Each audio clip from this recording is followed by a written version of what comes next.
The story begins in an old house in the suburbs of a city, and inside, a man and a woman were pleading for just one more month. But a guy in front of them holding a clothes iron says that if you borrow money from someone, you'd better pay it back, even if it means selling an organ or two. And with this crazy look on his face, he says that maybe they need to feel a little pain to understand how he feels when he loses money. And the woman right behind him is using her phone. That guy notices, snatches the phone from her hand, and asks what she's doing and if she's calling the police. But he told them not to do that. Only he looks at the phone and realizes she's texting her son, telling him not to come over. And he gives this twisted little smirk and asks why she didn't say so sooner. Maybe he should have a chat with her son too. But the mother and father just beg him not to mess with their boy. But that guy orders them to be tied up so they don't make any noise, saying they wouldn't want their son to get scared. And then, to their surprise, they hear a knock on the door, and outside is the kid, their son. And before opening the door, he senses something is wrong. As soon as he opens it, his mother, crying, quietly tells him not to come in. But as soon as he opens the door and enters the house, all those guys are hiding. He starts taking off his shoes and says he's home. And just as he takes a few steps, a guy hiding on the side lunges to hit him with a baseball bat and smacks him right in the head. His mother starts to scream and cry. But to the guy's surprise, even with the bat hitting his head, the kid grabbed his shoulder and suddenly punched him in the face, sending him crashing to the floor. This greatly surprises the parents and the villain, and he, looking at his accomplice's completely deformed face, wonders what the hell that was. And he glares at the boy, asking who he is. The boy, furious, just glares at all of them, and the gang leader orders them to kill him now. Two of them rush him with bats, but he manages to dodge one and punches the other in the stomach, breaking his rib. And after one punch, he throws an even stronger one, breaking his rib further. The guy screams in pain, but another one comes from above to kick him. However, he grabs his leg and kicks his supporting leg, breaking it. And right from behind, a guy comes to hit him with a chair and smashes it right over his head. But he doesn't feel any pain and just glares at him with pure hatred, which completely surprises the blonde guy, who gets thrown against the wall, while their boss can't understand what the hell is going on. And he asks what is happening. And he, with a knife in hand, faces the parents, saying he wants to see how the kid fares when his daddy is about to die. But as soon as he looks forward with that stupid smirk, that clothes iron is right in front of him, and the kid shoves the iron in his face, sending him flying into another door behind him, which shocks his parents. And after his head is smashed through that door, the guy starts screaming, asking what he did to his neck and telling them to call the hospital. And in the middle of that scene, with all the guys defeated, the kid is exhausted. He faces his parents, unties them, and says that if they didn't want him to fight, they shouldn't have been poor in the first place. And right after he says that, he collapses unconscious on the floor and his mother starts screaming his name.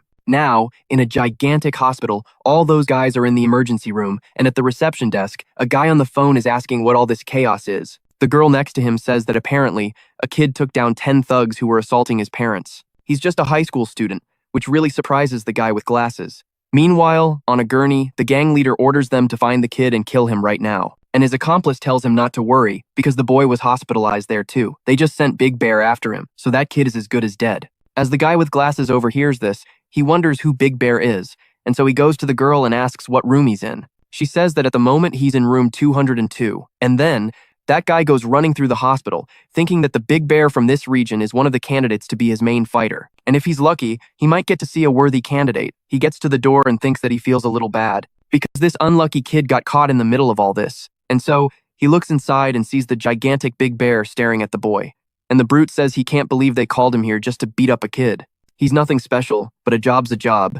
And anyway, he's a pretty interesting brat. And the boy, despite seeing him, doesn't seem the least bit scared. He pulls the IV needle out of his hand, ready for combat. But first, of course, please like this video, share this video a lot to help me out, and join our members community to get access to exclusive videos every week. And so, that's about it. Now let's get back to the story. And he, ready to attack, says he wants to show him what fear looks like. But to the guy's surprise, the kid already lunges forward to punch him in the face. Meanwhile, the guy with glasses, watching through the window, notices that he's pretty fast, but Big Bear smacks him on the head, sending him to the floor. The kid starts spitting blood, while the guy outside says he didn't stand a chance. And the brute says he doesn't care how crazy he is. If he comes at him like that, he's gonna get hit, and being a weak brat with balls won't get him anywhere. But to his surprise, he realizes the boy is getting up. This is astonishing. Meanwhile, the kid says that if he hit as hard as he talks, he might be a little more frightening, and that his punches are nothing. This pisses Big Bear right off, who comes at him saying, "That's right, keep talking and entertain me while I kill you." While the guy outside wonders if he's really being serious, if he's going to kill that kid, he thinks he has to stop him. But to both of their surprise, the boy dodges Big Bear's punch and lands a powerful kick to his face, completely shocking the guy outside. And the brute falls to the floor, while the other guy thinks that no one has ever been able to defeat Big Bear before. But he notices the brute puts a hand down to support himself, so he hasn't been totally defeated. If he was defeated like that, he wouldn't have one of the strongest physiques in the country.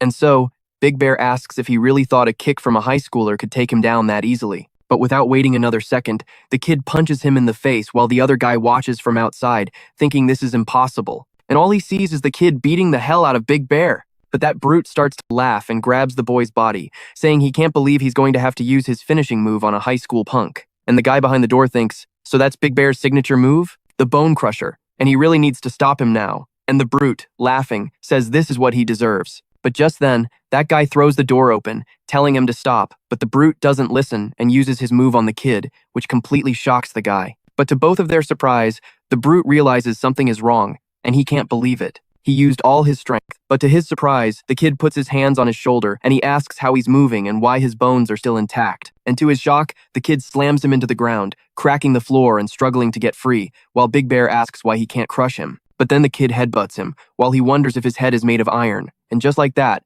he gets another headbutt and his face gets deformed. And after a third headbutt, the guy with glasses watching tells him to stop now, because he's already unconscious and needs to calm down. And if he makes a bigger mess, it's going to be hard for him to clean all this up. He gets on the phone and says he has a patient in room 202.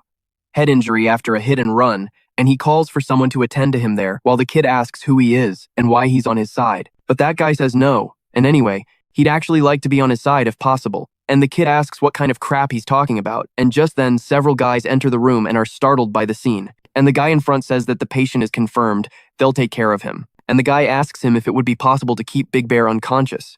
And that guy says yes, they'll start now. And the kid watches the scene, wondering what that is. He goes up to the guy and asks who they are. And that guy takes out a card and says that if he works for his boss, he'll be able to give him whatever he wants. And the kid takes the card and wonders what it is. And the guy in front of him says all he has to do is fight for him. But the boy throws the card away and tells him to get out of there, saying he's not interested in fighting for money. This is a load of crap. But that guy thinks his mind will change soon enough. The boy goes to the bathroom and looking in the mirror, wonders why his life is so crappy, but he really wants to keep the promise he made to his mother to never become a bully. To his surprise, his father appears in the bathroom and asks what he's doing there and where he's trying to go in this condition. And the kid glares at his father and asks whose fault he thinks it is that he's like this. You said you were the boxing champion, and you said there were countless teams after you. So why are we drowning in debt, and why haven't you done anything until now? Is it really that humiliating for a former champion to open a small boxing gym in the neighborhood? I don't know why you were kicked off the national team, but is your honor more important than your poor wife? His father says nothing, turns around, and tells him to stay in bed and not leave the hospital, while he thinks that he really hates him. But to his surprise, he feels water on his body and his head starts to hurt. He wonders if maybe he didn't get enough sleep, and this was probably because of him. And he hates his father. He can't stand seeing him get hurt just to survive. And he can't stand seeing him kneeling in front of the parents of the bullies who always pick fights with him. And he doesn't want to depend on him one bit, because he doesn't want to see him thinking he's done his part as a father. But this really sucks. He's trapped in this hell, and as a teenager, he takes a job on a fishing boat to earn a little money and change his life, let alone cover day-to-day expenses. And to make things worse, those bastard bullies put him in an even deeper hole, destroying what little he had to make some money. But as much as he hates his father, he can't leave because of his mother, and his life is a bottomless pit of despair. But after these dreams, he finally wakes up in a hospital bed and wonders if he really passed out again. But why does it seem like he's in a different wing? He asks how long he was out for, but on his phone, he gets a message from his father saying that he thinks it's time to tell him everything. They're going to meet tonight, while the kid wonders what he's hiding and if maybe it's about his mother. And he starts calling her and asks if she's okay. And she calls him son and tells him not to come home because those gangsters are still waiting for them. He's completely shocked, asking what she means, but his mother tells him to stay at the hospital and that she moved him to a different room under a fake name. He should be safe, but he asks where she's going to stay. And she says she's at the Selfish Motel near the police station and tells him not to worry about her because she needs to get ready now. And she asks him to please not leave the hospital and to stay safe. And after he hangs up, he wonders what kind of crap this is. If he hadn't fought back, this wouldn't have happened. And he needs to find his mother now. But just as he's leaving the room, he gets a call from his father. And as soon as he answers, an unknown voice asks if he is Mr. Kang's son. And our boy asks who it is. The call says this is an emergency. And Mr. Kang fell from a building and is unconscious, which shocks the boy deeply. And we see the scene. His father's body is completely destroyed. And now back at the hospital, he watches his father, completely out cold. And in the conversation he had with the doctor said the surgery is complicated and will cost 100 million won, and he'll also need a few years of rehab after the surgery. and it won't be cheap. And the kid, completely stunned, starts to cry. And he wonders what the hell he's going to do with his life. Crying in desperation, he wondered what he was going to do and how on earth he could get that money. But then, he gets an idea and remembers that card he threw in the trash. So he decides to go back there to get it, heading straight for the room he was in before, 202. Opening the door, he sees the trash can. But there's nothing left inside. He starts shaking in despair, saying it's all his fault and begging for forgiveness for being so useless, saying he doesn't deserve to live. But to his surprise, that guy behind him asks if he's looking for this and if he's had a change of heart. The desperate kid asks how much he can make if he works with him. The guy says he can earn up to 100 billion won, and if he gets popular, he won't need anyone in the tournament to get rich, and he asks the kid what he thinks. The kid stares at him, completely shocked, not knowing what to say. After he says that, they head to an office and, sitting face to face, he tells the kid to read it carefully and then sign. The kid asks, "What's the combat ward?" The guy explains that it's a secret fighting tournament where fighters use special drugs provided by the hospital to gain monstrous physical abilities. And the kid asks, "What do you mean? Drugs?" He doesn't use that stuff. But the guy opens his briefcase, shows him everything, and says these aren't your ordinary drugs. Depending on the type, they can turn an old man on his deathbed into Mike Tyson. But of course, using performance enhancers isn't mandatory. The worried kid asks who he is, and he says his name is Minseok King. He's a talent scout working for a VIP who is participating in the combat ward. And the boy asks, "A talent scout? What do you mean?" But he just says yes.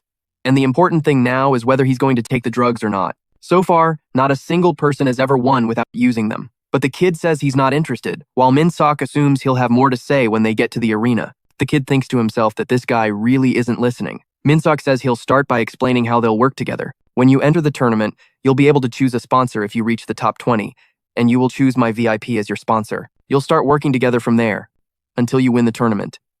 The kid says, "Right, I get it, but I need some money up front." But the guy says no, that's impossible, and that he'll be paid through the tournament. The kid, furious, asks if he's seriously messing with him. Then why would I work with you? But Minseok tells him to calm down and asks if he needs the money for his father's surgery and a safe place to stay. The kid asks how he knows that, and Minseok says they will provide accommodations and cover the costs of his father's surgery and treatment while he's fighting for his boss. They'll also protect him from the loan sharks. The kid asks if he can really trust him, but just then, he gets a call. It's his mom. As soon as he answers, he asks what's wrong, and she tells him that some guys paid for his father's surgery. She asks what's going on and says there are also several bodyguards who claim they're there because of him. He doesn't know what to explain and just stares at Minseok, who tells him the house is already taken care of, so he doesn't need to worry about a thing. As you can see, we don't have many options, just like you. Our boy tells his mom over the phone that he hired those bodyguards and that he's on his way, so she should just do what they ask. But she asks what he means, and he just says he'll call her back later. After he hangs up, he faces Minseok and asks what's so valuable that the prize is 10 billion.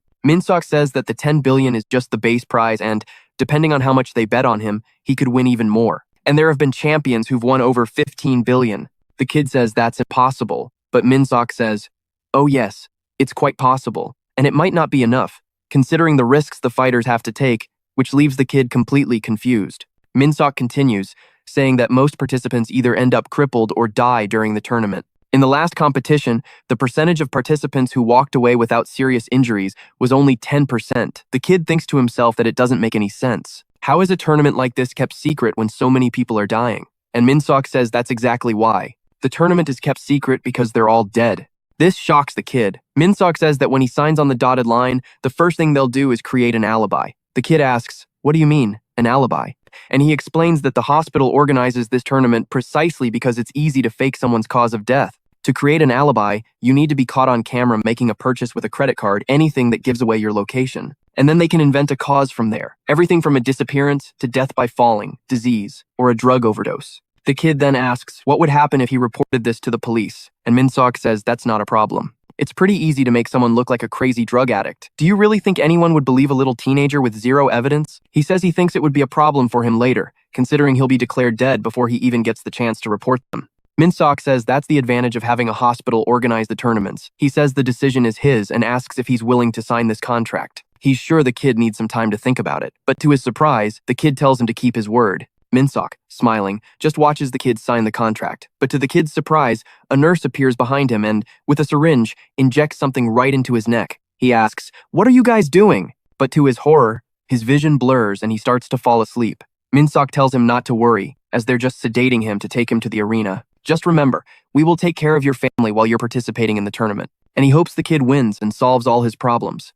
After a while, he starts to wake up, wondering where he is and if he actually died. But as soon as he opens his eyes, he wonders who these guys are and where they're taking him. He's terrified when he sees a very strange hallway, and he asks them where he is. And the guy tells him to keep quiet because he's about to find out, but then he stares him down and welcomes him to hell. And now, we're at the HS Company building. The second son of the Ryu Sung group, director Yoon Cha, says he understands that he took down Big Bear, but asks why he would recruit a kid as his main fighter. And Misuk says yes, but his brother, the vice chairman, might end up mocking them for it. And so, the irritated director asks why he did it. And Misuk stares him down and says that his brother is obsessed with the combat wing, and if they want him to take their bet, they need to look weak.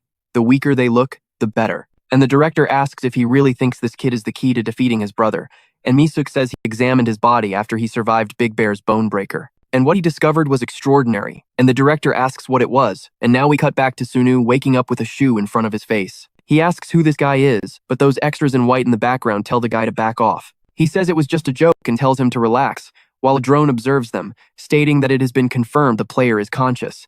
And Sionu asks what that thing is and where the hell he is, and the drone says that they will now proceed with the first round of random matchups. And it explains that the first round will serve as a qualifier for them to determine which of the 200 fighters is fit to enter the main arena. Sionu sees a box next to him, and inside it is that drug. And the drone says that each player will receive a random drug designed to enhance one of their physical abilities. And now they will open the betting table for the VIPs watching, and it requests that they please proceed with administering the drug. Meanwhile, Sionu thinks that he has already broken his promise to stay out of trouble and graduate, but he needs to at least keep his promise to his mother not to use drugs. And just like that, he hears screams, and when he looks over, that guy has injected the drug into his body. And he starts feeling strange symptoms and begins to laugh, saying that this is a strength drug, which greatly shocks Sionu, who asks what his problem is. But to his surprise, that guy immediately goes for a kick to his face, but the kid manages to dodge. He asks what the hell this is and if he's really a monster. And he's completely different from before. When he was just a skinny guy, he wonders if the drug really enhanced his muscles or something like that. And the drone calls that guy Han and says that he has successfully strengthened his power, and he says he knew it. It seems luck is on his side, but it's a shame. He can't get out of this place now. And he'd love to go teach a lesson to everyone who called him a stick. He stares down Sionu and says that now he has to kill a kid. But to his surprise, our boy lunges in to punch him. He gets startled and then takes a few steps back. And Han calls him a brat. He asks if he's really trying to mess with him and if he thinks he's better than him. Meanwhile, Sionu thinks that, just as he imagined, his reaction time is still the same, and if he closes the distance, he has a chance to hit him. But to his surprise, that guy is suddenly right on top of him, ready to punch him, landing a blow to his head. As the kid thinks that he isn't reacting fast enough to this monster's attacks either, he puts a hand on the ground and tries to kick him, but the guy, who is faster than him, punches him in the back. And as Sionu spits blood, that guy grabs him by the feet and says that, unlike him, he doesn't even need to pay attention to his moves to fight. He can just overpower him with his strength as he slams him against the ground. And Sionu, beaten down, just sees the guy towering over him, saying he's a really fun guy and that he wants to see how many bones he can break. And with a great leap, he says he's stronger than him now and he's going to finish them all, as he smashes Sunu's arm. And right above the kid, he says that if you're going to destroy someone, the rib cage is always the way to go. And after he stomps on the kid's chest, the scene cuts back to Misuk's conversation with the director, with him saying that what he discovered was extraordinary and that he's 10 times stronger than a common human being. And the director asks, "What do you mean?" And Misuk, smiling, says that in terms of bone density, he isn't human and he's definitely out of this world. And back in the present, Sionu reacts by grabbing Han's leg. This surprises the guy, and the kid quickly goes to try and kick him, but he manages to dodge and tries to grab his leg again. But Sionu dodges and takes a few steps back, while he, worried, wonders how he survived that, and he didn't even use the drug.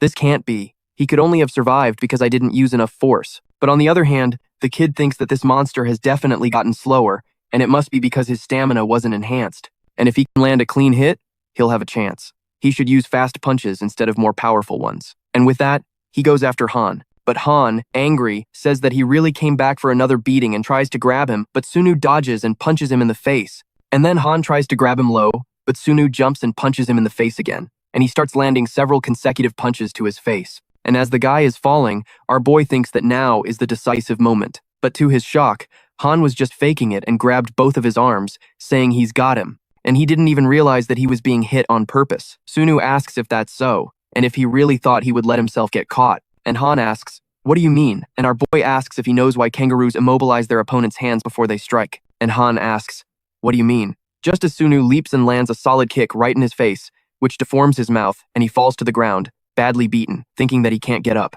And he wonders why his body won't listen to him and how there's no way he could lose to a guy who didn't even use the drug. But to his surprise, he ends up next to Sunu's box and sees another drug. And he says, of course, one dose wasn't enough to unlock all his talent. So he grabs another drug, and our boy thinks that he's trying to take the drug he refused and that he has to stop him now. But then Han jabs it into his neck, while the drone announces that the player has successfully obtained a stamina enhancement. And just like that, he rushes the kid, headbutting him in the stomach and then grabbing him by the arms and legs, asking who says he's just some tough guy. And with that, he throws him to the ground and Sionu starts spitting up blood again as the drone stares at him. But Han tells the drone to get out of there, because he's not done yet, and there's something he has to do. He's always at the back of the line for this, so he chokes the kid and says this is what it feels like. He knows that stubborn rats like him must be exterminated for their own good, while our boy, on the verge of death, thinks of his father. And just like that, the area grows quiet, with both of them collapsed on the floor, and the drone observes them, stating that with the player's death, the game has come to an end. Watching the scene, the director asks, "What do you mean, player's death? What the hell is going on?" And Muck says it was because of an overdose. And the survival rate after taking 2 drugs at once is less than 0.5%. And he had already succeeded in taking the power drug, so he also took the stamina booster, and his death was inevitable. And the director says the opponent took his own life and he has to admit, this kid is lucky. And Misuk says it would be unwise to say the victory was by mere luck, given the unusual nature of his body. And the director says that even so, it can only mean he has denser bones, and he should know there are even stronger monsters in this tournament. And yet, with the current drugs, they can enhance muscles, organs, hormones, practically anything. And Misuk says, except for one thing, the strongest bones can't be obtained with drugs, and there must be a reason behind that. And the director says he thinks he wants to see how useful he'll be when he reaches the main stage. And he asks him what the kid's next schedule will be. And Misuk says he has already passed the drug test round, so he'll receive treatment for any urgent injuries. And then he will fight against all the monsters who have gained powers, God knows which ones. And now, in the treatment room, our boy wonders what's happening, if he's really dead, and if it was because of him. He was just trying to take him out and almost died, but he thinks, no, I have to get real. I'm the only one who can save my family. And, filled with rage, he glares at the drone, and the drone says that all the winners from the previous rounds are ready, and it asks that he please proceed to the lobby. And that guy in the white coat says that, from now on, this guide will tell him everything he needs to know. So he should follow the instructions it gives him and everything will be fine. And all the guides are equipped with lethal weapons, so he shouldn't try any funny business. And Sionu follows the drone, and leaving the room, he wonders what this place is and where the hell they've stuck him. This is some kind of underground tunnel, so they really don't want them to escape. But he thinks, damn it, I wanted to at least call my mom. But he figures his parents must be okay, since they agreed they'd ensure their safety while he's here. He has to survive, no matter what, but this wasn't the fight he was expecting. Besides that, he thought he was the only scary monster. But here, even the neighborhood bully was super strong, and he wonders how many more monsters there are. So the drone says the player has arrived, and the lobby will now be opened. And as soon as the gate opens, Sionu walks in. He asks what the hell this is, but he sees several other drones, and the main drone says the players have entered the lobby, and they will begin the game with a total of 124 participants. And the explanation will begin shortly, and it asks that they please gather around the screen. And our boy is in the middle of a bunch of completely monstrous brutes. And he keeps wondering, what the hell is this? They're completely different from the guy he met in the first round. He has to stay out of the spotlight until the official match begins to avoid getting hurt for no reason. But right next to him, a guy calls him Kid. He asks how he got here and if he wants to play with Daddy. And our boy thinks he stands out way too much in this uniform. And as he's walking, some guys say they heard that Kid only got here after his opponent took 2 drugs and died. And he didn't take any drugs himself. And he's still in a school uniform. And it looks like some big shots wanted to see something tragic happen. And the other one says he was getting bored, and this kid could be his entertainment. But right behind him, he tells him to wait, because it looks like someone's already going for him. And as Sionu is walking, someone calls out to him saying, I asked if you wanted me to play with you. And our boy thinks, this sucks. And right behind him, that guy puts a hand on his head and says he's really leaving him no choice but to kill him. Sionu thinks, right, to survive these savages, I have to take it to the next level. And as that guy moves to attack him, Sionu also gets ready to punch him. And just as the two were ready to fight, someone stops them. And the big guy asks what he's doing, and this guy with glasses says he should stop right there. As the brute grabs his hand and asks with a smirk who he is, the guy says he's just a kid and then lets his hand go. And this giant says he's just a halfling with an enhanced arm. And if he really thinks he can take him on, and asks if he wants to do this for that useless kid. and our boy thinks he needs to ignore them. He can't risk getting hurt now, and the two are already poised to face off. Sionu now thinks, damn it, I can't take this anymore. And when he was about to jump into the fight, a shot was fired. And when he looks, that drone shot the guy in the head and says that the meeting will begin shortly, and those who attack others outside the established time will be executed immediately by a swarm of armed drones right in front of them. And so Sionu wonders how they can just kill someone like that out of nowhere, and if it's really possible to get out of here alive. And just then, the big screen shows a person saying that they are all welcome, and that they may have noticed. But the drug test round was a non-elimination event as long as they survived. However, from now on, they will be eliminated as soon as they lose. Elimination means they'll be physically unable to fight. And despite the risks, everyone gathered there for the 10 billion won prize. While everyone starts to celebrate, deep down, the boy thinks that with this money, his family could live a good life. And that guy on the big screen says that, unfortunately, only one person can receive this prize. But they shouldn't worry, because if they survive after reaching the top 16, they can receive 5% of the money bet by the VIPs, and each player will have a personal broadcast channel and a guide who will lead them and act as their camera for the stream. Sen doesn't understand what these drones are. The guy on the screen says that the VIPs will watch the channels of the players they believe will win and will place bets. So, to sum it up, the more attention he gets, the more money he'll make. So, they need to attract several VIPs to their channels to earn a fortune. They will provide a 5-person dorm where they will stay together until the end of the game. They should feel free to choose their roommates, and any questions will be answered by the guides. And now he asks them to please enter their rooms. Meanwhile, those two guys from before say they need to find the big shots. If they want the VIP's attention, they don't want to share a room with the kid who won't bring in anything. While our angry boy thinks that this really sucks and it won't be easy to find a room. But to his surprise, that muscular old guy tells him not to worry and that he'll protect him until the tournament starts. Our boy just sees his hand trembling, but when he looks up, a blonde guy passes by him and he tries to recognize him, but thinks it can't be. And this old guy says it looks like there's a room over there they can enter without any competition. He then asks if he's really going to share a room when everyone is avoiding him and even got hurt because of him. He doesn't know what his deal is, but it's going to be dangerous depending on the room he chooses. That guy asks if he's not coming, and Sen says he's on his way. Meanwhile, the two brutes from before say this is a disaster, and they'll surely end up at the bottom of the rankings. One of them says that's why he chose a room with popular players, because it would be too dangerous to share a room with them. But this way, they can get a little screen time on their stream. And another guy says he agrees and bets that those meatheads will attract the VIPs like flies. And now, in another room, there are 3 huge ripped guys. That blonde guy from before walks through the door and then closes it. He goes up to the guy in the center, says this seat looks good,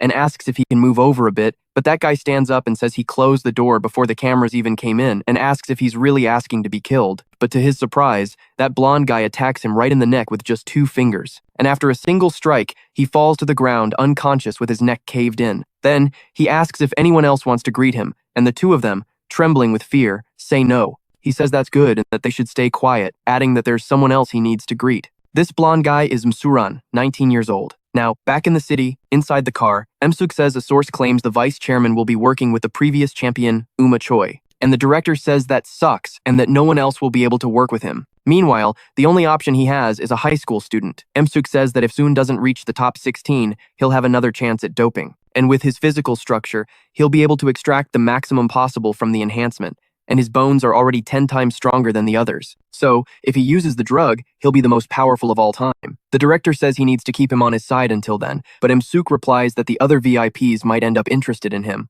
But Msuk says he doesn't think that will be a problem. The 5 people sharing the room with Soon had the lowest number of views in the last round, which greatly surprises the director. And now, in their room, that old guy says it looks like they'll have trouble getting views, since everyone will be flocking around the championship contenders. But what they have there is a fighter who's being looked down on for being the only woman in the tournament. Her name is Amanda Groshi, 23 years old, a capoeira and jiu-jitsu fighter. And the other is the fighter with the smallest physique in the tournament, Minon King, 25 years old, a boxer. And last but not least, Men, 28 years old, who is a complete psycho. And just like that, 5 drones enter the room, and the old guy says the guides are there to film and that they need to get attention if they want to make any money from the bets. So, the old man extends his arm, takes a big leap, plants his hand on the floor, and starts doing one-handed push-ups. Our boy says he doesn't think that's gonna work, while looking at that girl getting up. Then, she extends one finger, digs it into the floor, lifts herself up on it, and starts supporting herself on a single finger. And soon wonders how she can lift her body with just one finger. And so, the 2 of them start doing push-ups, and the guy next to them says that showing off like this is for idiots. And just like that, he runs at a monstrous speed and then quickly returns, which really scares our boy. He wonders how the other guy can be so fast, but then he looks to the side and sees that complete psycho trying to lick the old man's elbow. He just stares at the scene, not understanding a thing, and thinks that this is both incredible and ridiculous at the same time. With that, their room door is closed and the television above shows their matches. They all see their opponents, and our boy's opponent is going to be this guy with an X mark on his head. And now, back at the building, the director asks if this Kai guy is strong. Msuk says that since he was a Lethwei fighter, he's never lost a single fight. The director asks, "What is this Lethwei?" And Msuk explains that it's a Burmese combat sport similar to Muay Thai, but it has some differences that make it even more brutal and dangerous. The director asks if it's dangerous enough, given that it's one of the few sports that allow the use of elbows and knees. And Msuk says there's still more allowed in Lethwei because they don't even use gloves and they allow headbutts. And a blow to the head with the forehead, one of the strongest bones in the human body, can cause fatal injuries. That's why most combat sports prohibit it. However, the most dangerous part of Lethwei is something else. The director asks what it is, and Misuk says that what's really dangerous is how the fighters can strike the back of their opponents' heads. And almost every combat sport prohibits that, since it can cause paralysis or even death. And he's probably the participant with the most combat experience among the others in the combat ward, since he continued to fight even after his career ended, when he was recruited by a gang. The director asks what he means, and he says he thinks the guy wasn't satisfied just fighting in the ring. And he challenged several famous street fighters until the gang noticed him. The director asks if he thinks Sionu can handle a guy like that. And Misuk says that's what he'd like to know too. And so far, Sionu has only faced people like Big Bear and the Lone Sharks who don't have any martial arts skills. But this Kai, the Lethwei fighter, is completely different. And now, back in the combat ward's dormitory, everyone is sleeping in the pods. And when our boy wakes up, the pod opens and he wonders how long he was asleep. But he notices that his body feels lighter. And it's not just that it feels lighter, it's something he can't quite understand. But he thinks this is it. It's not the first time this has happened. And when he fought Big Bear, he woke up like this too, and it's like he's gotten stronger. And that kid behind him tells him not to be surprised. And muscles pushed to their limit aren't just damaged, they're destined to recover stronger than before. And you've probably never pushed your strength to the limit until now.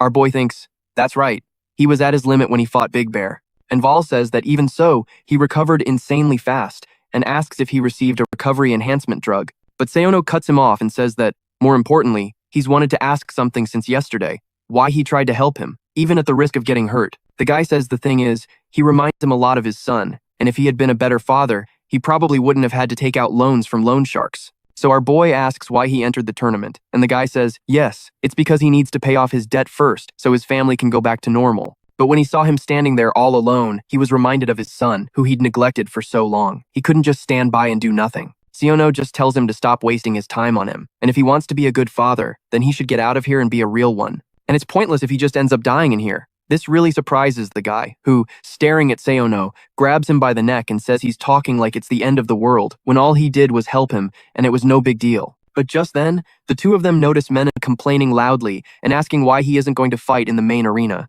And he says they're a bunch of idiots, and that he's the fighter who can touch his elbow with his tongue. And the old man says he heard the fights with a lot of spectators happen in the main arena, and the others will be held in the same place as the previous round. And speaking of which, their group has the fewest spectators. The fact that they're all fighting in the main arena, except Menon, means their opponents are some of the strongest and most popular fighters. And Sionu says that in that case, this is the best thing for them. And the old man asks what he's talking about. And our boy says this is their chance to draw attention to their dorm, and the man glares at him and asks if he's crazy. At that moment, Menon walks up to him and says, it's not just spectators in the main arena. Our boy is startled, and Menon says there will be 16 VIPs in person. They're some of the most powerful people in the world. And our boy thinks, so, does that mean that Talent Scout will be there too? He really wants to know how his mother is doing. And now, elsewhere at night, the director and Misuk are inside a warehouse, and the director asks why he told them to come here, and what this disgusting place is. And Misuk says that no one knows the location of the combat ward, except for the organizers. And so they probably wanted to meet them in a place where they wouldn't be seen. But he realized that, at some point, someone besides them started watching Sionu's channel.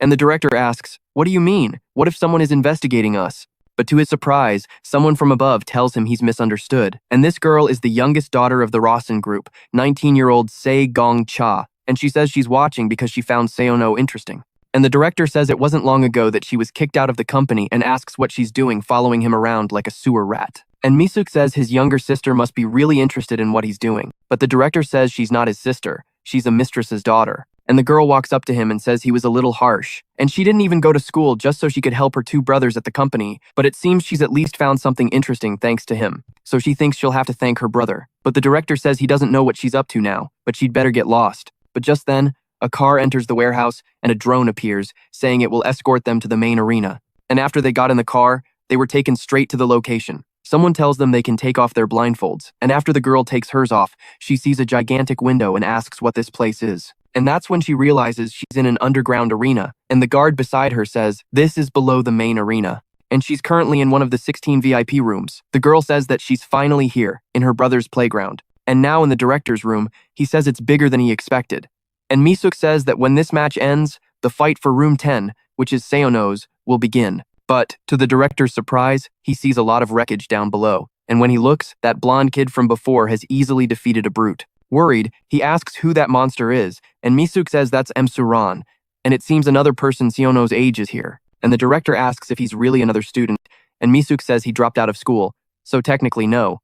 But it's strange that two monsters have come from the same school. And the director asks, "What do you mean?" And Misuk says that this kid, Mzuran, is from the same school as Siono, and the blonde kid stares down at the guy lying on the floor. And the drone behind him announces that with Emsuran's victory, the fight between Room 9 and Room 20 has concluded, and the match between Room 10 and Room 3 will now begin. The participants must enter the arena, and as they walk through the door, they are stunned to see the gigantic arena. The old man says this is on a completely different scale from the first round, and the drone says that everyone, except for player Min King, must wait for their turn. That kid is down there waiting for his fight. The drone tells the players that since their matches are over, they must leave the arena now. And so, the blonde guy walks past the kid, while the old man thinks that he hopes Minho doesn't get nervous. But to his surprise, something is thrown at him, and he wonders where that rock came from. He glares at Minho and asks if he really saw that. He pretended to fix his hair and, at the same time, threw a rock at him. This guy is truly impressive, and most people wouldn't notice it at that speed. And so, the blonde guy passes by him and says that the high schooler in his group is pretty arrogant, but Minsu says he doesn't think so. The blonde guy asks what he means, calling him an idiot. Minsu says that's impossible, glaring at the blonde guy, while Minho takes a few steps back. The old man asks what happened and what Minho is doing, but Amanda says it was nothing, and that he's sensitive enough to notice even the slightest change. So their killing intent must be obvious to him. After that guy turns around again and goes through the door. Minho wonders what that was and if it was just his imagination. But he's sure he saw that scene in his head. He wonders if this is really the best he can do and how he's going to get revenge being this weak. But to his surprise, a guy right behind him asks who he's staring at, and Minho sees a gigantic brute. In one of the rooms is the hotel president, Sungwoon. He says he recruited him for his skills, but he thought those skills of his were from a sport with no attacking techniques. And the long-haired guy behind him says that it doesn't matter how good the opponent is at striking. But all of that becomes useless once a wrestler manages to pin him down. When he grabs his prey, there are several techniques to use, like throws, locks, and holds. The opponent won't be able to handle all that, and that's exactly why so many wrestlers excel in mixed martial arts. In fact, wrestling is the most essential skill when training in mixed martial arts. A person can defend against fists, but stopping a full-body rush is another story, especially if it's a wrestler charging, and that's even more true when there's such a huge size difference, with this giant staring down Minho. The drone announces that both competitors are ready and that the match between Min King and Park will now begin. The kid gets into his stance. Park, smiling, asks if he's some rookie boxer. He looks like one of those weaklings who's never fought bare knuckle, and he almost feels sorry for him. But to his surprise, Minho punches him right in the face. His eye is injured and starts to bleed, and he screams, wondering what the hell that was, while Minho asks who he's calling weak. Park is completely shocked by that, but thinks he needs to concentrate and focus on him with at least one eye. He sees Minho lunging at him and thinks, damn it, he can't keep up with his movements. He was attacking from his blind spot. He's too fast. Just then, he takes another punch to the face, right on his injured eye, and then a punch straight to his nose. At that moment, he tries to grab him, but Minho manages to dodge and continues to strike him on various parts of his body. Meanwhile, Park thinks, damn it, I'm losing vision in my other eye too. He can only see Minho as a complete blur. From up in the arena, the old man wonders if Minho is going to finish him like this, but the girl says no. Park has started blocking his hits and is down there, blocking Minho's punches. He starts trying to grab him from various directions without even being able to see properly. Minho, startled, wonders what the hell that is. He was attacking, but he ended up hearing something. Park wonders what's happening to him. It was when he started to lose vision in his other eye that the hairs on his body stood on end. So, this is the feeling.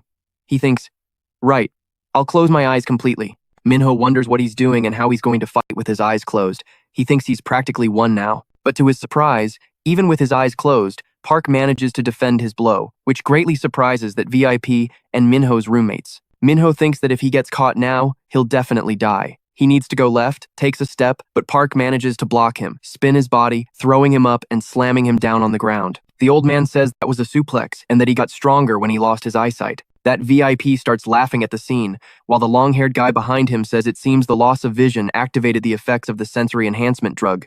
Minho is completely defeated, and Park, smiling, says that he should thank him, because without his help, he wouldn't have discovered his power. But to his surprise, Minho lands another punch on his eye and manages to hit him. Now he's lost both eyes. That VIP asks what the hell he's doing. How did he lose both his eyes? Seeing that scene, the old man is happy, saying he can't believe Minho survived that move. He doesn't know how he did it, but if he keeps this up, he can win. The long-haired guy behind the VIP says that fortunately, he won't have a chance to defeat him, since he's unconscious.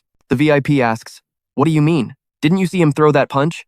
Minho's arm is still raised. Amanda says he needs to wake up fast, before Park finds him.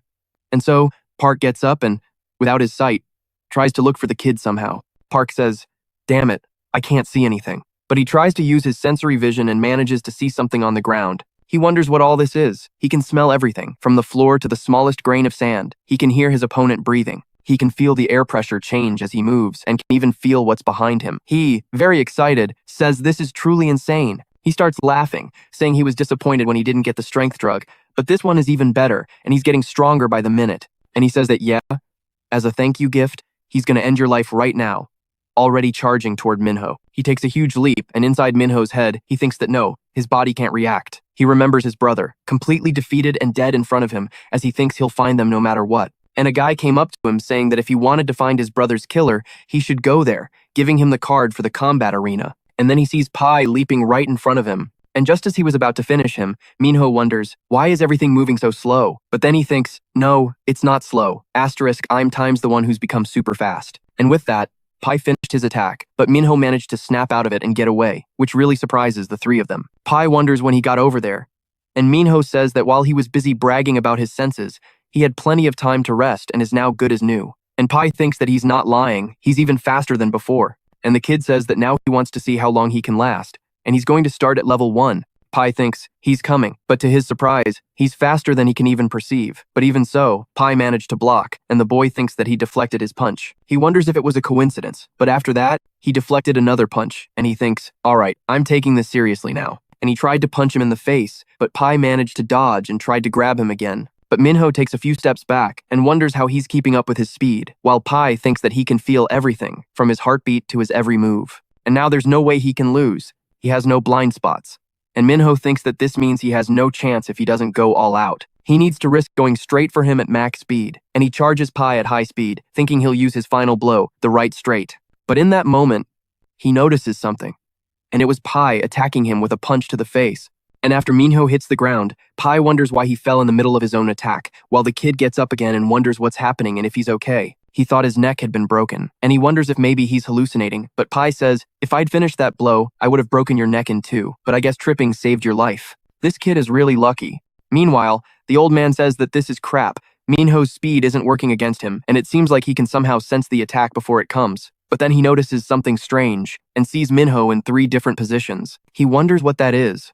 Suddenly, he stopped using the drug's power and is relying only on his footwork, and he wonders if he's too tired to use his super speed. But he sees those movements, doesn't understand what it is, and asks what he's going to do at normal speed. He sees Minho ready to attack him, but he tells him to stop, saying that he'll die if he keeps this up. But to everyone's surprise, Minho landed a solid punch on Pai, deforming his face, and after that he ducked, dodging Pai's blow. Then he starts circling him from various positions, and Pai can't figure out where he is, but Minho is getting more tired than before. The old man wonders why he's doing that and how he's going to land a hit using all his energy on these feints. But to his surprise, he lands another solid punch and he's completely shocked, wondering what that is. And Minho keeps hitting him from several different positions while Pai can't block him. And he wonders why the punches using feints are working, and the girl says that he's only landing the hits because of the feints. He subconsciously stopped using feints because he thought his opponent had lost his sight, but that just made him predictable. And so the old man asks if he's tricking the opponent as if he can see, and she says it's more than that. Minho is tricking all of Pai's senses.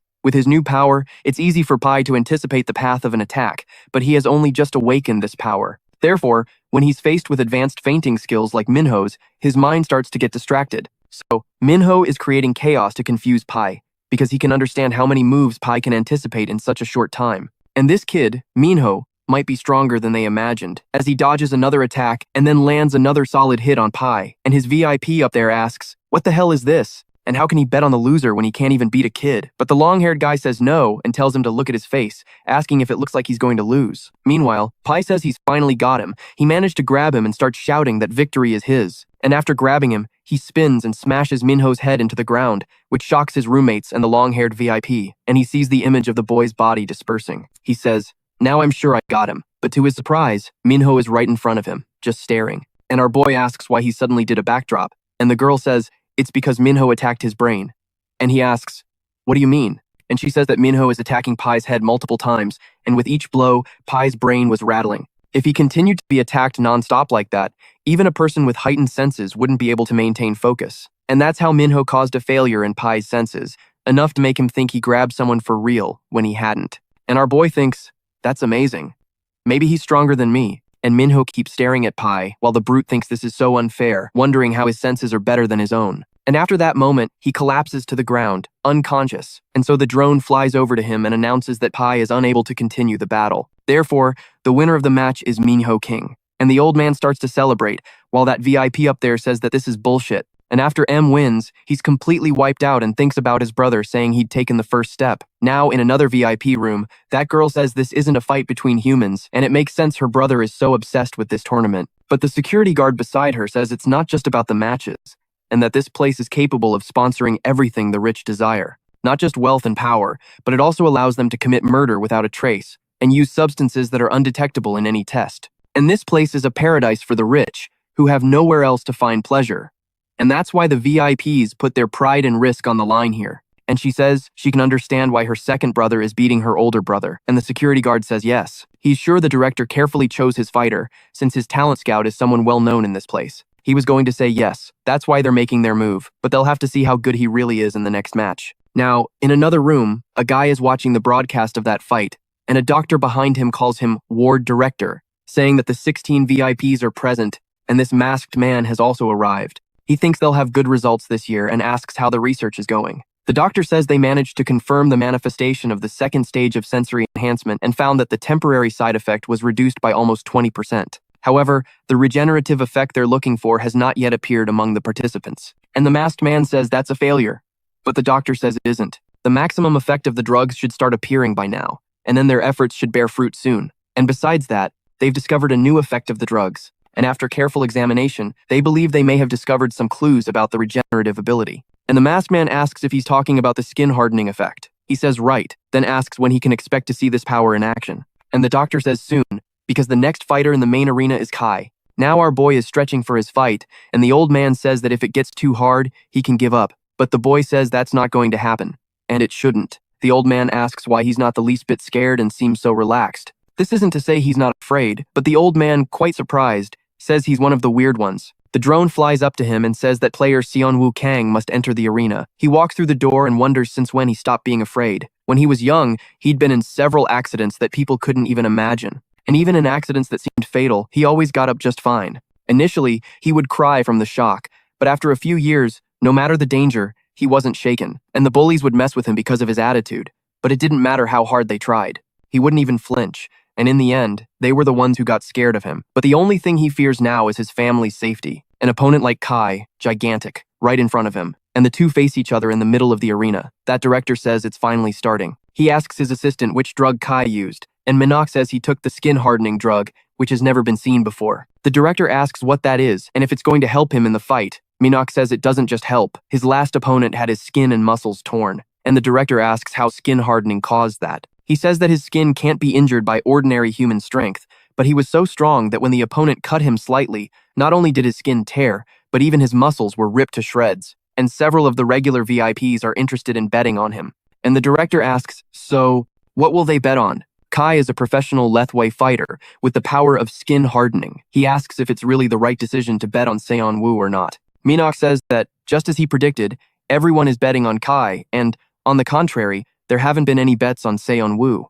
Then, to his surprise, someone bet on the kid, and they ask who it is. Someone just bet 100 million won on him, and the director, pissed off, asks who it was. Now in his sister's room, her security guard asks if she's sure about this, and she says you can't expect a reward without taking some risks. And besides, she trusts her intuition, and she won't be able to catch up to her brothers if she doesn't try to risk things. So she wants to see if he'll really give her a good return, or if he'll simply be too high a risk for her to bear. Now back in the arena, the drone flies up to them and says the fight will begin now. And our boy gets into his stance and thinks that he has to win no matter what, while Kai just stares him down without making a move. Seon-woo wonders if he's really not going to get ready for the fight, and he asks him what he's doing and if he's not going to fight. Kai says he's a warrior, not a thug who beats up kids. And our boy gets really pissed. Then Kai walks up to him and says that a blow with 10% of his strength is what he's going to give him now. He tells him not to get up, calling him a kid, and with that, he kicks him in the stomach, sending Seon-woo flying. Seeing that scene, the director gets very worried, and our boy, lying on the ground, is in a lot of pain. Meanwhile, the director says that he's suffering so much after a single blow. And the result of this match is obvious. That old man in the stand says this sucks and that he needs to get out of there now. But to his surprise, Minok, standing behind him, says he's not screaming in pain. He's sure that Seon-woo realized Kai didn't want to attack him, he just wanted to scare Seon-woo. And the old man asks if he's saying Kai is trying to help Seon-woo, but Minok says no. He just doesn't want to fight because it would be shameful. And the old man asks what he means, and he says that he thinks it'll be bad for his reputation if he fights seriously against a high schooler. So basically, he's telling Seon-woo to accept his defeat. Kai walks over to him and asks, "Are you serious? You were supposed to pretend to pass out, not just lie there screaming in pain. You can scream all you want. It won't make any difference. I'll give you another chance." But Seon-woo starts mocking Kai, asking if he's really trying to win a debate, which greatly surprises Kai. He says, "All right then, I guess I didn't hit you hard enough. I'm going to give you a real taste of my strength, so you'd better do your part from now on," as he lunges at him with a kick to his face. But our boy quickly blocks his strike, which greatly surprises the girl, the director, and his roommates. And our boy jumps up as Kai screams that he told him not to get up. He spins and tries to land an elbow on our boy, but he manages to dodge as Kai wonders how the hell he turned his head so far. And just like that, from right above him, our boy slaps him on the head, which greatly surprises the director. And the girl is overjoyed watching the fight, and Kai, irritated, says that he told him he'd give him another chance. Meanwhile, our boy says he can keep talking about chances, but asks if it isn't ironic coming from a guy who just kneeled to a high schooler. This really shocks Kai, who says that if he's spineless enough to kneel in front of him, he doesn't even deserve to get a punch from him. And Kai says that if he can't even pretend to save his own skin, then he guesses he has no choice. He's going to give him a little help and make him try. And our boy wonders what he's doing and how he can't move. Kai says he's only going to use 50% of his strength, and our boy thinks, this sucks, as he gets a headbutt from Kai and falls to the ground. But Kai, startled, wonders, what the hell is this? And what is this pain?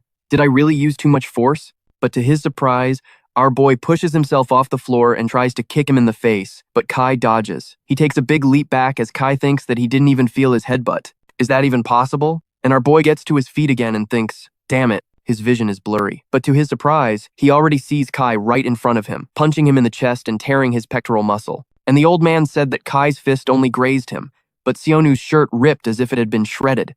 And Min says that he's not done yet. And then Kai came in with a low kick and kneed our boy right in the stomach, making him spit blood. And from above, he's ready to land an elbow on the back of his neck. And the old man starts screaming, telling him to stop, or he's going to kill him. But not caring at all, he smashes Sionu's face into the ground, breaking the floor. And just like that, Kai stares down at our boy with his face buried in the floor, and the old man starts shouting that he went too far. But Min says that this is almost unbelievable. The old man asks what he means, and Min asks what Sionu's body is made of, and Kai stares at him and doesn't understand what the problem is with this kid. And he remembers that before his elbow touched him, Sionu headbutted the floor, and he realizes it must have been intentional, but then thinks, no, he probably wasn't thinking straight from being so scared, but even so, why does he think he has a head made of iron? And to his surprise, Sionu starts getting up and he's completely shocked, not understanding what the hell this is and how he can do it without using any drugs. And Sionu stands up and faces Kai, and the old man, with wide eyes, wonders, what the hell is this? And Min says that this means Sionu isn't some helpless kid who needs protection. He doesn't know why, but something about him gives him the creeps. And Sionu stood up again, and Kai calls him a brat, telling him not to act tough. He says that if he had just pretended, he would have let him go in peace, and doesn't understand why he keeps this up. And Sionu says he's full of shit.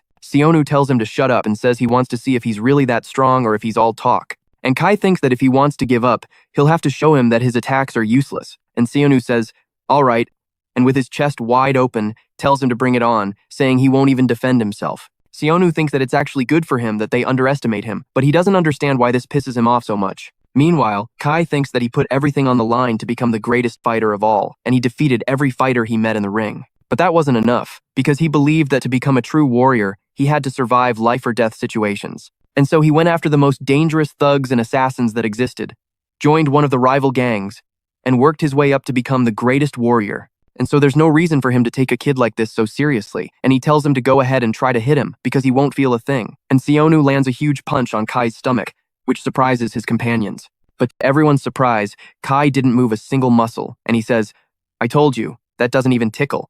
I'm no opponent for a kid like you." But to his surprise, he finally feels something, and Sionu says, "Then you're getting another one," landing a huge punch on him. And so Kai finally feels that blow, and then Sionu tries to kick him in the head. But Kai manages to block it, asking, "How dare you?" Sionu thinks he needs to dodge, but once again Kai tears through his chest. Worried, he thought he had dodged it, so he backs away and the two face each other again. And Kai asks how many chances he wants him to give him, but Sionu starts laughing in his face, and Kai, annoyed, asks if he really just laughed. And Sionu says he's already told him before, and just like that, he rips off his shirt, revealing his totally shredded body. His roommates don't understand what those muscles are, and Sionu, confident, asks him, "Didn't I say I wouldn't defend myself?" Kai says, "Fine, I admit it, you're not just some kid they brought here to put on a show, but I hope you don't forget. You forced me to do this." And he starts to charge up some kind of attack, and our boy starts to get even more excited. And yes, Kai says he will now fight with 100% of his power. And just like that, Kai starts to clench his fist, activating 100% of his strength. And at this, our boy gives a little smile, and that old man up there wonders why the hell Sionu is smiling and if he's gone crazy. But the girl says no, he looks much more excited now, and the old man asks what she means, and how is he not afraid of that monster attacking him with 100% of his power. And the girl says that Sionu is probably excited because a strong opponent like Kai has finally acknowledged him. But the old man asks how he could think of that with his life on the line, but she tells him that she thinks the same way, and that her opponents never started a fight seriously. They always underestimated her because she was a woman, but after a while, they would start to go all out. That made her so excited that her heart felt like it was going to explode. But he tells her to calm down and laugh. And what if he's really feeling something like this now? But this isn't the time for that. But the kid in the back says he knows that feeling too. When everyone looks down on you for being a small, weak child, and the only thing that makes him feel alive is seeing their faces when they recognize him as a true opponent, which leaves him speechless. And so he says that they're basically saying he has the heart of a fighter. With a very excited Sionu down below getting ready for the fight,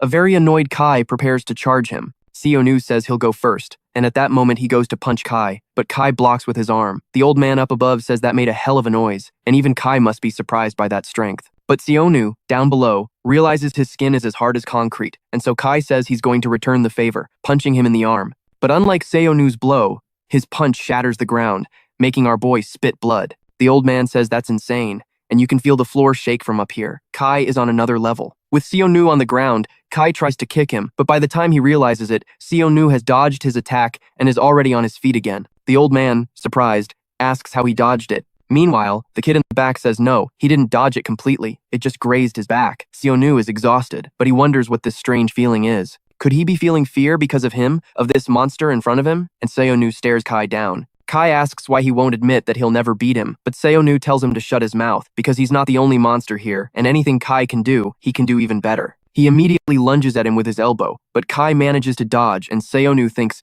"Damn it." And Kai, delighted, says that now it's his turn for a headbutt. But Sionu yells again, saying that anything he does, he can do better. And with great momentum, he blocks Kai's headbutt with his own. But Kai's head is harder than his. He's injured by the impact and falls to the ground. Kai says this fight is already over, and his attacks have no skill. He's just blindly coming at him with brute force. But Sionu, once again, cracks a little smile, and Kai asks why he's smiling, and if he doesn't intend to give up this fight. In that case, he'll finish this for him. But to Kai's surprise, steam starts rising from our boy's body. They ask what the hell that is, and the old man up above doesn't understand what that steam is, wondering if it's his blood evaporating. And just like that, Sionu remembers that he never liked to fight, since he felt like a monster being dragged into these fights by everyone. But he wonders, is this place affecting him? He can't stop smiling, and he can't control the urge to fight this guy with Kai in front of him, ready to kick him. But in that moment, Sionu feels something different in his body and leaps up, dodging the blow. He grabs Kai's head and gives him another headbutt, which surprises many of the brutes watching. And with a spin while still in the air, he throws Kai against the wall. Kai thinks it's as if he's not even human and wonders how he got so fast. But, once again, Sionu's fist is right in his face, punching him into the wall. And so Kai says he's finally got him. But, to his surprise, Sionu pulls him in close, punches him in the stomach, and prepares for an even stronger punch, slamming it into Kai's stomach and making him scream in pain. But even so, he doesn't fall. He wonders what kind of drug he took and if he really doesn't get tired. Kai goes after him once more, manages to block the attack and tries to kick him. But Sionu dodges, gets behind him, and punches him in the face. And Kai wonders, what the hell is this? But before he knows it, another fist hits his face, sending him flying, which surprises everyone up above. And with Kai on the ground bleeding, Valis asks if Kai actually died, but the girl says that's not his blood, it's the blood on Seonu's fists. Meanwhile, our hero thinks it feels like he's intoxicated. He doesn't understand what this is. It's as if his whole body is being torn apart. And Kai gets up one more time. The girl up above doesn't understand how this Kai guy keeps getting up, but her bodyguard says that his skin hardening ability acts like armor. His skin is already tough, so it's causing damage to Seonu's fists. And she asks if that means there's no chance he can win. But Kai, down below, thinks that he's never felt so exhausted, and this kind of pain feels like it has pushed him to his limit. He can barely keep his eyes open and wants to end this by breaking his legs. So, he tries to kick him, but Sionu manages to block it with his foot at the last second. Kai doesn't understand how he can be so fast. When he gets hit with another punch, he manages to defend, and Sionu thinks that every time he blocks, he's the one who gets hurt more. And Kai, excited for the opportunity to punch him, sees Sionu trading blows with him. Meanwhile, the boy wonders if his attacks are even working, but he can't feel his hand anymore. And on the other hand, Kai thinks that he's taking his attacks head on, but he doesn't understand this sensation in his body. He doesn't know why, but it seems like his punches are getting weaker, so he can't drag this out any longer. He can see an opening in his guard and is going to hit him with the move he perfected for over a decade. And he lands a low sweep on Seonu, who spits blood. And Kai, once again, says he's going to finish off his legs. And at that moment, trying to block the blow, Seonu kicks back. The old man upstairs is completely shocked, realizing he's meeting the impact with his shin.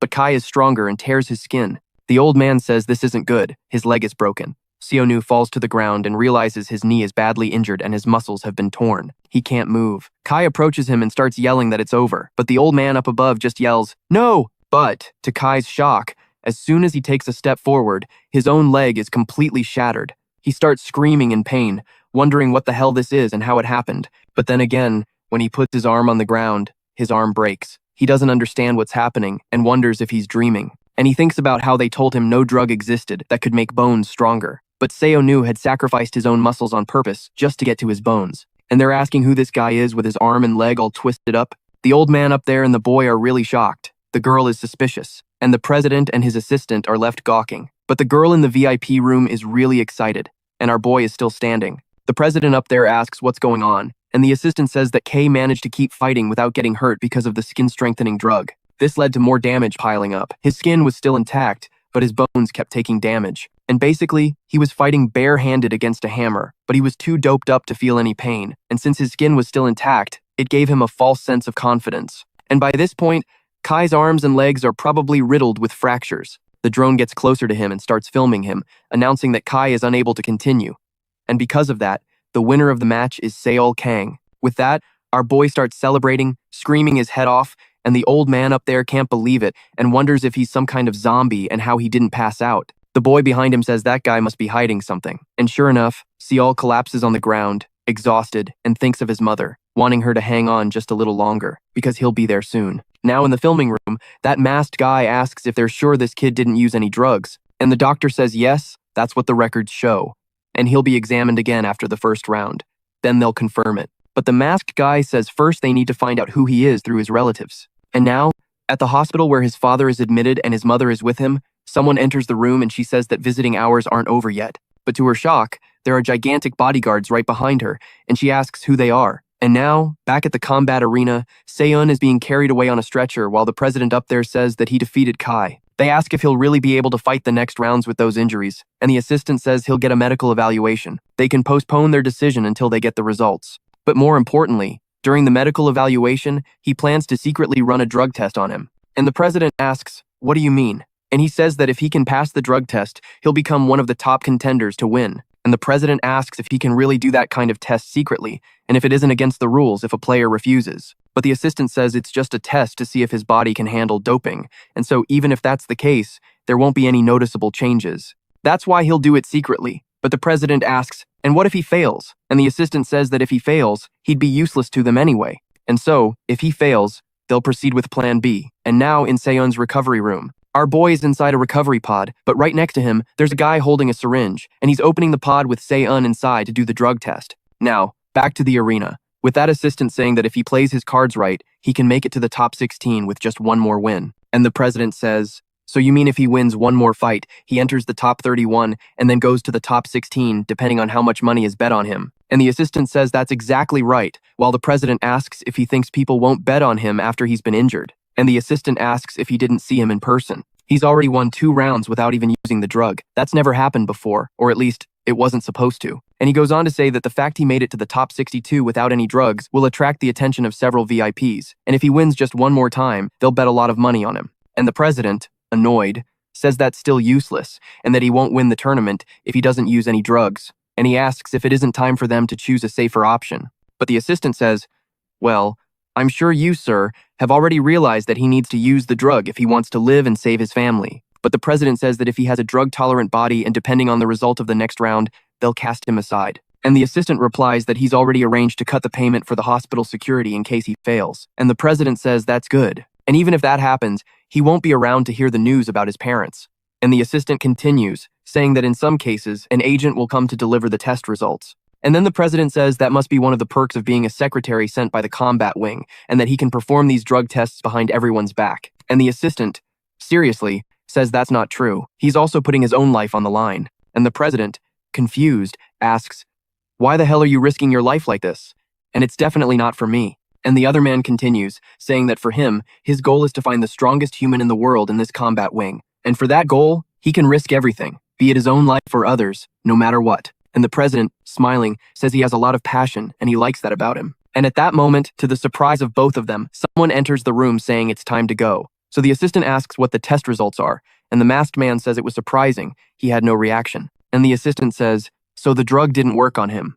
And the other man says, yes, that's exactly it. And the president starts shouting that he's already talked about this and they need to get rid of all the evidence related to him and start cutting off his parents' support. But he, very seriously, says that it's actually easier to get rid of him while our boy is still sleeping in that strange pod. And now in the reception area of the combat wing, that blonde boy says that since they've called all 62 winners, the results must have already been decided. And that old man next to him says he must still be recovering, so he hasn't come back yet. And the capoeira girl says that maybe that's for the best. After all, they said they'll start when all the players have recovered, and this could be a good time for him to get some rest. And the blonde guy watches her and wonders how in the world she can stretch so much. And she stares at him and says that Mr. No looked tired. And the blonde boy says that usually, the fights here leave some injuries, like what happened with Seo and him, but those two came out without a scratch. And they're really strong. And the kid says this arm is one of a kind. No one would have guessed he had such an incredible right arm. And he says he also had no idea his arm would change so much. And the kid said that with Amanda, her opponent just kept yapping about how he wouldn't use his arm since he was facing a woman. But in the end, he got knocked out with a single punch. And to be honest, she beat him so fast that he still hasn't even processed what she did. And he asks if she can tell him how she did that, but she replies by asking why she would tell him. He could end up being her opponent in the future, which really surprises the kid. But he was startled right then by that psycho showing up, asking why he left him out when he was the first one to win. And just then, someone appears on the big screen, congratulating everyone for reaching the top 62, and says that if they defeat one more opponent, they'll have a chance to go straight to the top 16. Those who win this round, reaching the top 31, will be ranked by the money bet on them, and the top 16 will be decided based on that. And if they survive the round of 16, they'll receive 5% of the bets as prize money. And so everyone starts celebrating, overjoyed by the money they could possibly win. And this mysterious guy continues, saying that if they want people to bet on them, they'll have to risk their lives in this next round and show the VIPs just how strong they can be. They shouldn't worry about getting hurt. After all, this place is one of the best hospitals in the world, and he says that he will now reveal the matchups for the next round. And now in another location, at the Rosin Group, that chairman asks if they can secure other candidates to bet on besides Sionu. And the assistant says, of course, this fighter seems like a candidate, right? And the chairman asks who it is, and the assistant says it's Sunu's opponent. And now the scene cuts back to the fighting arena. In the recovery room, Sunu's pod finally opens and our boy wakes up, calling for his mom. But he thinks that it wasn't a dream, and he's sure of what he heard someone unknown saying they want to get rid of his parents if he doesn't react to the drugs. And he's really unlucky, although he wouldn't have seen it anyway. But to his surprise, our boy saw everything and thinks he needs to get out of there as fast as possible and save his parents. And now the scene cuts to the director's office, with the director asking what Sunu's medical evaluation was, and the doctor behind him says there was something special. And the director asks, "What do you mean, special?" And he answers that he has something they can enhance with their drugs, which is his bone density. It's 10 times higher than the average. And the director says that's incredible, and the doctor says that's not all. And the director asks what else there is, and he, looking at the data, says his recovery speed is way too fast, and it's actually like he's regenerating, which really surprises the director. And the doctor says he might give them some clues about the regeneration drug they're developing. And the director says, so there really is something about him. And he asks if Sunu's relatives are safe. But then the doctor says he's very sorry. And the director asks, "What do you mean? What happened?" And the doctor said that when they arrived, someone had already taken them. And now in Sunu's recovery room, our boy is getting really nervous. If he doesn't go now, they'll get his parents. But this is bullshit. There's no way out and no way to escape. And he needs to get out of this room as fast as possible, find the duct, and climb out of this place.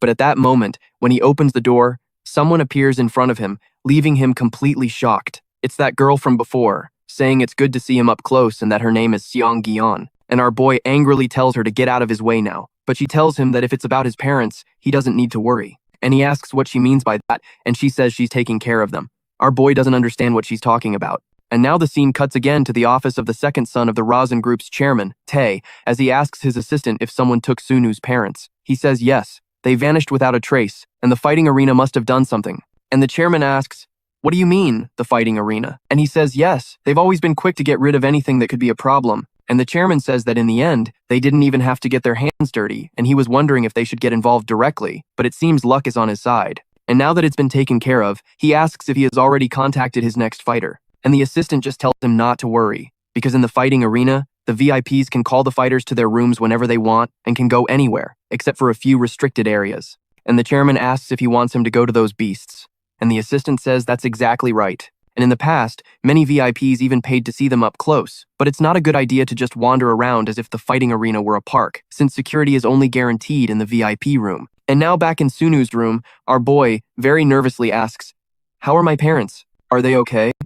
But the girl tells him to shut his mouth right now and keep his voice down if he wants to save his parents, because escaping from here won't solve anything. And he pulls her hand off him and asks what she means by that. She says very seriously that, as he already knows, his former contractor, Yan, is trying to get rid of any evidence that links you to him. Getting rid of his parents is the first step, and on top of that, loan sharks are also looking for them, which makes Sunu really nervous. And the girl continues, saying she came here without a guide so she could talk to him privately, so he better listen to her. She also wants to keep his parents safe, but he, very annoyed, asks why, and what does she want from him? She says her name is Seong-Gion, and she only needs one thing, which is him, surprising our boy. And he, pissed off, asks what the hell she's talking about. And she says she's one of the 16 VIPs, so she needs a reliable fighter to bet on, and he asks if she's really a VIP. And she says she may be young, but until recently, she was one of the owners of the Razin Group, and it would be easier for him to understand if she said she's the half-sister of his former contractor, which surprises our boy. She says confidently that even though he got her kicked out of the Razin Group with his schemes, she was planning on leaving anyway. Besides, her own businesses are doing well, so she couldn't care less. But still, she doesn't want her brothers to destroy their father's company. She just can't let that happen on her watch. Confused, Soon asks what any of this has to do with her parents. She says that, to put it bluntly, she and her brothers were always spying on each other. She's been keeping an especially close eye on him, her second brother, since he's not very careful. And when she saw him working so hard to recruit you, she went to your parents to find out more about you and realized you were even more amazing than she'd imagined. So she couldn't let her brother have you all to himself, because your genes are extraordinary. This leaves Soon completely stunned. Soon quickly asks, "What do you mean, my genes? What are you talking about?" She says what matters right now is that a lot of people are looking for his parents. Soon, getting nervous, asks that if running away won't work, then what does she want him to do? She tells him she's certain of one thing. There's only one way to save you and your parents, and it's the only way. He quickly asks what it is and tells her to just say it already. She just says that he needs to win, no matter what. She's planning to make a deal that takes out both of her brothers by betting on the winner of the combat wing. This leaves Soon completely surprised, not quite getting what she's aiming for. She explains that if everything goes according to plan, her second brother won't be a threat anymore, because he'll be rotting in prison. As for the loan sharks, they can be dealt with using money, and that'll be easy for her, since she has plenty of it. And our boy Soon asks how he's supposed to trust her, meeting in a secret place like this, and where she gets all this confidence from. She tells him there's a rule in the combat wing. Anyone who doesn't keep their word is erased from existence by the authorities there, and that's the ultimate rule. A very nervous Soon says, "So you're willing to risk your life, betting on me?" He asks if she's crazy, but she says she's not the only one who needs this partnership. Once the top 16 are decided, anyone who isn't chosen by a VIP is immediately disqualified. So Soon asks how he's supposed to know his parents are safe. How can he trust her? She says they aren't allowed to bring cell phones or any other electronic devices in here, so there's nothing she can show him. So, Soon asks, then how can I trust you if I can't see anything or contact anyone? And so she asks, would you trust someone who shared secrets with your parents? Our boy Soon, stunned, asks, what do you mean? What are you talking about? She adds, especially someone who knows about your parents' past and how you got those incredible genes. Soon starts yelling, asking what the hell this girl is talking about and demanding she tell him right now. But to the surprise of them both, the automatic door slides open and a drone appears. She moves closer to him and tells him not to forget. She'll protect his parents with her life, so he doesn't have to run away. She says it's time to go. As she turns, she tells him not to worry about anything else and just to secure his victory with her and no one else. After she leaves, our boy is left completely confused. The scene then cuts to the combat dorm, room 10, where the old man is saying that his bounty has gone up quite a bit. But Soon is in last place. The blonde kid says it's probably because he was sent to the recovery room after the match. No matter how well he fights, people aren't going to bet on an injured fighter. But to everyone's surprise, the door to their room opens. First, the drone enters, announcing that player Soon has returned to room 10, as our boy walks through the door with a very serious expression. The old man gets all excited, saying he's finally back. He says he looks better than he imagined and must have gotten some good rest wherever he was. But then he notices something's different about Soon and asks why he looks like that. And our boy, trembling with pure rage, just demands that he tell him. How did he manage to win without even getting hurt? The old man's expression turns serious, but he doesn't answer. He just stares at our boy. Soon, shaking with anger, says he has to make it to the top 16 or his family will die. No matter what, he pleads, please, just say something. I'll do anything you tell me to. So, he finally asks the old man for help, which leaves the old man shocked, seeing how much Soon has changed. Our boy says that he knows he's asking for a lot. But to his surprise, Amanda, who's beside him, says he needs a finishing move. Soon asks, a finishing move? What do you mean? She explains that it's hard to control a fight if you don't have a finishing move, especially in the combat wing where you're up against all kinds of monsters. By the way, she asks him what his specialty is. This catches our boy off guard. He doesn't really know what to say because he has no idea what his specialty is. But then the old man crouches down and asks, how about a calf kick, using that strong shin of yours? There aren't many people who can control their legs with your kind of precision and agility. It's really impressive. During your fight with Kai, I was watching closely. You blocked a low sweep from an experienced fighter with your shin. That means you either have a lot of confidence in that shin bone, or maybe in every bone in your body. He says that these days, the calf kick is becoming more and more refined. Some fighters can take down their opponents with just a single one. Then he asks Soon if he can show him his calf kick. Soon gets into his stance and throws a calf kick. It's apparently so strong that it even surprises the old man, who notes the explosive sound it made. He says the kid is truly talented. But as they're talking, they hear a siren. The old man wonders what that noise is, and then the whole combat wing begins to shake. Everyone around starts wondering where the sound came from. Meanwhile, in one of the completely sealed-off rooms, someone is training their moves, so hard they even crack the floor. With just a single blow, he managed to shake the entire foundation of the facility. And this is Ryo Istika, ranked 15th, Seo's next opponent, who, by the way, is a Kudo fighter, a Japanese martial art. And now the scene cuts to room number 10. With everyone still gathered, the old man says that if he takes down his opponent with a calf kick, his chances of winning will increase drastically without even needing a proper fight. And if he makes it to the next round without getting hurt, his prize money will go up again. But just as Seo is planning his next move, that weirdo appears right behind him, saying, that's not it. He got it all wrong. And Seo, all nervous, asks what's wrong and where he came from. And this strange guy goes on, saying that they all already know Seo's decisive move isn't the calf kick, and they should know it. And V, in the back, asks what he means, and tells him to just spit it out. And this freak says his decisive move is his headbutt. He blocked the Lethwei champion's head with only his own head, and on top of that, he did it multiple times. And the fact that he kept fighting even after injuring his head just proves that his head is the strongest one in this entire place. And he starts trying to lick a bit of his head with that crazy look on his face, while Seo tries to push him away, and V in the back tells him to calm down, asking if he doesn't know that headbutts hurt the one giving them just as much as the one receiving them. That would be almost suicide, and even more unfeasible when he's fighting against monsters like the ones in the combat ward, so it can't be a viable strategy, and he could end up dying from brain damage in less than 2 rounds. And just as he said, it's complete suicide. But the long-haired guy says it's funny he'd say something like that. To begin with, all of them put their lives on the line when they signed up for this competition, and they should have understood that, which surprises everyone again to hear him speak that way. And this psychopath says that hesitating for fear of dying in a fight against top-ranked players from the combat ward, it's just obvious what's going to happen. It's certain death. And the old man gets really nervous at the sight of this freak, but he continues, saying that he doesn't think they should be worried about Seo right now. And V asks, "What do you mean?" And with that strange smile, he says he's talking about his next opponent. That guy is very strange and perverse. And the next fight is the 9th-ranked Misu Han against the Park Old Man, ranked 22. And now, in the restricted area of the combat ward, that director starts looking over the players' reports and says that this drug is pretty damn scary. And this kid won, and it was a wonderful thing to bring him here, with 3 players' bodies floating in a tank. And the director says he must be proud of his son, speaking to the doctor. And the doctor, with his head down, thanks him and bows, saying that this was only possible thanks to him.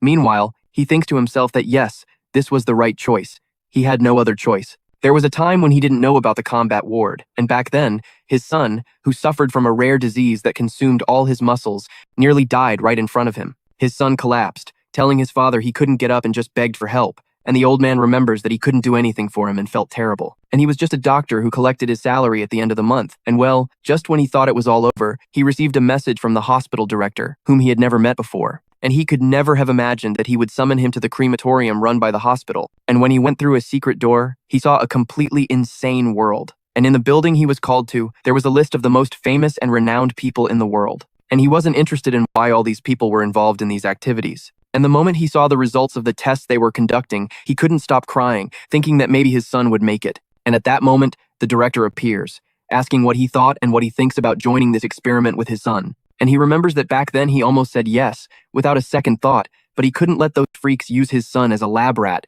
So he started to run away and rush to his son, but when he got there, he saw something unimaginable. Because, as far as he knew, his son had said he was going to school and felt fine, but that's when he realized he'd been blind to how his son was truly living all this time. And his son just begged him to please kill him now because he couldn't stand living anymore. And the old man, completely devastated, saw that there was nothing he could do about it, so he finally joined the combat ward as he wonders if there really was another path for them, one that wouldn't have turned him into the monster he is today. And finally, the day of the fight approaches, and that drone asks him to please enter the arena. As soon as the door opens, he takes a step forward, appearing before the arena. As he enters, he faces an old man who says it's finally begun. And the old man, believe it or not, is a Krav Maga master. Meanwhile, Misu Han is a master of Kali Arnis, a Filipino martial art that focuses on training first with sticks, blades, and knives, and then on high-level hand-to-hand combat. And the drone in front of the two announces that they will now begin the fight between Misu Han and Suk Park. And they are to begin now. With both of them rushing at each other, Misu Han quickly jams his 2 fingers right into the old man's shoulder,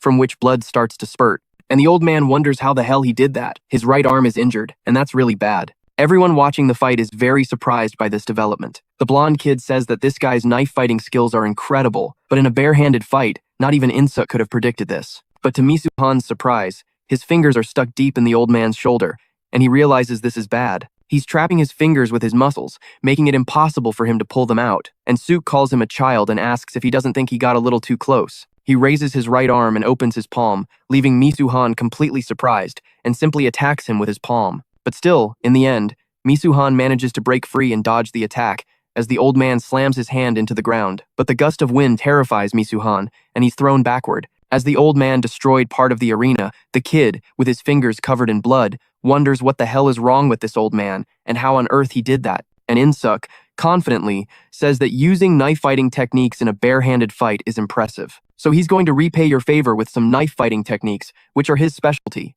And that chairman asks about this Insuk Park and who this guy is that's facing Minsu, the number 9 ranker, with such ease, and he asks if he was considering Minsu one of his options. But who the hell is that Insuk? And the assistant says he's a mercenary who fights mainly using Krav Maga. And the director asks, "What do you mean, Krav Maga?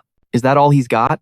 And the assistant says that as violence against Jews increased in the mid-20th century, this martial art style was created by a Jewish soldier to protect civilians. It's a martial art focused on real combat that mixes practical techniques from various martial arts around the world, and it's also known for being especially efficient in close-quarters combat. This director asks if, since it was created for protection, that must mean its strikes are weak. In that case, he's useless to them. But the assistant says he's not so sure about that, and the director asks, "What do you mean?" He replies, saying that if the method of protection is to eliminate the threat, then it'd be a different story. And Insuk stared him down in the middle of the arena. He immediately charges at Minsu Han. As Minsu says he's too slow, he quickly manages to dodge. With an arrogant smirk, he says the old man is way too slow and shouldn't dare fight him like this, landing a blow right on Insuk's temple. Quickly, Insuk tries to counterattack, But the kid takes a few steps back and the old man lunges at him again, certain he'll catch him no matter what. And the boy, confidently, asks if he thinks he can keep up. But with that clumsy body and a huge arm, it's useless to drag yourself over here. But just then, the old man crouches down and says, "Here I go." He digs his hands into the arena floor and charges at him like an absolute monster, sending him flying towards the wall. But at the last second, Minsu managed to dodge, getting only a cut on his face. He dodges all of his attacks, saying he already told him he's useless. And Insuk thinks, damn it. He got to his side, and Minsu quickly lands 2 blows on the old man's ribs, and the old man once again tries to counterattack. But Minsu says he managed to stop him from hitting his vital points with that slow body, but he wants to see how much longer he can last. He starts attacking him at several different points with his strange techniques, while the old man thinks he can't keep up. At this rate, he could end up defeated. The kid passes by him once more, landing a critical hit, which greatly surprises the 3 in the stands, who are shocked by the fight. And the blonde kid says he has that kind of strength for a number 9 ranker, and wonders if it's really impossible to beat him, as he stares at an Insuk completely covered in blood, severely weakened, his body trembling. And Minsu Han says that he's really tough. Seeing the old man on guard, he asks why he's clenching his fists, and if he's given up on his knife-fighting techniques. Meanwhile, the old man realizes his body is badly injured and opens his guard, as Minsu Han looks like a demon. He says that now that he's opened his guard, he's already given up, and he asks if he's planning to grab him when he gets close, but asks if he really thinks that's going to work. He charges at him, yelling for him to die, and strikes his stomach, and the old man feels that power and realizes that was a very strong attack. But to everyone's surprise, it wasn't the kid who hit him, it was Insuk himself who punched his own stomach. And the blonde kid up there doesn't understand what the hell he just did. And why did he punch his own stomach? Amanda, beside him, says he wasn't just punching himself, but tried to hit his opponent's fingers in the middle of the attack. And to everyone's surprise, he managed to hit them, breaking 2 of his fingers, leaving Minsu Han utterly shocked, as this was something he had never imagined. And after he breaks his fingers, Minsu Han says he's a crazy old bastard. But to his surprise, Insuk is already right on top of him, ready to strike, while he mentally thinks, damn it, I'm going to get hit. And the next second, he takes a punch to the stomach and is thrown against the wall, making a huge crack, and he starts screaming in pain and spitting up blood, while Insuk thinks that he hasn't defeated him yet and needs to hit him with another, stronger blow. But his right arm has taken a lot of damage. This is going to be very difficult, and this is his only chance. So he says he's going one more time and gathers all the power in his fist. But to the old man's surprise, he feels something strange in his body and starts to collapse in the middle of the arena. As Sionu notices, he tells him to hang in there or else he's going to fall. The old man thinks, damn it, I've lost too much blood. I can't even lift my arm. He starts closing his eyes and apologizing to his son, but he wonders why he's thinking about that. It's not over yet. He tells himself to get a grip and, upon opening his eyes again, that kid, Minsu Han, is right in front of him, ready to attack. And to the old man's surprise, this smiling psycho says that he's actually right-handed and simply hits him with another blow right in his chest, making Insuk spit up a lot of blood, and Sionu up there starts screaming for the old man. But to everyone's surprise, the old man had put his hand in front of his chest, but the kid's hand still went through, and the smiling psycho congratulates him on his desperate attempt to stop him by sacrificing the palm of his hand. But he says that unfortunately his fingers are too long and just shoves them in even deeper. And Insuk's eyes go wide in the last moments of his life, and he simply falls to his knees on the ground as Sionu realizes this is really bad and starts calling out for Insuk.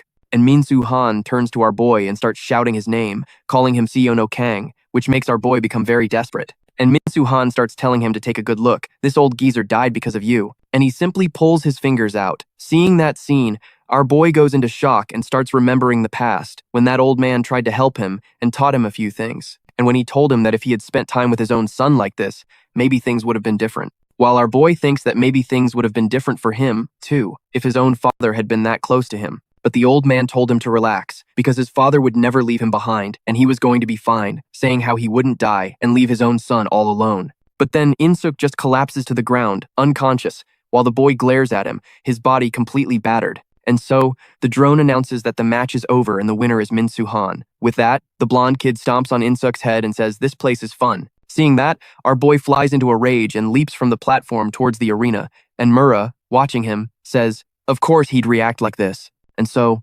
the 2 drones turn to face our boy. Meanwhile, the kid up there thinks, the guides didn't shoot at him, so they won't shoot unless they actually fight. And our boy glares at Minsu Han and tells him to get his foot off him now and cut it out. But Minsu Han just grinds his foot down even harder and tells him to come over and make him, if he can. As our boy, even more pissed off, gets into his stance, The drone quickly takes aim at him and our boy screams, "I said get your foot off him now!" Meanwhile, he lunges at him with that psycho look on his face again. And the other boy quickly jumped onto the platform, thinking he has to stop them now. But someone is faster and grabs Sionu, telling him to stay out of it. But that smiling guy says he should at least live long enough to use the skill he taught him. Sionu tells him to let go of him now. And just then, that other guy comes from behind and sweep kicks Sionu, knocking him to the ground and pinning his feet. With the two of them holding him down, that crazy smiling guy tells him to take a little nap now, while our boy starts to pass out, thinking, damn it. And he remembers when Insuk told him that if something were to happen to him, he asked him to please take care of his son. He says his son would want him to be his friend,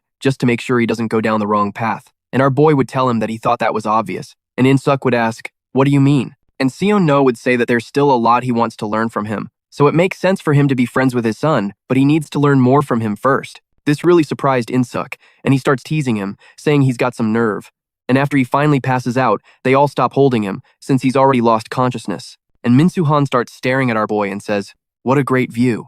But Amanda steps forward and says he's already gotten the attention he wanted. So she tells him to leave now. And the boy asks, what do you mean? Amanda glares at him, asking what he's going to do and if he wants even more attention than this. And Minsu asks if she wants to die too. And Amanda says that sure, if he picks a fight with her, he'll get shot by the guide. That would be great for her. But she glares at him furiously and asks if maybe she could just beat him to death herself too. And he gives a little smirk and says her time will come and he'll end up killing her anyway. And he turns around, starts to leave, and walks past the platform. Meanwhile, Amanda goes over to Insuk, touches his neck, and realizes he's not dead yet. And she calls for the paramedics to come help her. Staring at his hand, he says that his right hand saved his life, and he used it to move the blow just slightly away from his heart, so he's not dead yet. And watching from above, that director says that Minsu is a freak and asks how on earth he can use his fingers as weapons. And the assistant says it's because of the drug's effect, which is unique to him, and most muscle enhancement drugs only increase muscle size. But for Minsu, the tendons, ligaments, and everything around his bones have been drastically enhanced. That could be far more useful in combat than Seonno's strengthened bones. And the director asks if they shouldn't recruit him then. But the assistant says that Minsu is a fighter managed directly by the chairman, so it's not easy to get in contact with him. And he says, damn it, and the assistant tells him not to worry, as there are still several participants to choose from, including those in the next match. The director asks, what do you mean, next match? Are you talking about that capoeira fighter? And he says yes, he was thinking of her. But the director asks, what do you mean capoeira? That's not even a fighting style. It's more of a dance. But the assistant says that capoeira may be a dance, but it wasn't created for entertainment. And when Portugal colonized Brazil, several African slaves were brought over to work and to escape the oppression and harsh conditions. They created a martial art disguised as a dance to deceive the guards who watched them. Of course, at least that's what the story says. And the assistant continues, saying that it's a martial art marked by suffering and pain, not by joy. And in fact, after Brazil gained its independence, capoeira ended up being used in various criminal activities to the point that the government banned it for a time, around 1937. So it's not just an efficient martial art, but a very dangerous one too. And in the ring, Amanda Croach is already in position. And the guide drone, following her, approaches and says that the fighters for the next round have arrived. And so Amanda looks to the side and sees someone else, Elgo, a master of mixed martial arts. And the drone says they will now begin the duel between Amanda Croach and Wilk Sugg. And so Amanda gets into her stance, eyeing her opponent, and wonders if he's underestimating her, because he doesn't seem worried at all. So she makes the first move, and at that moment, she tries to kick him. But looking at his face, it seems another psycho has entered the arena. Back to the director, he says, all right, enough about Amanda Croach and capoeira. Tell me about this guy, Wilk Sugg. He's 10th in the betting ranks and must be incredible too. And the assistant says that he used to compete in MMA, but he wasn't very successful. But after using the drug, he gained dynamic vision, and he was nicknamed the 10-second knockout artist among the VIPs. And the money bet on him has been increasing rapidly ever since. And the director asks, what do you mean, 10-second knockout artist? What kind of nickname is that? And his assistant explains that he's won all his fights with a single knockout, and none of them have lasted more than 10 seconds. And the director says, then that's incredible. And the assistant says he managed to get a lot of people to bet on him by finishing his fights without a single scratch. And he managed to get even more attention because of the 10-second streak. And the director says, so, if he can keep his title this round, and the assistant finishes, he'll attract a massive amount of money and climb to the top ranks, at least. The fight begins, and at 7 seconds, Amanda throws a kick at him, and still at the 7-second mark, that psychopath gives a little smirk, and says that even a high-level fighter was lured in by his unprepared stance. She attacks without hesitation, but he can see it with his dynamic vision, and at 8 seconds, he thinks he can block it even though he's off guard, and tries to counter at 9 seconds. But to his surprise, he doesn't understand what's happening or why he's looking at the floor. Only at the 10-second mark is his face slammed into the arena floor, and Amanda, on top of him, grinds his face into the ground. As he's thinking that she ultimately defeated him in 10 seconds, Amanda simply takes her foot off him, and he has been defeated. And the drone above her starts to announce that the winner of the round is Amanda Grott. She stares him down and says, "There are some techniques out there that, no matter how hard you try, your senses will never be able to keep up with." Watching that fight, the director is completely shocked, wondering what the hell just happened. Miluk says the problem was that he thought he needed to block the kick and immediately went into an attack position. The director asks, "Isn't that how they fight? You block and then you counter." But the assistant says that's what Riku-su thought, and that normally, a kick strong enough to knock out an opponent requires all the body's energy to be compressed on one side, and it explodes the moment it's released towards the target. And so, if the first attack fails, the attacker won't have enough time to gather that energy again. In other words, their next attack won't be as strong or as fast as the enemy's counterattack, especially when both of your feet are off the ground. And so you have a lever to compress and store all your energy. And the director asks, "So, wasn't that the situation Amanda Grott was in? Both of her feet were in the air and her first strike missed?" And Maluk explains that yes, that's exactly right. And that's why Riku tried to attack her immediately, but that was his mistake. There was one thing he overlooked about Amanda Grott, and the director, very curious, asks what it was. And he explains that in capoeira, they use their arms and hands as levers, and Amanda Grott was given a strength drug to significantly improve her muscle density instead of her muscle mass. This made her attacks much faster and more powerful, without the slowness that excess muscle brings, giving her complete freedom for her techniques. And now Amanda can attack with great force and speed in any situation, so we still can't tell what she might be capable of. And the director, smiling, says that it seems there are still some good fighters left, but Maluk says it'll be very difficult to get a match with her now. And the director asks why, and he says it's because she defeated the knockout artist in 10 seconds. In 10 seconds, she'll probably inherit that title, and all the VIP's money that was bet on that guy will go directly to her now. And the director asks if he can't handle a little competition, but Maluk tells him not to be hasty. There are still several interesting fighters left, and the director asks if the next fighter is also from room 10. And Miluk says that yes, that's right, and this match will be very interesting, since the fighter will be forced to give it his all. And with that, it cuts to room 10. With that blonde kid saying that he's finally awake, and our boy wakes up with a start, asking what happened. He asks why he's there, and quickly remembers what happened, and asks about Yosuk. But to their surprise, Amanda enters the room and says that he's still alive, believe it or not, and she saw him breathing when she went over to his body. And so, Minho calms down a little, because he isn't dead yet. And with that, Amanda goes over to Minho and tells him that his fight is next. And she asks if he shouldn't be getting ready, and Minho says he knows. He gets very serious, thinking that this opponent might be the reason he's here. Remembering when a man handed him a card, saying that he'll make sure he meets the one who killed his brother. And Minho said he doesn't even know his name, so how could he know who it is? But the mysterious guy says that what he does know is that he entered the combat wing and was a former boxer, which really surprises Minho, hearing him say he'll give more details later. But one thing's for sure, there aren't many ex-boxers in the combat wing, and your next opponent is Ao-no Choi, ranked 16th.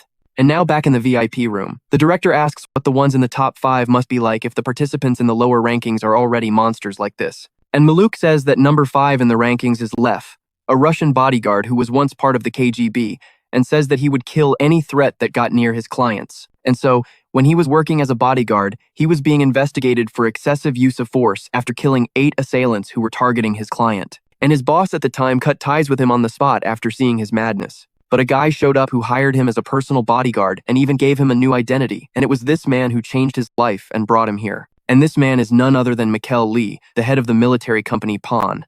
And the director, annoyed, says that without connections like that, people are worthless. But Miluk says that with the stamina drug he received, his movements have no limits, so it's no surprise he's among the top 5 best. As for the 4th-ranked fighter, he's with Chairman Sang Suran, the head of the country's largest construction company, Aran Construction. He is Gingo, a master of combat Taekwondo. He grew up respecting his father, a traditional Taekwondo master, but for some reason, he followed a different path, learning the combat style. The director asks, "What do you mean, Taekwondo? Isn't that an art used only in sports?" But Miluk says that a while ago, they made a documentary about capoeira with several martial arts masters. So they did a test to measure the force and speed of each martial arts kicks, and most of them scored between 408 and 680 kilograms of force, but the capoeira kick hit 862 kilograms, leaving everyone speechless. But the last martial art tested was, in fact, Taekwondo. And from what he heard, the kick's measurement was no less than 1,043 kilograms. The director's jaw drops, asking if he's serious, and Miluk says that Go is special. He's an expert in combat Taekwondo, and with his elasticity enhancement, no one in the entire world could match his power. And in third place is a guy invited by Chairman Isugo, the head of the pharmaceutical company CT Bio. His name is Ryan. He's a total juicer who's done everything to get stronger, including all sorts of experiments and drugs. The guy was even crazy enough to embed a steel plate into his own bones. And with the drugs messing with his brain, he's become a mentally unstable fighter. Then, in second place, you've got a wanted criminal, Taran M., who's a professional killer. He was hired by Donggu Park, the chairman of the biggest private loan company, Fine Life. The director says he can't believe an idiot like Donggu managed to hire the number 2 guy. Misuk says he already knows a lot about this fighter, but one thing's for sure. He's a psychopath who's here to get off on the thrill of killing without getting arrested. And his fighting style is different, completely overwhelming. Most of his opponents died before they even knew what hit them. The director, getting pissed, says, "This is bullshit. They're all monsters." But Misuk says the Times, Real Times Abomination is the current number 1, who's also the former champion. And the director asks, "You mean the number 1? But just then, interrupting them, someone smashes the door down. The director, terrified, asks who he is. This smiling guy just says, "My bad, can't seem to control my own strength." And this guy, he's number 1. They call him C, a Gurkha mercenary. The director hits the floor, terrified, screaming for the guards. 2 drones appear in front of C, taking aim. Right after, someone else walks through the doorway, calling the director an idiot. The director recognizes him. It's his brother, the eldest son of the group, Razan, the executive director. He asks his little brother, "Did you really think you could win just by showing up here?" He tells him to start packing his bags and get lost. "You brought some student here for a bet, risking your own position. You really are a complete idiot." This left the director furious, unable to say a word. And his brother adds that he knows what happens when you break a door certified by the combat wing, and that he better not come asking for help when he gets kicked out of the company. So, have fun with the little boy you brought along. After they leave, the director is absolutely livid, muttering, "Damn it all." He screams at Misuk, "What are you just standing there for? Find someone who can beat that guy, now!" Misuk says the odds are high, but not a sure thing. The director asks, "What's that supposed to mean?" Misuk explains that the effects of the drugs can be unpredictable. So, after the second doping round for the top 16, a few fighters might end up becoming the new favorites. It might take a little while, but that's the kind of fighter I'm looking for. The director, annoyed, asks, "Do you have anyone in mind?" Misuk says he actually has 5 people in mind. The first is Ryu Hisuka, who's up against his No. The others are Amanda Croach and the judo master Gang Jun. And the last 2 are the participants in the next round. The 2 boxing underdogs, Minyan King and Onu Choi. And finally, Minho confronts the boxer and asks, "By any chance, do you know a guy named Minyan King?" Onu Choi replies, "How could I not?" which sends a shock through Minho, making him boil with rage. He's finally found his brother's killer. Pissed as hell, he says, "So you times do times know my brother," while thinking, "I threw everything away just to find you." Just then, something glows on the kid's chest, probably his heart rate spiking. He just vanishes from sight, appears right in front of the boxer, and slams a punch into his face with unnatural speed. He calls him a bastard and keeps wailing on him, making the boxer spit up blood. Then, quick as a flash, he lands a right hook square on the villain's jaw. He goes flying across the platform. He slams back first into the wall. Minho walks up to him, demanding, "Why did you do it?" The boxer says, "That's enough." Minho asks, "What do you mean? What are you talking about?" Just then, the boxer's chest glows too, and he says, "I needed to take a few hits for my drug to kick in." He gets up quickly and says, "I was just wondering if there were different levels to the speed drug." He stops right in front of the kid, and when the kid throws a punch, the guy vanishes from sight and reappears right beside him, instantly punching him in the face. But then Minho vanishes too, reappearing at his side. But the boxer is even faster than Minho, which makes the kid start to worry. He thinks, "I can't find his weak spot, no matter how fast I move." Onu says, "Looks like my theory was right," appearing right in front of Minho. He touches his face and says, "You threw a punch at top speed," then calls him a shitty little brat and smacks him in the face again. Reeling from the pain, Minho thinks, "No, it can't end like this." But the blow sends him flying to the other side of the arena, where he collapses on the ground. Onu walks over to him and says, "There's the risk of having to take a beating, but the effects of my drug are incredible." But to Onu's surprise, the kid is still moving. He walks over and tells him, "Stop moving, now. The ref won't be able to call the match if you keep twitching." He threatens, "I'll have to kill you then." Minho thinks of his brother, remembering something he used to say, "When everything seems lost, take one last breath. That will be your final chance." And Minho remembers that last breath. Something activates in his heart, and his drug has a surprising effect. Just before Onu can land a finishing kick, he vanishes from sight, reappearing beside him at incredible speed to build up more momentum. Onu says, "Damn it, he's getting faster after taking a beating." In an instant, the kid is right in front of him, shocking Onu, who thinks, "I have to dodge at top speed." He spins around at maximum speed, but the kid faints and appears right in front of him again, completely surprising Onu. He tries to twist away, but he's already falling.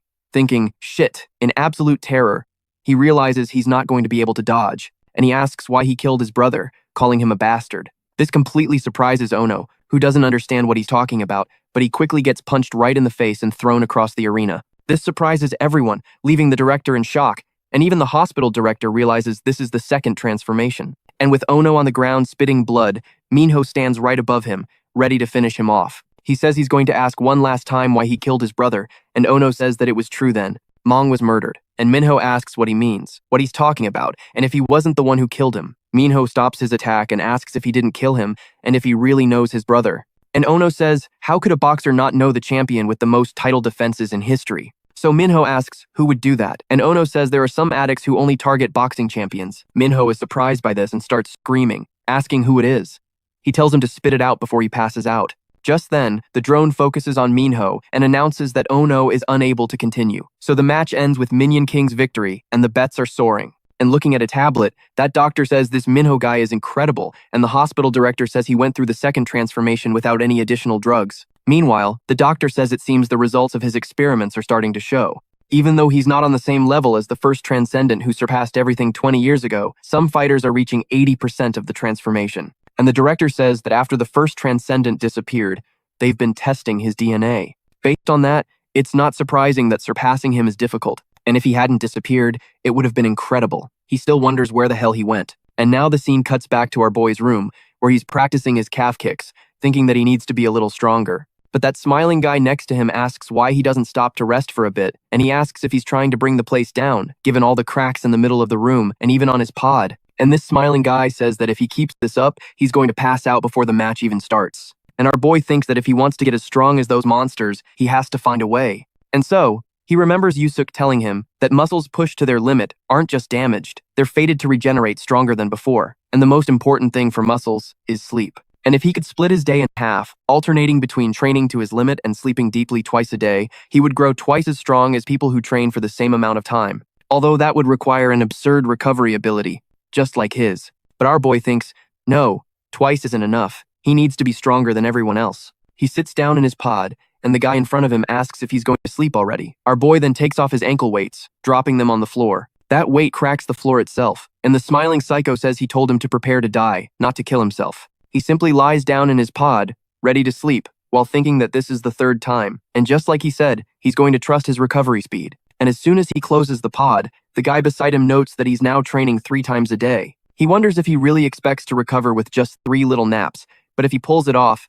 things are definitely going to get even more interesting. At that moment, the drone calls for Menon, asking him to please enter the main arena, and Menon says, of course, hoping it'll at least be fun this time. He walks through the door. But in another room, Gangjo, ranked 15th, is doing his training, levitating in the air with his hand stuck to the wall. Back with the VIPs, the director asks if Gang isn't one of the top 5 candidates he mentioned. And Muck says yes. He gained an absurd grip strength from his enhancement, and his grip can crush even muscle and bone.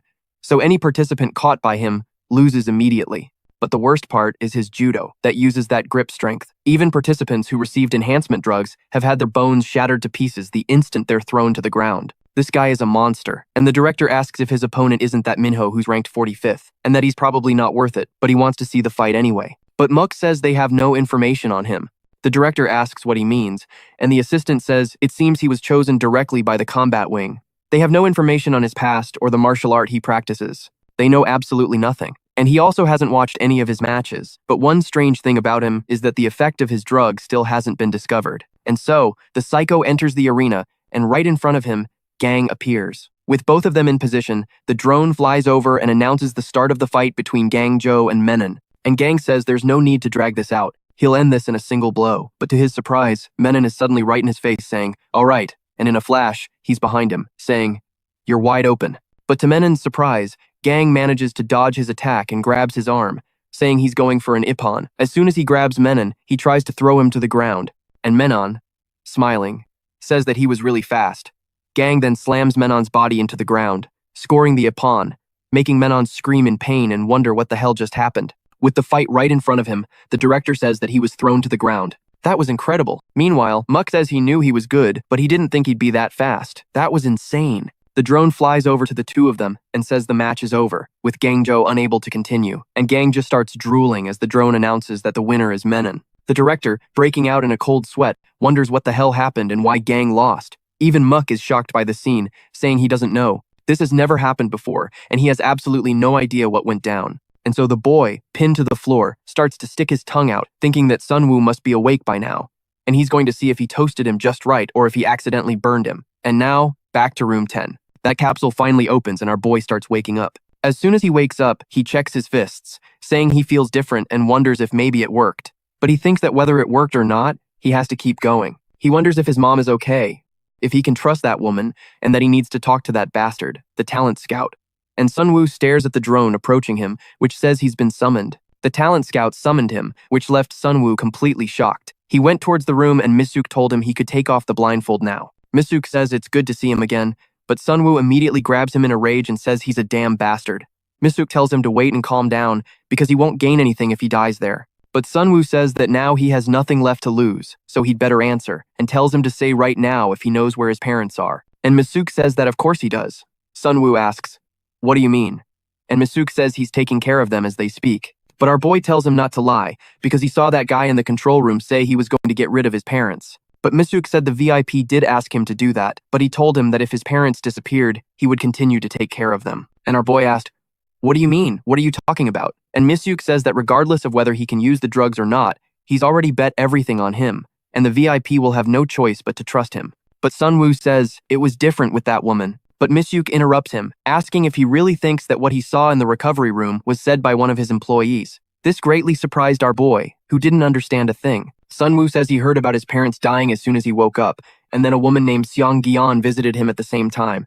And does he really think that's all a coincidence? And what if she said she'd take care of his parents? He says that fine. He should know she's lying. He was even kicked out of the company by his own father to protect his two children. But our boy asks if he thinks he's an idiot and how he can believe that, because that woman knew a lot about his parents. And Misuk asks if she was able to prove it right then and there. And our boy says no, since they're not allowed to bring anything in there. But Misuk asks, "Then what's that?" And he shows him his wrist. Sunwoo asks what he's doing, but then he notices something. It's writing, his mother's handwriting. And Misuk says she even wrote the date. So now he knows who his parents are with. And our boy says there's no way to forge her handwriting. And Misuk says the choice is his, to believe him or not. But first, he's going to say what he's planning to get his boss interested in him again. He exaggerated his report on his opponent's skills to get him interested in him. So, if he defeats him, Director Cha will have no reason to choose another fighter. And once that happens, all you need to do is win with them, and all your problems will be solved. And our boy quickly asks, "Who's my next opponent?" And down in the arena, that guy named Ryo has finally entered. And our boy remembers what Misuk told him not to forget. Sionu isn't interested in winning the championship, she just wants to ruin her brother's plans. In other words, she has no other reason to protect his parents. And if he chooses to work with her, from the top 16 onwards, she won't protect his parents anymore either. And our boy thinks, damn it.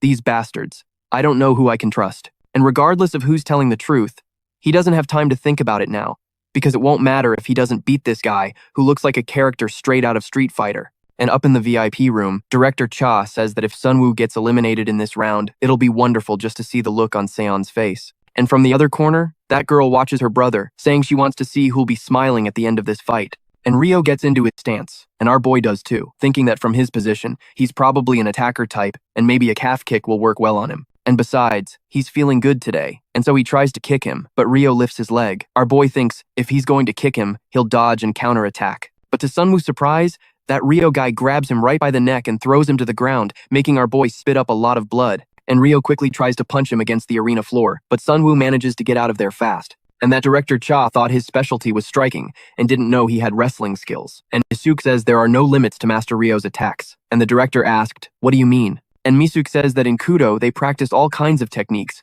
such as throws and wrestling locks, as well as kicks and punches. And on top of that, they even use headbutts and groin strikes. And their practice involves any attack that causes damage to the body. So facing Ryo in close quarters combat will be absolute hell. And so Ryo faces our boy and wonders, who is this guy? And why isn't he the least bit scared? As he quickly sees our boy charging at him, throwing a punch at his head, but he manages to dodge and immediately punches him in the stomach, making our hero spit up a lot of blood and fall to the ground. And that director says that it finally looks like he's finished off that kid. And so Rio stares at him again and gets very serious, thinking, the bastard is smiling. So he moves forward, wanting to see if he'll keep it up. But to Rio's surprise, our boy lunges at him, trying to grab him. And Rio asks if he really thought that would work and that now he can use more striking techniques. But to his surprise, our boy bites his leg, and Rio wonders what this lunatic is doing and quickly knees him in the stomach. He asks if he's a fucking animal. But to Rio's surprise, our boy opens his mouth and tries to bite him again. But Rio manages to kick him away. But Sunwoo managed to dodge at the last second. And Rio thinks, this piece of shit almost fell for my little game. His kick was too weak because he couldn't get into the right position. He says, damn it, and wonders if he's some kind of idiot model of a beast. But the kid starts laughing while the director wonders, what the hell is this? He remembers that he'd forgotten for a moment. But in reality, Seon is the one who isn't bound by any rules and quickly lunges at Rio, who screams for him to stay back. But to his surprise, our boy lowers his head. Meanwhile, that guy wonders if he really didn't try to bite him and went straight for his leg.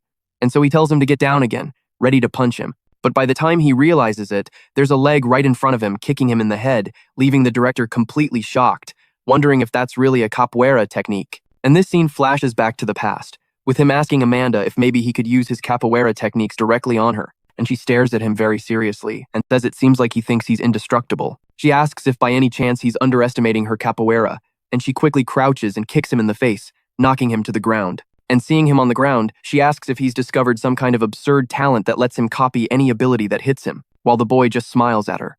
Back in the present, he hits Rio with a kick, dazing him, but Rio manages to grab his leg and tries to kick his head while he's upside down. And the excited director says that's it, and tells him to kick him right in the face. But to everyone's surprise, our boy throws himself upward, dodging Rio's blow. While Rio wonders if he can really move like that, our boy kicks him in the face, smashing it in and sending him flying to the ground. At the last moment, he manages to catch himself. Seon also catches himself and thinks that his body is moving just the way he wants it to. One more kick to the calf and it's over for him. But Rio stares at him, very surprised, makes a strange movement, and says that his wild and unpredictable movements are really something else. He didn't expect this, but from now on, he'll see him as a beast and will hunt him with everything he's got, quickly appearing right in front of him. Meanwhile, our boy, worried, thinks that he suddenly got ridiculously faster and wonders if his drug wasn't for strength. Seon prepares for the attack, realizes he's going to throw a punch, and is sure he can dodge and counterattack afterward. But to our boy's surprise, he gets headbutted and is completely shocked, wondering how he didn't predict that.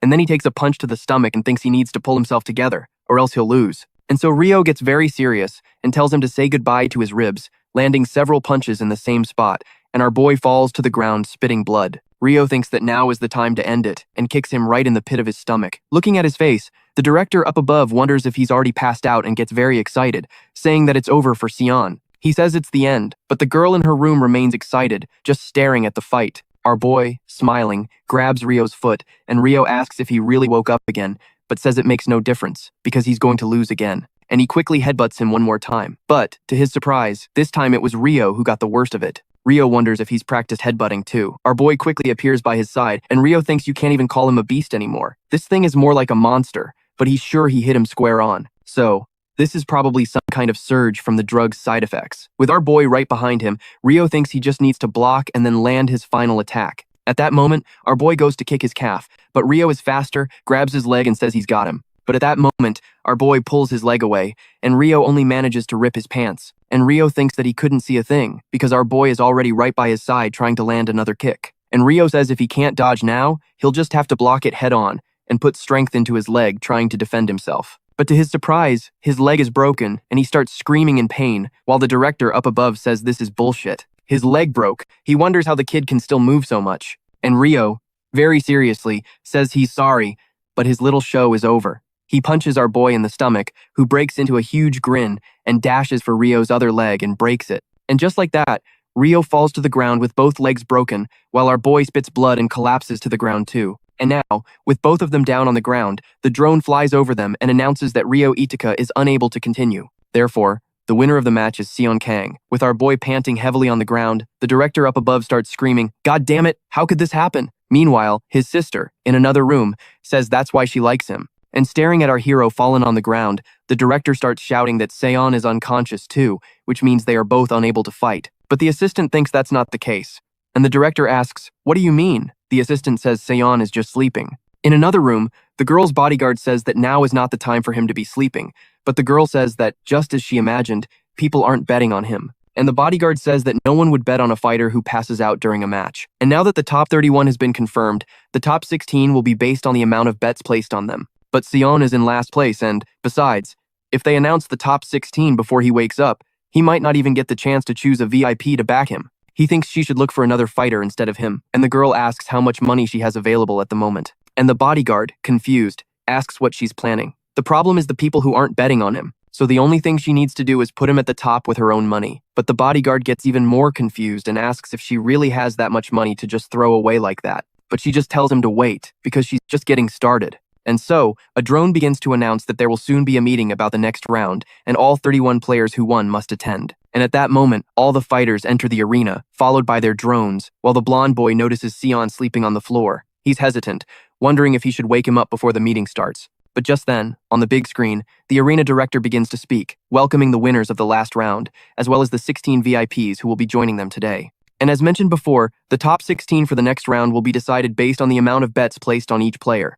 So he asks the VIPs to please place their bets on the players they believe will bring them the most profit, and gives them 30 seconds to make their final bets. And then the girl asks what the betting difference is between Seo-yoon and the top 16th spot. The guard says it's no less than 2 billion won, and it will probably change in the last 10 seconds. And without a second thought, the girl tells him to bet everything on Seo-yoon now, which makes him very worried. And he tells her that's 4 billion, and it'll all be wasted if he doesn't make the top 16. He tells her to ditch Seo-yoon and go for another fighter. But she says it's fine and just tells him to bet it all. But he's still very hesitant and asks why she's doing all this, and she gets irritated and starts to shout. She just tells him to do what she said, now. And so, at the last second, he bets everything while saying this is insane. He transferred all the money just as she ordered, and she used so much of her money just to provoke her brothers. So, why does she want to risk everything now? And then she asks what his current rank is, and he says the ranks were hidden at the start of the countdown, and she says that means they'll have to wait for the announcement. And after a few minutes, the arena director begins to say they will now announce the ranks, starting with the top 5.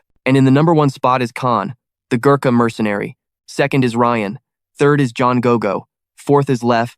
And 5th is Tyrim. And back there, that guy starts getting really pissed off, staring at the screen and seeing that the 2nd place fighter, Ryan, is a boxer. And he gets really nervous, thinking that there's still a boxer in this game. And the director continues, saying they'll proceed with the next 5. 6th is Luan, 7th is Amanda, 8th is Yongo, 9th is Quinto, and 10th is Python. And the kid thinks, so Amanda is 7th, and he wonders what he's going to do if he doesn't make it. And the director continues with 5 more.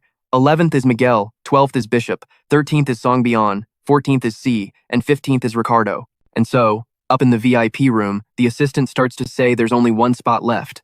And the girl starts looking down below and stares at our boy, passed out on the ground, sleeping.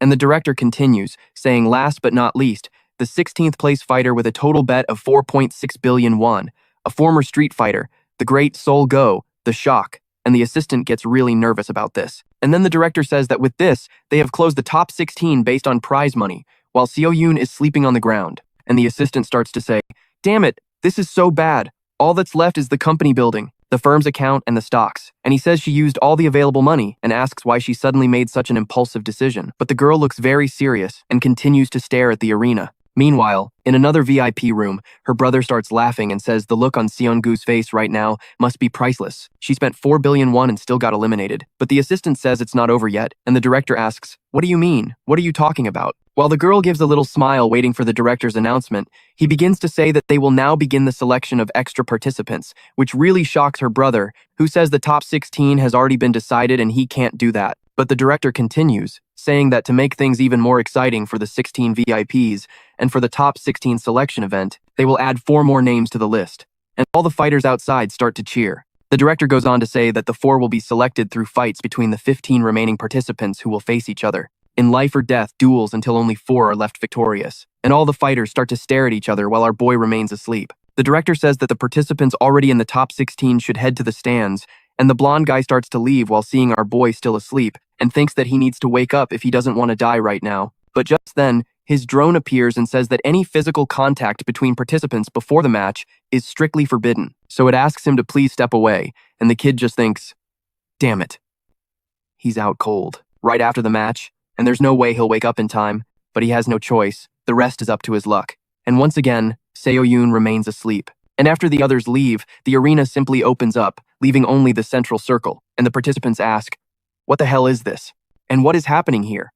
and the director begins to announce that at the bottom of the pit, surrounding the arena, are metal spikes embedded with electric currents, so they'd better watch where they step during the fights. And over in the corner, right next to the spikes, our boy is still sleeping, and the assistant starts to say that they're about to start the fight, but Seo-yoon will be killed instantly. And over in the other VIP room, the brother starts to say that this is the perfect time to finish off that insignificant pest and slap his little sister in the face. And so the arena director says that now, for the 15 eliminated, the life or death duel must begin. So they immediately charge at each other, fighting for their lives, and a lot of blood is spilled. And up in the VIP room, the assistant starts to say that no one is attacking Seo-yoon. And in a situation as chaotic as this, no one has time to focus on Seo-yoon, who is passed out on the ground. The girl starts to say, let's see how long that lasts, because that boy needs to wake up now. And at that moment, one of the participants is kicked out, falling onto the spikes, getting pierced and also electrocuted. And another one of them falls, so that's 2 eliminated. But while one of them is fighting, he notices our boy lying on the ground and gets very excited, saying there's a lazy bum sleeping on the ground and this is great for him, and it's time for him to go now. He gets ready to kick him. While up in the VIP room, Seongu just screams, "No, he can't do that!" But just then, Seo-yoon's friend appears to defend him, punching the guy in the face, and Mion is really pissed that he has to help this idiot. While Seongu herself is quite surprised by this, Mion starts yelling for Seo-yoon to wake up now if he doesn't want to die, and he'd better wake up this instant, or else they'll both die. And right after he yells that, 3 guys jump him. He's thinking this is bullshit. How the hell is he supposed to block 3 people at this shitty speed? But he quickly takes down 2 of them with a couple of powerful punches. It's only when they get past him that he realizes Seo is screwed. That guy gets super hyped to take Seo down, telling him to enjoy the fall, calling him an idiot. But the next second, he gets hit with a flying kick from that psycho. That's when the maniac says the prince always saves the sleeping princess. Even Minho asks what the hell Mino is doing here, and after Mino kicks the guy, he's obviously taken out. Meanwhile, the guy who got punched says they're pieces of shit. He wants to see how they're gonna stop his max speed, already digging his feet in and rushing at Menno to take him down. That's when he zips by at an insane speed, right in front of Minho's eyes. But obviously, Minho is way faster and appears right above him, ready to punch. The spiky-haired guy yells, "What the hell is with that insane speed?" just as he gets a massive punch that smashes his face into the ground. But that other guy from before is already on Minho's back and starts choking him, saying, "Gotcha. Anyone faster than me has to die." Minho is gasping for air as he's being choked. But just then, the guy gets an elbow to the ear, obviously from that psycho Mino, who glares at him like a total maniac. And at that moment, 7 participants have been eliminated, and 8 remain. After being saved, the kid is gasping for air while Mino laughs and says, "It's not nap time yet," as he helps him to his feet. And Mino says, "No, I'm not sleeping. I have insomnia." But Mino says it looks like they're not going to make this easy on them. And Minho asks, "What do you mean, them?" As 4 guys approach ready to fight. The short one in front says, "Looks like you guys are fighting as a team." The blonde guy says they should be the only team left alive, and the other teams obviously have to die, because the 4 of them will be the last ones standing. One of them starts to say, "It's 4 of us and 3 of you, but actually, no. If we ignore the guy on the ground, it's 4 against 2. The masked guy gets all hyped up, saying this deathmatch just got a whole lot easier. Meanwhile, the other brute says they'll get rid of the easiest one first. The 4 of them start closing in on the 2, ready to finish them off. But Minho instantly rushes the first one at high speed, crushing him with a punch as his back smashes into the guy behind him. But the blonde guy gets past the others and grabs Minho by the neck, trying to choke him again, as Minho starts coughing up blood. But Menno quickly lands a kick to his face, saving Minho. But that brute down below grabs Minho right away, holding him tight, and says, "With you in my grasp, you don't stand a chance." Minho quickly moves to save him, trying to land a punch, but immediately gets a flying kick to the back and coughs up blood again. Meanwhile, the short guy gets past everyone and charges forward to shove Seo into the metal spikes. Minho starts screaming, "No, you can't do it!" And Minho, at the very last second, manages to stretch out his arm and yank the maniac's pants, making his attack miss by a hair, grazing just past Seo's head. Minho thinks, thank God. If he hadn't managed that, Seo would be dead right now. But to everyone's shock, the floor suddenly shatters, and that edge of the arena becomes a crater that starts to fall, obviously taking our boy down with it. And so, Ginyo, up in the VIP room, starts screaming, "No, this can't be happening!" while Minho yells for Seo to wake up right now and remember his mother and his promise. But at that moment, everyone hears the sound of someone making contact with those spikes. Ginyo is terrified, and Minho is just as scared. And that fighter says, "It's 4 against 2 now. We're gonna kill you and take your spots." But Menno, still smiling, asks, "Who said there are only 2 of us left?" As Minho asks what he's talking about, right below them, near the spikes, our boy is standing on a huge piece of rock. The assistant goes wild, saying that chunk of concrete just saved his life. He really is one lucky kid. That short guy quickly pins Minho, trying to choke him, while telling the others, each of you grab one, and the other two get the guy climbing up. While they keep Minho and Minho pinned, down below our boy finally snaps out of it and makes a huge leap, trying to get back to the arena. After Seo jumps, he's immediately faced with two fighters ready to block him. Meanwhile, the one holding Minho orders the other two, finish that bastard off and knock him back down. The moment our boy lands on the platform, one of them rushes to grab him, yelling, "Gotcha!" He asks, "How's it feel to be caught?" While the blonde guy laughs and says they were going to take them down one by one. But, to everyone's shock, Seo grabs the masked guy's arm, and they ask, "What the hell is this?" The blonde guy gets pissed and lunges at him, yelling, "Die!" But Seo quickly grabs the masked guy's head and smashes it into the blonde's. They both fall unconscious, and once again, the scoreboard announces that 2 participants have been eliminated, and now only 6 remain. Menno gets all fired up, saying, "It was starting to get boring, but now it's time to finish this." The guy asks, "What are you talking about? What do you mean, boring?" At that moment, using just a single leg, Mino launches himself upwards, and the guy gets terrified, wondering how the hell he did that. He starts screaming for help and calling for backup as Mino comes down on the platform like a cannonball, crushing him. And obviously, another participant is eliminated. Just then, Seo gets in front of Minho, while the other guy tells him to wait now, saying they can talk. He quickly lets Minho go, but to his surprise, waiting right behind him was that psycho, Mino, who just tells him to get lost, unless he wants to be the next one eliminated. After the guy runs off, Minho asks Mino, "What the hell are you doing? This is a death match. You should have taken him out." But Miso says that a certain old man ended up putting on a little show for him, and that really affected his popularity, showing his broken arm. And at that moment, Soon gets furious and immediately goes after Miso, telling him to shut up, calling him a piece of shit. But quickly, with his broken arm, Miso blocks the attack and asks if he thinks he can win just because he's injured. And obviously not. But Soon gets really angry and tells him to shut his mouth, calling him a piece of shit. But as the two fight, the drones announce that the game is over and tell them to please step away from each other, as he wonders what the hell this is and where that scumbag went. But when he looked to the side, Miso had passed everyone and defeated that guy with the fancy hair. And at that moment, only 4 participants were left. And the director begins to announce that with this, the 4 winners have been decided, being Moonan, Minhyo King, Menon, and Soon Kang. And the assistant gets very excited about this, saying that this was great and they still have a chance. And the arena director begins to speak. And at this moment, they have a list of 20 participants for the selection events. And before they begin, they will give the 16 VIPs a chance to meet with their participant of choice. And the drones begin to announce them, signaling that each one will meet with their VIP. And the drone goes to Soon and says that he has 2 meetings, one in room 16 and another in the recovery room. And Soon wonders, "What do you mean 2?" as the drone asks which one he will choose. While Soon still wonders if he really has to choose something like this. And with his choice made, he went to the recovery room, as analysts help him recover. And the assistant right next to him asks how he knew it was him, but our boy says he didn't. He just chose the option that would help him recover faster. And so an assistant says that he can only buy him 3 hours. And after that, the VIP selection event will begin, but he has his full support to recover for the next 3 hours. And Miss Songyun and he both need him. But what really matters is who is taking care of his relatives, while our boy thinks about his father and asks him to hang in there just a little longer, because he's almost there. And now in the VIP room, the assistant says there are only a few minutes left. So he asks why they can't meet with Soon. But the drone says that Soon Kang gave his 3-hour meeting to someone else, which shocks the assistant, making him really pissed off. But at that moment, the director starts to announce that they will now begin the top 16 selection event, and the real show is about to begin.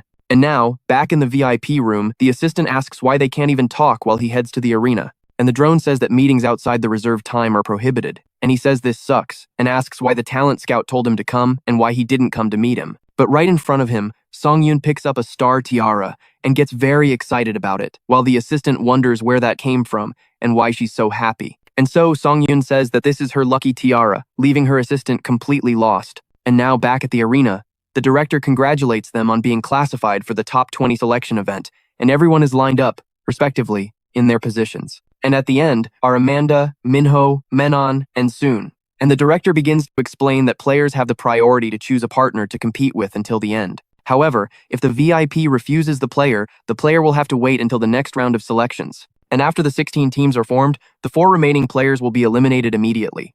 And Menon starts saying that low-ranked players like them need to choose the weaker VIPs. And Miso asks, "What do you mean?" And Menon explains that the more powerful the VIP, the more fighters will go to them. And if you get rejected, you won't have much of a chance in the second round.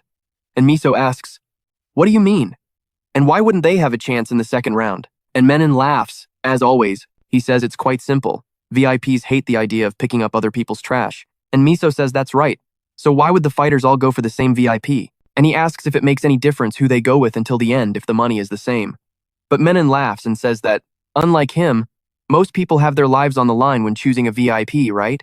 They not only have a chance to enter high society, but they also get someone powerful backing them with much more than money. And on top of that, they'll want someone who can cover up all the crimes they've committed and will commit in the future. And Miso asks, what the hell is this? And so, at a minimum, they have to choose 4 different VIPs. And Miso says he had a meeting with the investment company called GDF, so he thinks he'll talk to them. And Amanda says she chooses the RAN group. And Menon asks, the RAN group? What do you mean? That's the second largest company after Rochim. And he asks if being in 8th place is that amazing. So since she chose them, he'll choose the least popular VIP. Next is Songyun from Daikon Foods, surprising Soon. And Menon, smiling, asks who he's going to choose, while he looks very serious. And over in the VIP room, the director says, damn it, and who would have thought that Soon would manage to survive? But his assistant says that when he scanned his body in the recovery room, it showed an absurd recovery and a remarkable increase in muscle density in just 2 hours. And if it's a drug enhancement, maybe he's not as strong as the other ranked players.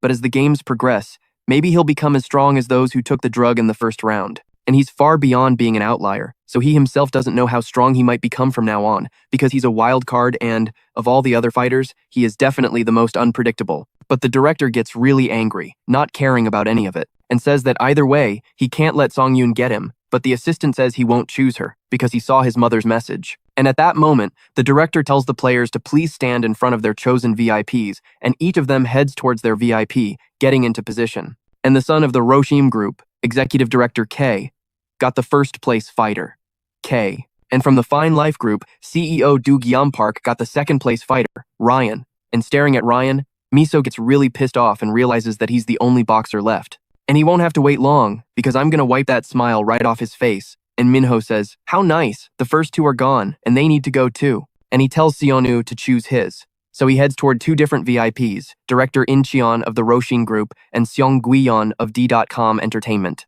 But he walks towards the director, while the assistant next to him gets angry, because he's not going to choose them. The director starts laughing, telling him to come over, and that he'll finally get to see the look on Seong Guiyon's defeated face. And as soon as he steps in front of the director, he gets very serious and lets out a sigh, while saying that his mother makes disgusting soup. Then he just tells them to go to hell, flipping them both off, which makes them furious. And Guion is overjoyed, saying that he recognized her then. And our boy's choice was D.com Entertainment with Seong Guion, joining Sionu Kang, the 20th ranked street fighter. At that moment, the scene flashes back to the past, with Seong Guion talking to an old woman and asking what that was, while this woman, who is Sionu's mother, says that it's a memento of theirs. And then someone asks if a tough guy like him would really have a trinket like that, which is a headband and is actually really cute. Meanwhile, his mother goes on to say that on his 6th birthday, they went to an amusement park for the first and last time, and she asks him, what do you mean, the last time? And his mother says that they were always on the run from loan sharks. So they were too scared to just wander around and had to be careful with everything.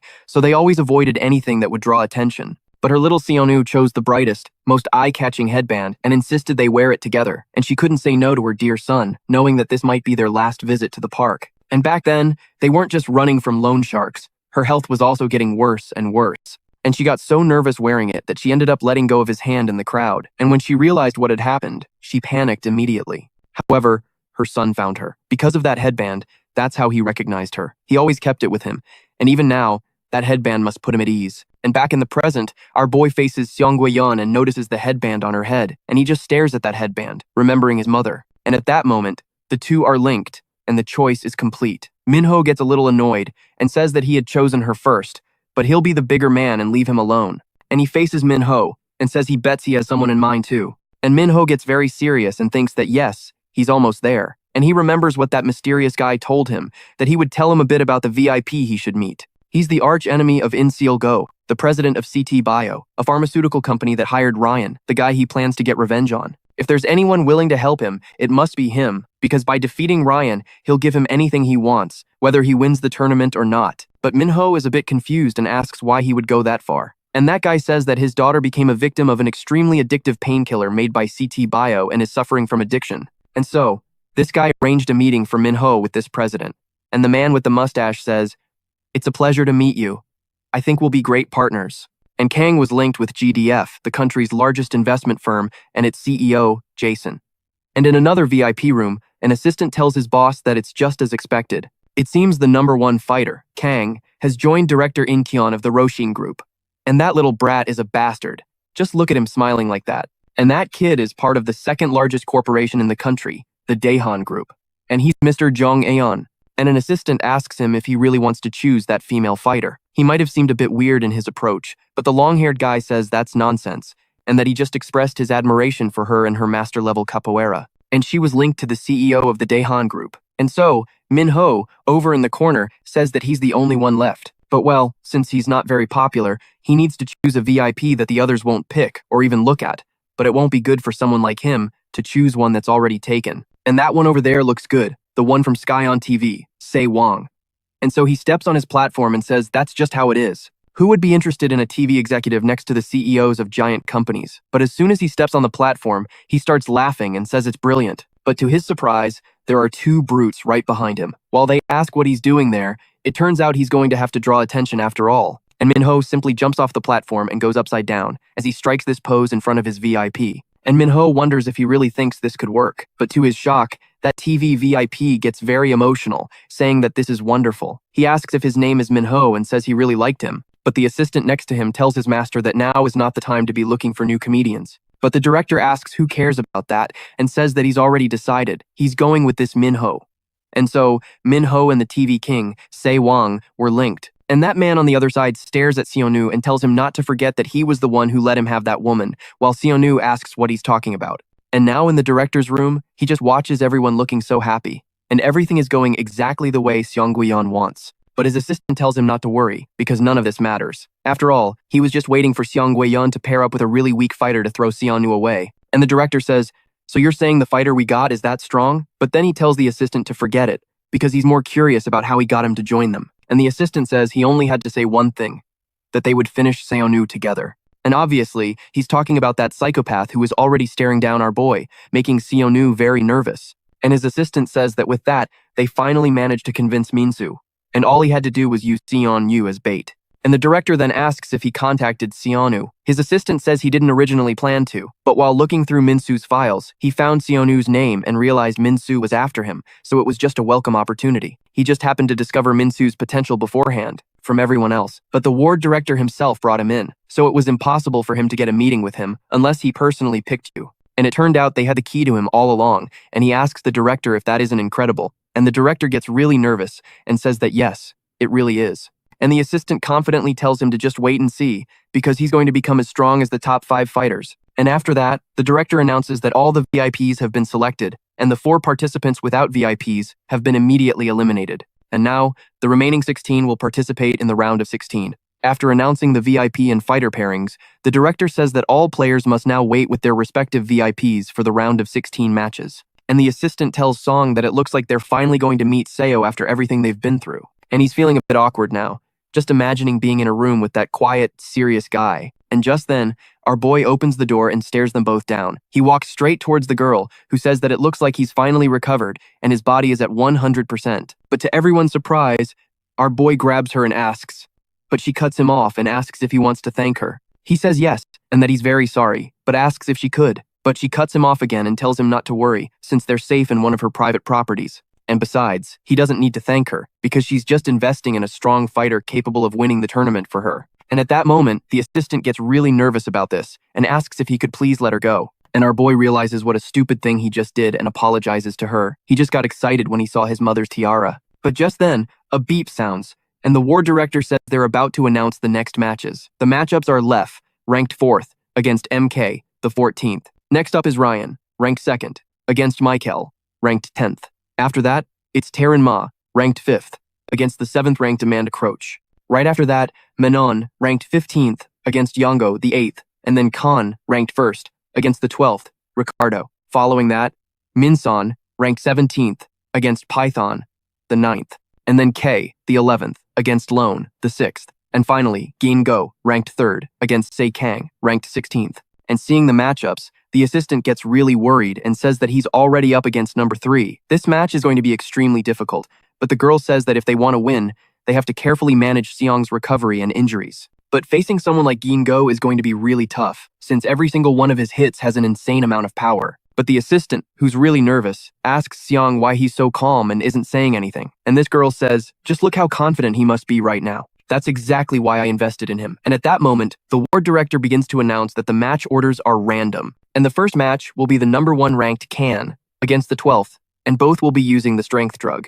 The assistant says that they're finally going to see the Gurkha mercenary fight, and for him to win, the two of them will eventually have to face each other. So he'd better pay close attention and not miss a single detail. And Gion asks about the Gurkha mercenary, wondering if he's really as terrifying as they say. And the assistant says that his mercenary group is known as the best of the best. Among the top 3 mercenary groups in the world, born and raised in the highest mountains, their cardiovascular endurance is way above average. On top of that, their stamina is incredible from constantly running through rough terrain, and they're so renowned they've become one of Nepal's biggest exports and a major tourist attraction. And Seo Gian says that, so he was already stronger than the others even before the drug. And with it, he's now become a true monster. But the assistant tells her to look at his face, and even after seeing a monster, he looks completely calm, as if his victory is already guaranteed.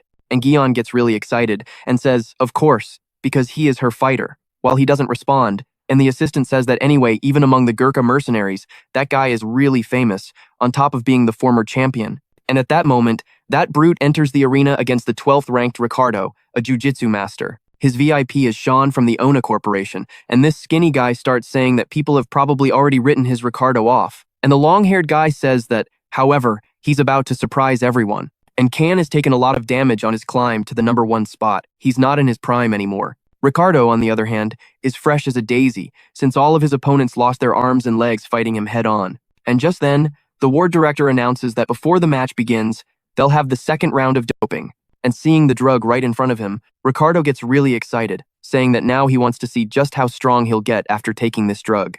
And without a second thought, he injects the drug into himself, and his body begins to react. For a moment, his body becomes unstable, and he starts screaming in rage, but a second later, he stabilizes, and the drone announces that Ricardo has successfully administered the drug, a speed drug. And Ricardo gets a happy look on his face, saying that so, besides being super strong, he's now ultra fast and completely invincible. He charges at Can at high speed, while Can, looking thrilled, yells for him to bring it on, because he loves a good fight. And so, the instant Can throws a punch, that kid is faster and appears right at his side, grabbing his arm in a jiu-jitsu hold. And his VIPs start getting excited, yelling for him to get him. Meanwhile, Ricardo gets even more hyped, saying that his rank doesn't matter. And now that I've got you, you're totally screwed. He forces his arm to the breaking point, that gigantic arm. Meanwhile, his VIP is ecstatic about it. And euphoric, he shouts that he destroyed Can's arm and that he's won. He defeated the Rossum group and he is the grand winner. But to Ricardo's surprise, Can's body is twisted, but he still hasn't fallen. And they wonder why he hasn't passed out and what the hell kind of man he is. And at that moment, as he lifts his head to face him, he doesn't understand why his arm is recovering and why it's going back to normal, even though he's squeezing it with all his might. That's not possible. But the smiling Can lifts his arm with Ricardo trapped on it. He wonders what the hell this is, and he's getting pissed, so he needs to get away and calm down. But to his surprise, at that moment, Can quickly grabs him by the neck. Preventing him from escaping, he pins his legs with his other arm. He starts choking Ricardo while forcefully slamming him into the ground, causing his head to be crushed against the platform in a huge explosion. And Sionu and his VIP get really nervous watching this scene, while Minho himself wonders what the hell this is and how he can be so powerful. And even Amanda gets nervous seeing that. And that smiling psycho only gets more excited, and even a confident and arrogant Insuk is surprised by it. At that moment, the entire arena falls silent, staring at the scene. But Sean breaks the silence and asks how he took so many hits and how he can still do something like that. But Khan then says that he wasn't actually taking a beating. He was just ignoring insignificant ants so he could strike back with full force. And that is the strength of Can, the monster in first place. Just then, the drone approaches and announces that the winner of the round is Can. And so, Can advanced to the quarterfinals, still in first place. Then, the war director appears again and says that this first match must have given everyone a taste of what they can expect in the second doping round. And now that they've seen the results, they will administer the second round to all remaining fighters. In each VIP room, a pistol with the drug was delivered, and Minho stares at it.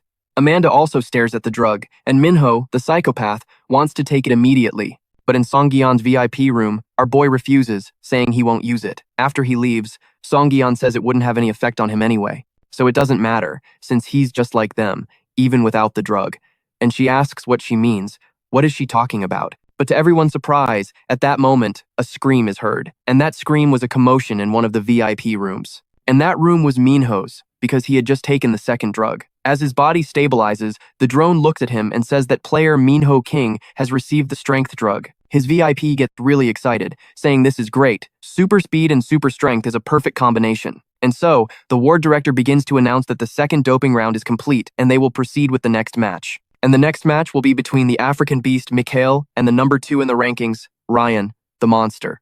The moment Minho hears that name, he gets really tense. While his VIP says that all those bastards should die, he knows he needs to be calm and analyze this match carefully, because Ryan received multiple muscle-enhancing drugs even before entering the combat ward. And it's said that he used so many drugs that his brain was affected, turning him into a fighting zombie. And the sensory drug he used enhanced his ability to detect enemies. But because of the side effects of the previous drugs, he doesn't feel pain, which makes it impossible to affect his senses. However, he asks Minho if he has ever faced an opponent with enhanced senses, and Minho says yes, and his assistant beside him tells his master that things will be completely different this time. And the VIP asks why he says that. And the assistant says that the fighter he faced was still getting used to his senses, but Ryan has had enough time to adjust. But the old man says that, even so, Minho's speed is so fast that it might be possible to confuse Ryan's senses. And he asks, by the way, what his second drug was. The assistant starts looking for the information, but he begins to stutter and says that Ryan used a speed drug, surprising everyone, especially Minho, who gets even more pissed off, looking down at that brute who's in second place. And those two drugs were the sensory drug and the speed drug. And so Ryan faces his opponent, who is ranked 10th, Mikhail Dumby, who took a strength drug and a speed drug. But Ryan, who looks like a demon, asks what kind of rag that is in his hand. He's gathering all his strength in his right fist, and it's so obvious he doesn't even need his senses to see it. At that moment, the drone announces that the fight between Mikhail and Ryan is about to begin. On the other side, Mikhail starts thinking that his only choice is to win. He has to win to save his little daughter. He has no other choice, and he already gets into his stance. Meanwhile, Ryan starts saying that he's very curious to see his speed with this new drug, so he wants to test it out. He rushes towards him at high speed, preparing to punch him, but Mikhail manages to block his attack, leaving Ryan surprised. And from what he can see, he's gotten a little faster. He positioned his body in a way that all his vital points are protected, and he's using his left hand to defend against his attacks. So he says, all right, let's see how fast that hand of yours is, and he starts punching him from several different directions. As he thinks, it seems like his left hand can only defend. And what happens if I break it? But to his surprise, Mikhail quickly jabs a finger in his eye, tearing it. And back in the room, his VIP gets very excited, saying that Mikhail is great and that he hit Ryan's eyes. This guy is the CEO of the Signiel Hotel, Mr. O. But his assistant beside him says that in Dumby, blinding an opponent's eyes is a common defensive tactic. But the boss gets nervous right away, tells him to wait, and says that something's wrong, while the assistant asks what he means. And at that moment, when they both realize it, Mikhail hadn't managed to pierce Ryan's eyes. He hit him right on the forehead, which actually broke 2 of his fingers. Meanwhile, an excited Ryan asks if he really thought he wouldn't see that coming, but Mikhail gets pissed, says it's not over yet, and prepares to attack him with his strongest fist. And so, with an immense punch, he hits Ryan's head. And that massive punch reverberates throughout the entire arena. But to Mikhail's shock, Ryan starts to say that he sacrificed 2 fingers to block his vision. But look what happened. He still managed to dodge with his body completely twisted, looking like something out of a horror movie. And at that moment, he seizes the opening and jabs 2 fingers into Mikhail's eyes, slashing them both. He starts screaming in pain as Ryan begins to see all his vital points, and he just laughs at it, saying that he's full of openings. He's a complete idiot. He starts punching him in all his vital spots, and Mickey's body is completely destroyed. Meanwhile, he thinks, no, I can't lose. I have to save my daughter and get out of here alive. And up in the VIP room, Sionu starts screaming, no, this can't be happening. But just then, Mickey is thrown to the other side of the arena as his drone flies over to him and announces that Mickey is unable to continue. And so, participant Ryan has advanced to the quarterfinals, while the Psycho is overjoyed with the result. And in another VIP room, M thinks that it's insane. He could never land a blow like that, especially not that terrifyingly, and he probably would have lost his eyes on the very first attack. So that just proves this guy is a complete monster. But he has to beat him. No matter the cost, he has to do it. And after their fight, the wing director announces that the next round will begin, and it's a long-awaited match. The fight between the 3rd-ranked Gion Go and the 16th-ranked Sion Wukang.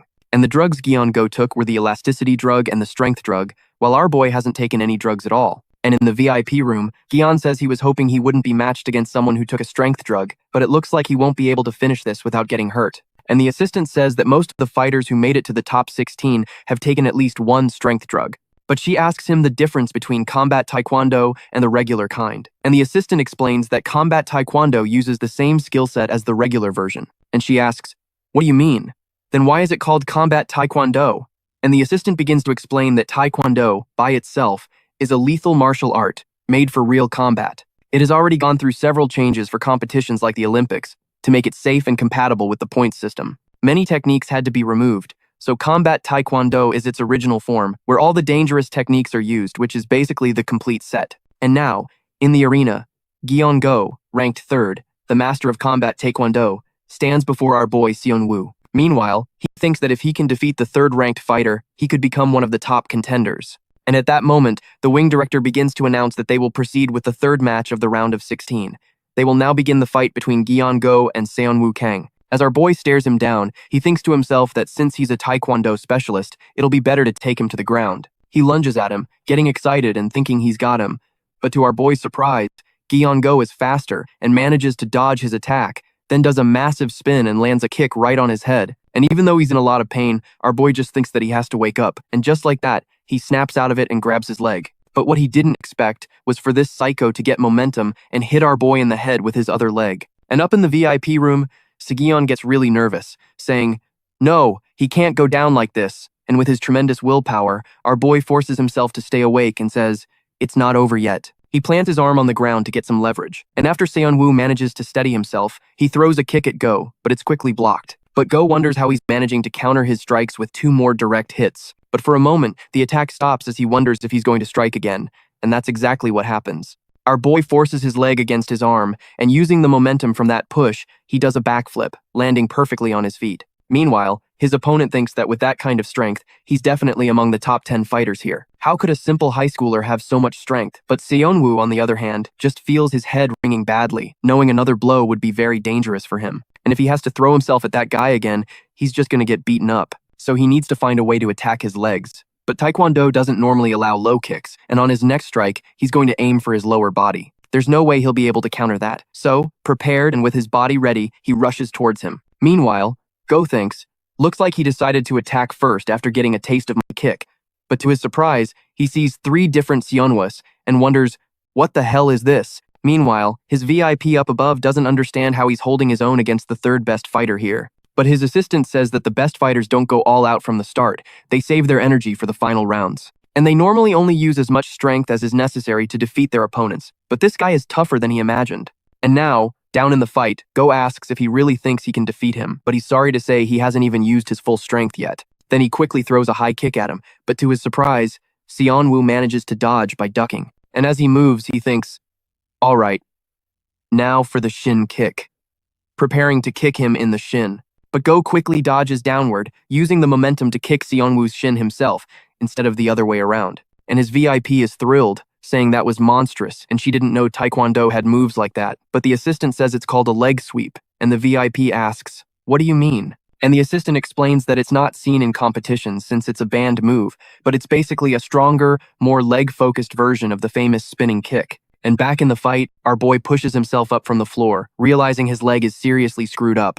If he hadn't thrown himself to the ground, his ankle would have been destroyed. And up above, his VIP gets very worried, wondering if it's really impossible to beat him. And this super annoying guy says that the fluid transitions and multiple spinning kicks of Taekwondo are as unpredictable and hard to deal with as capoeira. When you have an opponent that's skilled, it's hard to predict their moves. And the girl asks if he has any weaknesses.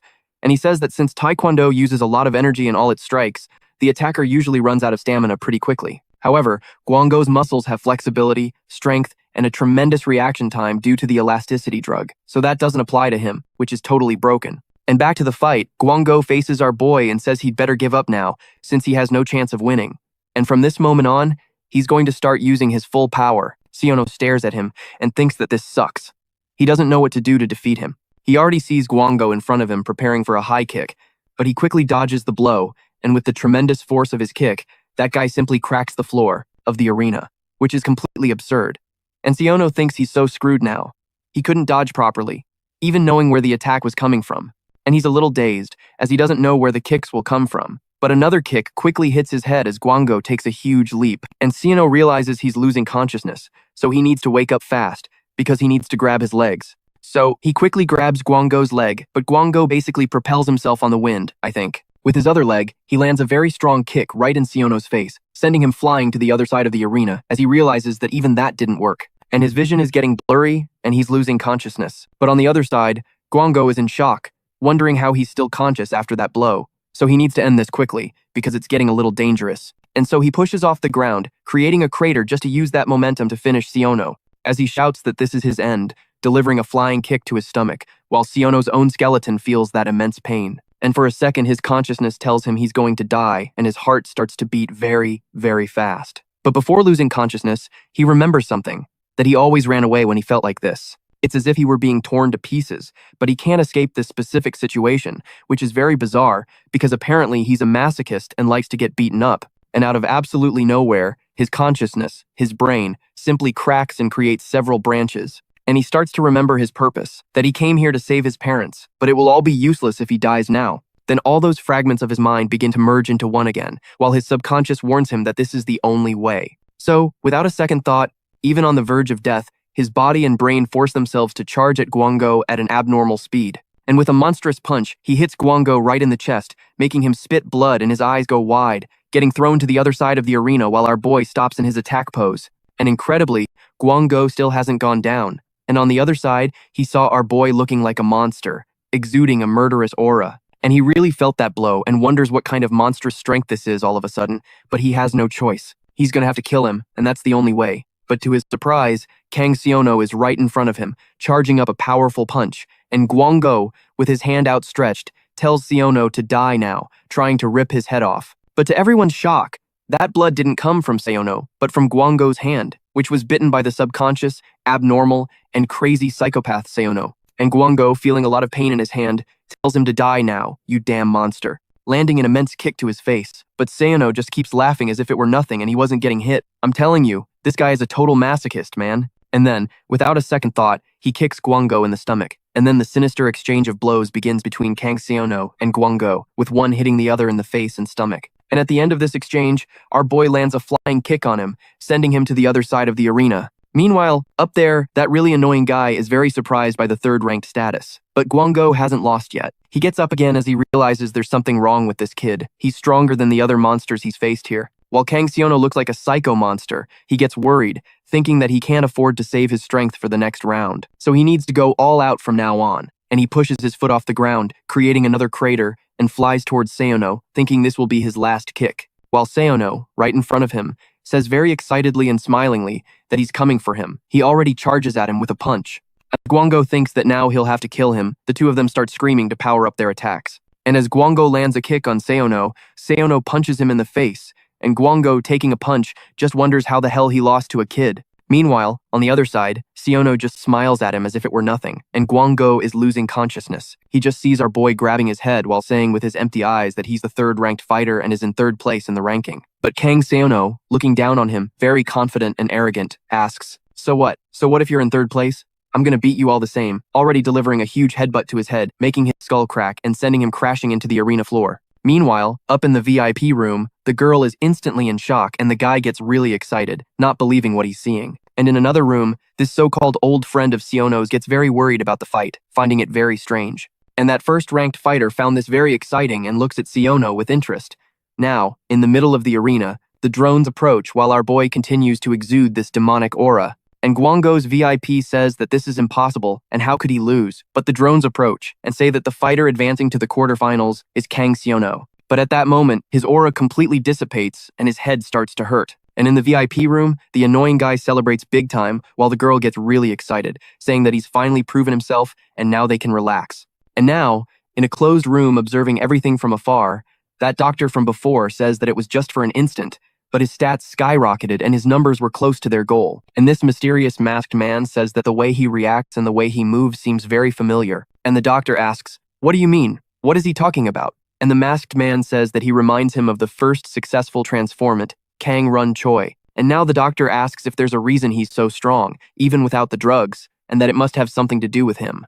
And the masked man looks happy and excited, saying he was wondering where Kun had been hiding all this time, but it seems he changed his last name and even had a son. And he orders that doctor to double the search team. But no, actually, he orders all personnel to get involved, as this is of the utmost importance. And now in another location, in a house in the middle of the mountains, Kang-san's mother watches her husband, completely covered in bandages, breathing through a machine. and she, very sadly, says she knows this isn't what they were hoping for. They didn't want to find out, at least not about their son. And, trembling, she says she's so sorry. In the end, they got them, and she thought they could protect him, but it seems she's only been a burden to him. And, calling him dear, she just begs for him to please wake up. But there's something she didn't notice while she was so sadly crying for him. He moved his finger and is apparently regaining his consciousness little by little. And now, back in the combat ward's recovery room, Seo-yoon, now awake, realizes he lost control again. He survived because of it, but if it had lasted just one more second, he really would have gone crazy. And he wonders if he can last until the end of the tournament.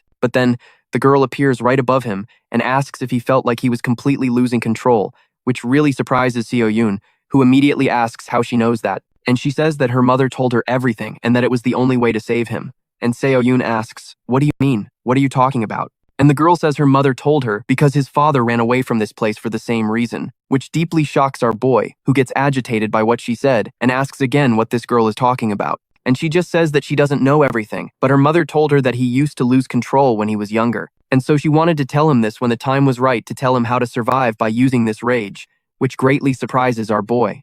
And she continues, saying that when his father was a test subject here in the combat ward, the place was still new. And back then, unlike now, they only brought in healthy people for body enhancement experiments, and most of them died from the side effects. However, there were 3 survivors, and 2 of them were his parents. And our boy wonders if she's really talking about his mother, and how his mother could have ever come to a place like this. But the girl continues, saying that his mother showed great results at first, but the side effects got worse over time. On the other hand, his father had extraordinary strength, on top of an insanely powerful healing ability. So this caught the attention of several members of high society, and they began to develop various drugs based on his father's DNA. And that's how today's drugs were created. But soon after, his father started to lose control. His body grew stronger and stronger, but it was as if he were losing his own sanity. And it got to the point where he completely lost control and almost killed everyone inside. And that's why he decided to leave this place forever. But security was also getting tighter, so he had to trick them by showing good results, all while waiting for the right chance. He trained to maintain control even at the peak of his rage, and eventually, he mastered that power to escape with his mother. And later, the combat ward's 2 greatest successes had a son who is basically you, Seo-yoon, leaving our hero completely shocked. And she continues, saying that when his father noticed your transformation, and that it had been passed down from father to son, he did everything to stop you from fighting, fearing that the combat ward would find you. Then our boy looks down, realizing that's why he was so strict about drugs and fighting. Then she asks if he remembers the message his father sent him on the day of the accident.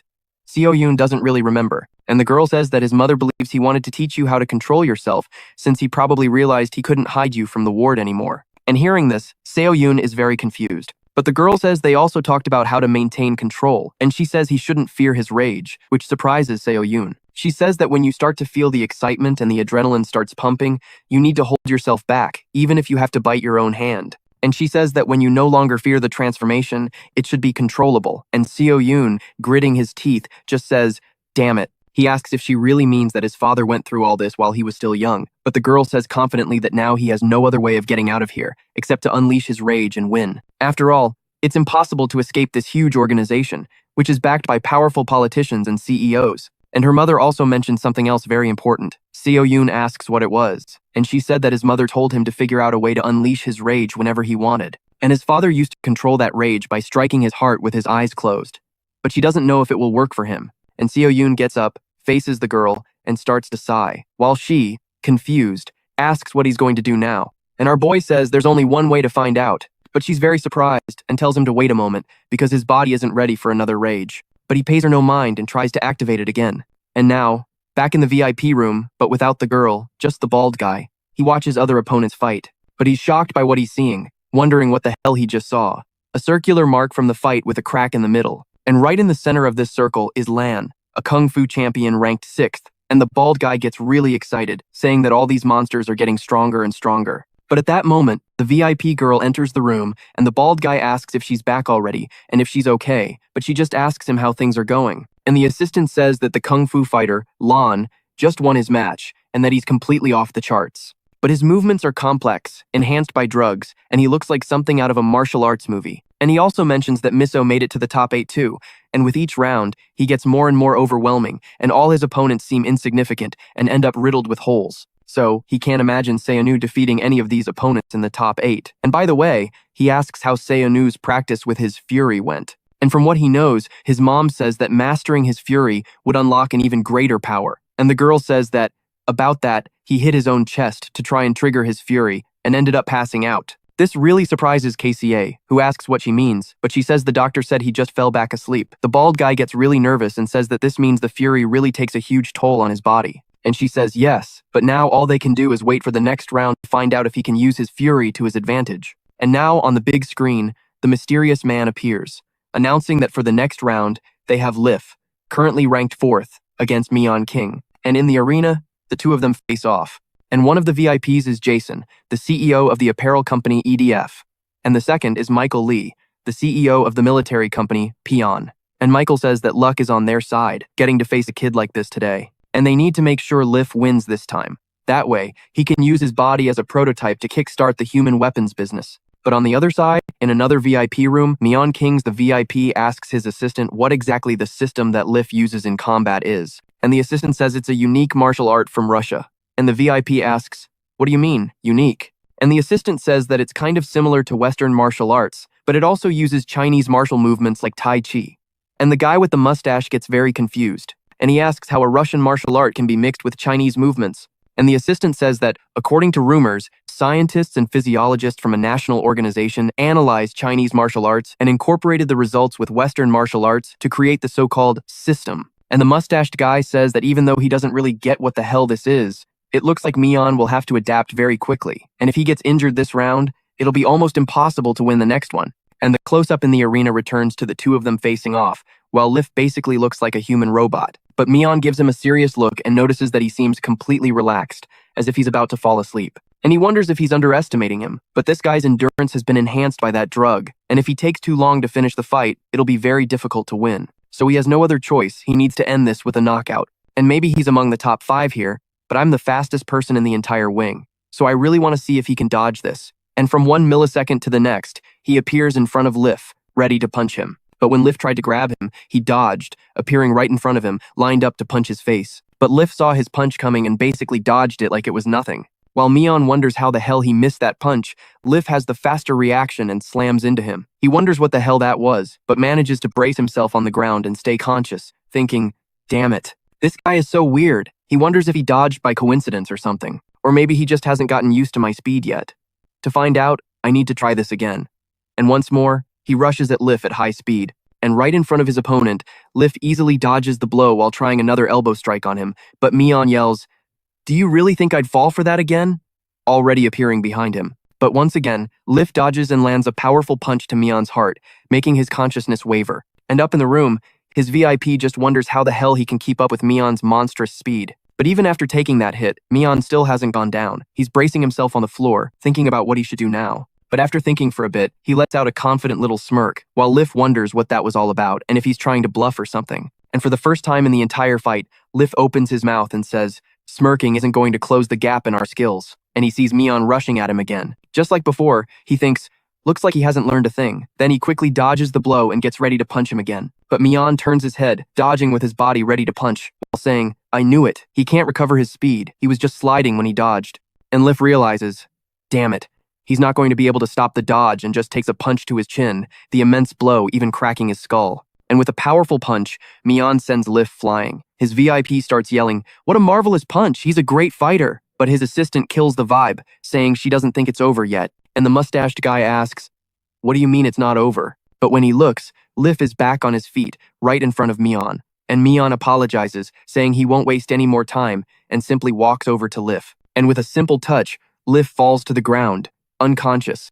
And Michael, up above, starts screaming that it's impossible and that he can't believe what he's seeing. But right above him, the drone starts to scan Lif and confirms that the fighter is unable to continue. So for this round, the winner is Mian King, advancing to the top 8. And with that, the mustached guy gets very excited, saying he knew he was the right choice. And the assistant also says she believes Mian is ready to face Ryan. Meanwhile, in another room, Ryan, who looks like a complete monster, just stares at Mian excitedly, while Mian himself just grits his teeth, thinking about that psychopath. And now in another VIP room, the one belonging to the country's second largest corporation, the Han Group, with CEO Han Juyeon. And he asks his assistant if it's his turn now, but the assistant says he looks a little happy. CEO Han gets flustered by this and tries to play it cool. Very nervously, he says that he has to admit it, he kind of likes women with a fierce personality, but it's not like he likes Amanda Croach or anything, and he'd better understand that. But the assistant, who's very perceptive, apologizes and asks if he really likes her, but he gets nervous and says no, then starts shouting that it doesn't matter right now and that they need to worry about other things. While the assistant asks why he's so nervous,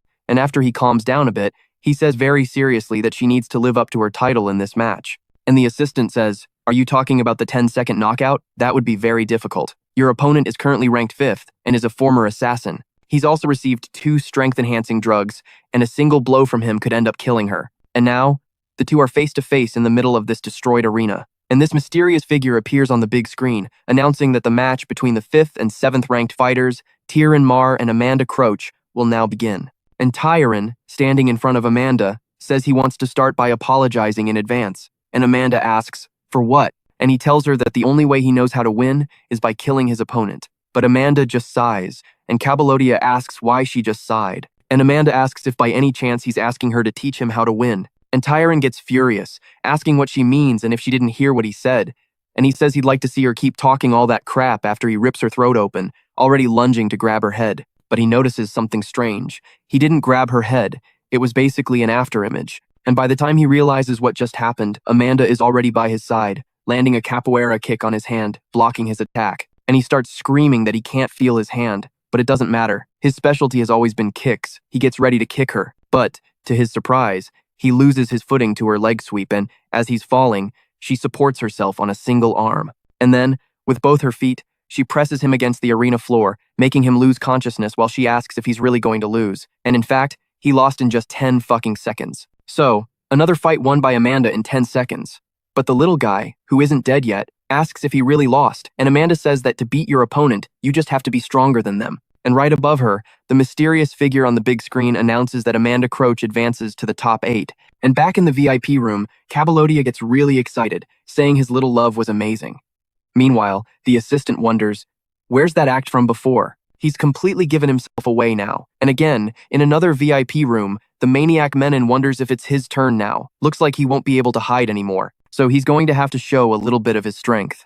And so, the mysterious masked man announces that this round will be between the Taekwondo master, Yonggo, and Menon, who are ranked 8th and 15th, respectively. And now, the old man Yonggo is standing in front of Menon, and his VIP up there says it's an honor to see Master Go in such a healthy state, introducing himself as the CEO of Petroleum Corp, J. Lore. And his assistant says, who would have imagined that this legend who lost his legs in a car accident would be standing in this arena? This place is truly incredible. And the VIP wonders if he has finally repaid him for saving him from that accident, or if he's brought him straight to hell, and he'll have his answer very soon. And in another VIP room, for Skyong TV, CEO Moonok Wang, who by the way is styled like Don Flamingo, asks his assistant if he doesn't find Menon's drug combination to be very unique. And the assistant says yes, he took an analgesic drug which isn't special, but no one besides Kai has received the typal strengthening drug, so it is a unique combination.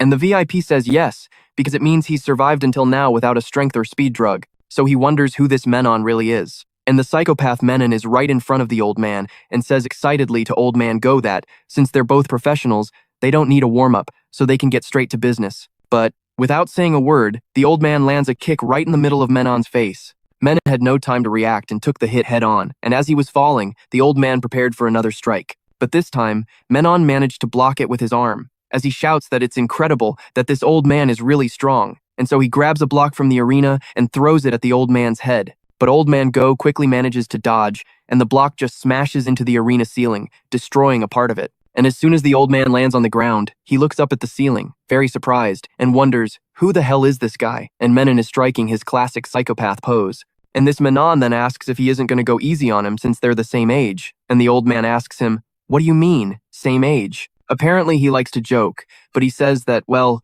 if he were the same age, he would know how precious time is. And setting a stance, he lunges at Menon once more, trying to land another kick to his face. And this time, he manages it again. But just as he lands a kick to his face, Menon lands a punch on him, and the old man feels the pain of that blow right on his nose. Meanwhile, Menon, still smiling, asks if he really thought he'd just stand there and take it, but the old man thinks that's fine. He'll finish him off using his special technique. But Menon yells again, saying that he said he'd go first. But he notices that at the last second, the old man dodged his punch. He then sees a kick coming for his face, but this time he manages to dodge it. as he asks if the old man thought he wouldn't be able to dodge that. But to his surprise, he was baited by another kick coming his way, and this one he can't dodge and gets hit head on. And his VIP back in his room is completely shocked by this and wonders, what the hell is going on? That old man is supposed to be a Taekwondo master, so why is he using capoeira? But the assistant says that it's not capoeira, and the VIP asks, what do you mean? And he says that this Taekwondo move is called an inverted double kick, and both legs can attack,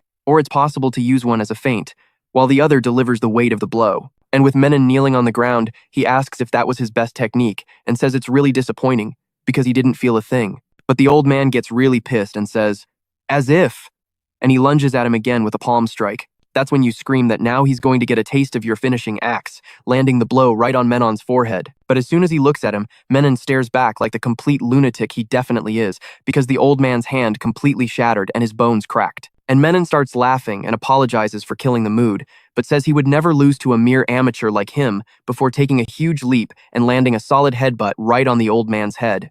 The old man's eyes widen as he thinks that it's like going up against an indestructible wall, and he wonders if he isn't just another human who used the drugs, or if maybe he's an alien. And the old man falls to the floor unconscious while Menon looks down on him, and the drone flies over, announcing that Yongo is unable to continue. And so, Menon advances to the top 8, and his VIP in the box starts celebrating like crazy, yelling, that's what I'm talking about. Menon is the best. And with that, the mysterious masked man announces that all 8 fighters have now been decided. And Menon tells the old man that it's normal for him to have lost, but he shouldn't be so sad, because he's been doing this for over 20 years, smiling like a maniac again. And finally, the announcer of the combat declares that they are welcome to the top 8, showing all of them. And up in the VIP room, that annoying bald guy says he finally made it, and the young lady asks him who the best opponent for him would be this round, but the bald guy says, no one. And even analyzing the worst case scenarios, there's 10-second knockout Amanda, who defeats her opponents with a single blow. And there's also the boxing prodigy, Camino, who's now on strength and speed drugs, and the one who scares him the most is Menon.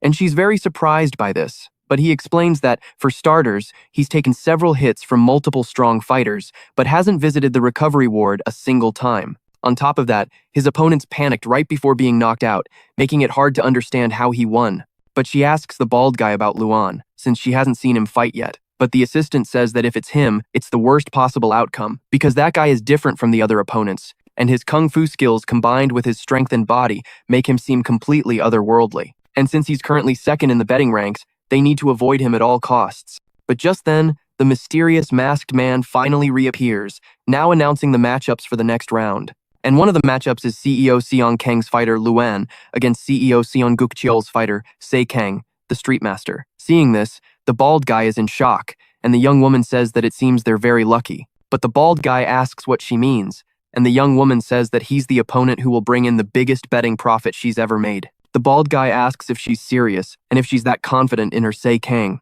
And now in another room, the CEO of Scion Software just sighs and says that they're up against that woman. And his assistant says that by placing bets involving all of the top 8 fighters, she's being really bold. And the CEO says yes, it makes him wonder just how strong that kid is, this so-called Se Kang, for her to risk her company on him. And now, finally in the arena, Se Kang faces off against Luan, who stares right back at him. And the drone appears and announces that they will now begin the first match of this round between Luan and Se Kang. And our boy, in his fighting stance, thinks that the best outcome would be to win without going into a rage. But first, he's going to analyze just how strong this guy is. So he immediately rushes at him, ready to punch him. But to his surprise, Luan is incredibly fast, grabbing his leg and landing a palm strike right on his ribs, making Se Kang scream as he once again thinks he's going to die and is thrown to the other side of the arena. Meanwhile, in his head, he starts thinking that he needs to use it now. But leaving him no escape, Luan is already in front of him again with another palm strike right to his stomach, making him scream in pain. Meanwhile, Miss Sion is shocked in her room as she watches the fight, because Se Kang was literally embedded into the arena wall, and the drone flies over to him but doesn't say anything. And Luan is very surprised by this, not understanding why the drone didn't announce the result. But what he didn't know was that inside that hole in the arena, a total psychopath had finally awakened. At that moment, Luan senses danger and says, "All right, I'll finish him off this time." So he rushes at him again, ready to end it. But to his surprise, our boy is faster, landing a flying kick to his stomach. And with a confident smirk, our boy has finally entered his rage mode. Meanwhile, Luan, in shock, wonders, what the hell is this? And why does this guy seem like a completely different person? But then, if he's got this much strength, I don't need to hold back just because he's young, so I can go all out with a 2-footed kick to his face. But just then, Se Kang braces himself on the floor and kicks Luan's stomach with both feet, sending him flying into the sky, but he lands perfectly on the ground moments later as if nothing happened. Staring at Se Kang's stance, Luan grins and asks if he's made of rubber or something, and that it feels really strange when he punches him. But Luan says that to defeat a beast, you have to become an even greater beast, as he gets into a stance with his hands like tiger claws, entering another combat mode. And after striking his pose, he lunges at Se Kang, twisting his body with force, and in the blink of an eye, lands a punch on our boy's face. But Se Kang quickly throws a punch back at him, which Luan manages to dodge, attacking Se Kang's ear. He doesn't understand what the hell is going on or how he did that. Almost losing consciousness, he wonders what that move was, and if this keeps up, he's going to end up losing. This move is really weird, but it looks like one of those moves from Kung Fu Panda. But Se Kang quickly recovers, only for Luan to advance on him again with a flurry of snake-like strikes that attack our boy from so many different angles that he can't even defend himself. And he becomes completely desperate, his body covered in wounds. Meanwhile, that bald guy up in the VIP room says that he's traveled the entire country training in martial arts. He trains in arts that imitate animals, like the five-form fist, the elephant fist, and various other skills. And back in the fight, our boy wonders how he can possibly keep up with this, thinking it's nearly impossible. But even so, the boy doesn't give up, and he takes a deep breath and rushes forward, lunging to try and grab him. But at the last second, Lan leaps away, and our hero can't catch him. But he's stunned when Lan lands a kick to his head, slamming him into the ground, and then, with a backflip, lands in a very strange pose. And that impact was brutal. Lan, who backed off, stays in his defensive pose, analyzing his opponent, but suddenly, he notices something strange. Sionu pupils were glowing red, and he had the look of a psychopath, filled with murderous intent. Meanwhile, Sionu thinks to himself that the guy uses moves that imitate animals. It's pretty impressive, but it just makes him want to fight even more. And he just starts spinning his body in the running hamster pose and rushes towards Lan, ready to attack. But Lan immediately lunges at him with a kick, thinking that this is definitely nothing to worry about. But to Lan's shock, our boy was preparing his attack. So he manages to kick him, throwing him to the ground. But Lan quickly retreats from his other attack and starts breathing heavily, sweat pouring down his face. He wonders if he was just confused for a moment, but that's all it was. So he has to pull himself together. But on the other side, Sionu doesn't care about a thing and keeps coming at him, spinning rapidly. In his running on a hamster wheel pose, I guess. But again, at the last moment, Lan manages to dodge the blow. But to his surprise, Sionu grabs his arm and starts spinning him around along with his own body, leaving Lan in shock, wondering how he did that. And our boy simply starts slamming him on the ground like he's a toy, and Lan is in total shock, screaming in pain, wondering what kind of absurd move this is. But again, he manages to recover and escape that position. He's terrified, thinking, what kind of move is that? It's not human, and he has to get out of there. He can't possibly keep using a technique that insane. It's impossible. But clearly, Sionu is still doing it. He doesn't stop for anything and keeps spinning, jumping, and lunging at him. A sequence of unstoppable flips. Lan's eyes just go wide in disbelief at what he's seeing, thinking that this is illogical and that he himself has mastered the forms of nature. But this is completely absurd. It's like the planet itself is revolving around him, and he won't stop for anything. So, without a second thought, Sionu stomps on Lan with force, raising his hands for power. The impact is completely devastating, and Lan's body is beaten without mercy. And after the entire arena shakes from that blow, up in the VIP room, Gion is ecstatic, and the bald guy behind him is also super excited. Meanwhile, in the other room, Lan's VIP is devastated. Now, back in the arena, our blood-covered boy realizes his body is a wreck, and he starts spitting up blood himself. He thinks about how tired he is, but he has to win this duel, and finally learn how to activate and deactivate his rage. And right above him, that drone moves in. It aims at Lan and confirms that participant Lan can no longer fight. And as a consequence, the winner of the round is Kang Sionu. And back in the VIP room, the bald guy asks if they really won, and if the kid actually beat Lan. But the VIP just smiles and says, this is only the beginning. Now that they've won, President Kang Rasen will have to side with them. But now on the other side, in the opponent's VIP room, the man is pissed off, saying, this sucks, and that kid made a fool of him. But the assistant next to him asks if he's still going to become a bodyguard for the Rason group. And his VIP says it's better than nothing, while the other guy just sighs. But the VIP quickly recovers and says that, to be honest, this wasn't his only bet. And now on the big screen, the mysterious man appears, announcing that he will now begin the second fight of the quarterfinals. The giant doors open slowly, and each fighter comes out from one side. And finally, Amanda Croach appears, already facing her opponent, a young man with blonde hair and eyes full of dark energy who has the face, the words, and the spirit of a villain. And now the scene cuts to the director's room, where they are watching Minso's fight closely, evaluating his every move. and the director is fascinated by his finger techniques, but he asks how a common student like him could be practicing this. And the man with glasses says that maybe it's because he suffered from a serious illness since he was little and had a weak body. So Minso ended up becoming obsessed with strength, and soon these memories surface. When he was a child, Minso would kneel, trembling, before a picture of a man holding a champion's belt, and he spent entire nights watching those they called the strongest. In his room, he studied every technique carefully, rarely went outside, and spent days on end researching and training in martial arts. But looking at those trembling hands, he saw emptiness. Just watching wasn't enough. So the boy wanted to be truly strong, but this obsession consumed him. He would train with a knife to the point of exhaustion, but realizing his weak body might not hold up in an unarmed fight. So he became interested in weapon arts and lived like a madman, year after year, dedicated to learning. And this old doctor remembers a very significant episode in his life. Because one day, Minso locked the door, fasted, and spent several days practicing swordsmanship to exhaustion. And when he finally came out, he just said that if someone can kill the strongest, then that person is the strongest. And after he said that, his reaction was one of shock, because how could such a gentle child say something like that? And the doctor told this to the masked man, and he tried to help his son, but in the end, he couldn't, because the boy wouldn't stop. And even tired and sick, when Minso dedicated himself to martial arts, he seemed to come more alive, so it was impossible to stop him. And after that, he eventually gave up trying. And now, returning to the arena, the battle between Minso and Amanda Croce, and with his dark eyes and a wicked little smile on his face, he couldn't control his will to win, and that idea of defeating the strongest consumed him every day. And if that emotion doesn't exist, the only thing left is pain. So what he needs to do now to be the strongest is to kill them all. And with that, he lunges at Amanda with 2 fingers ready to strike, telling her to die. But as soon as he attacks her, she manages to block, while he realizes that she was faster and stronger than she looked. So, seeing this, Minsun pulls his hand back, his face in complete disbelief.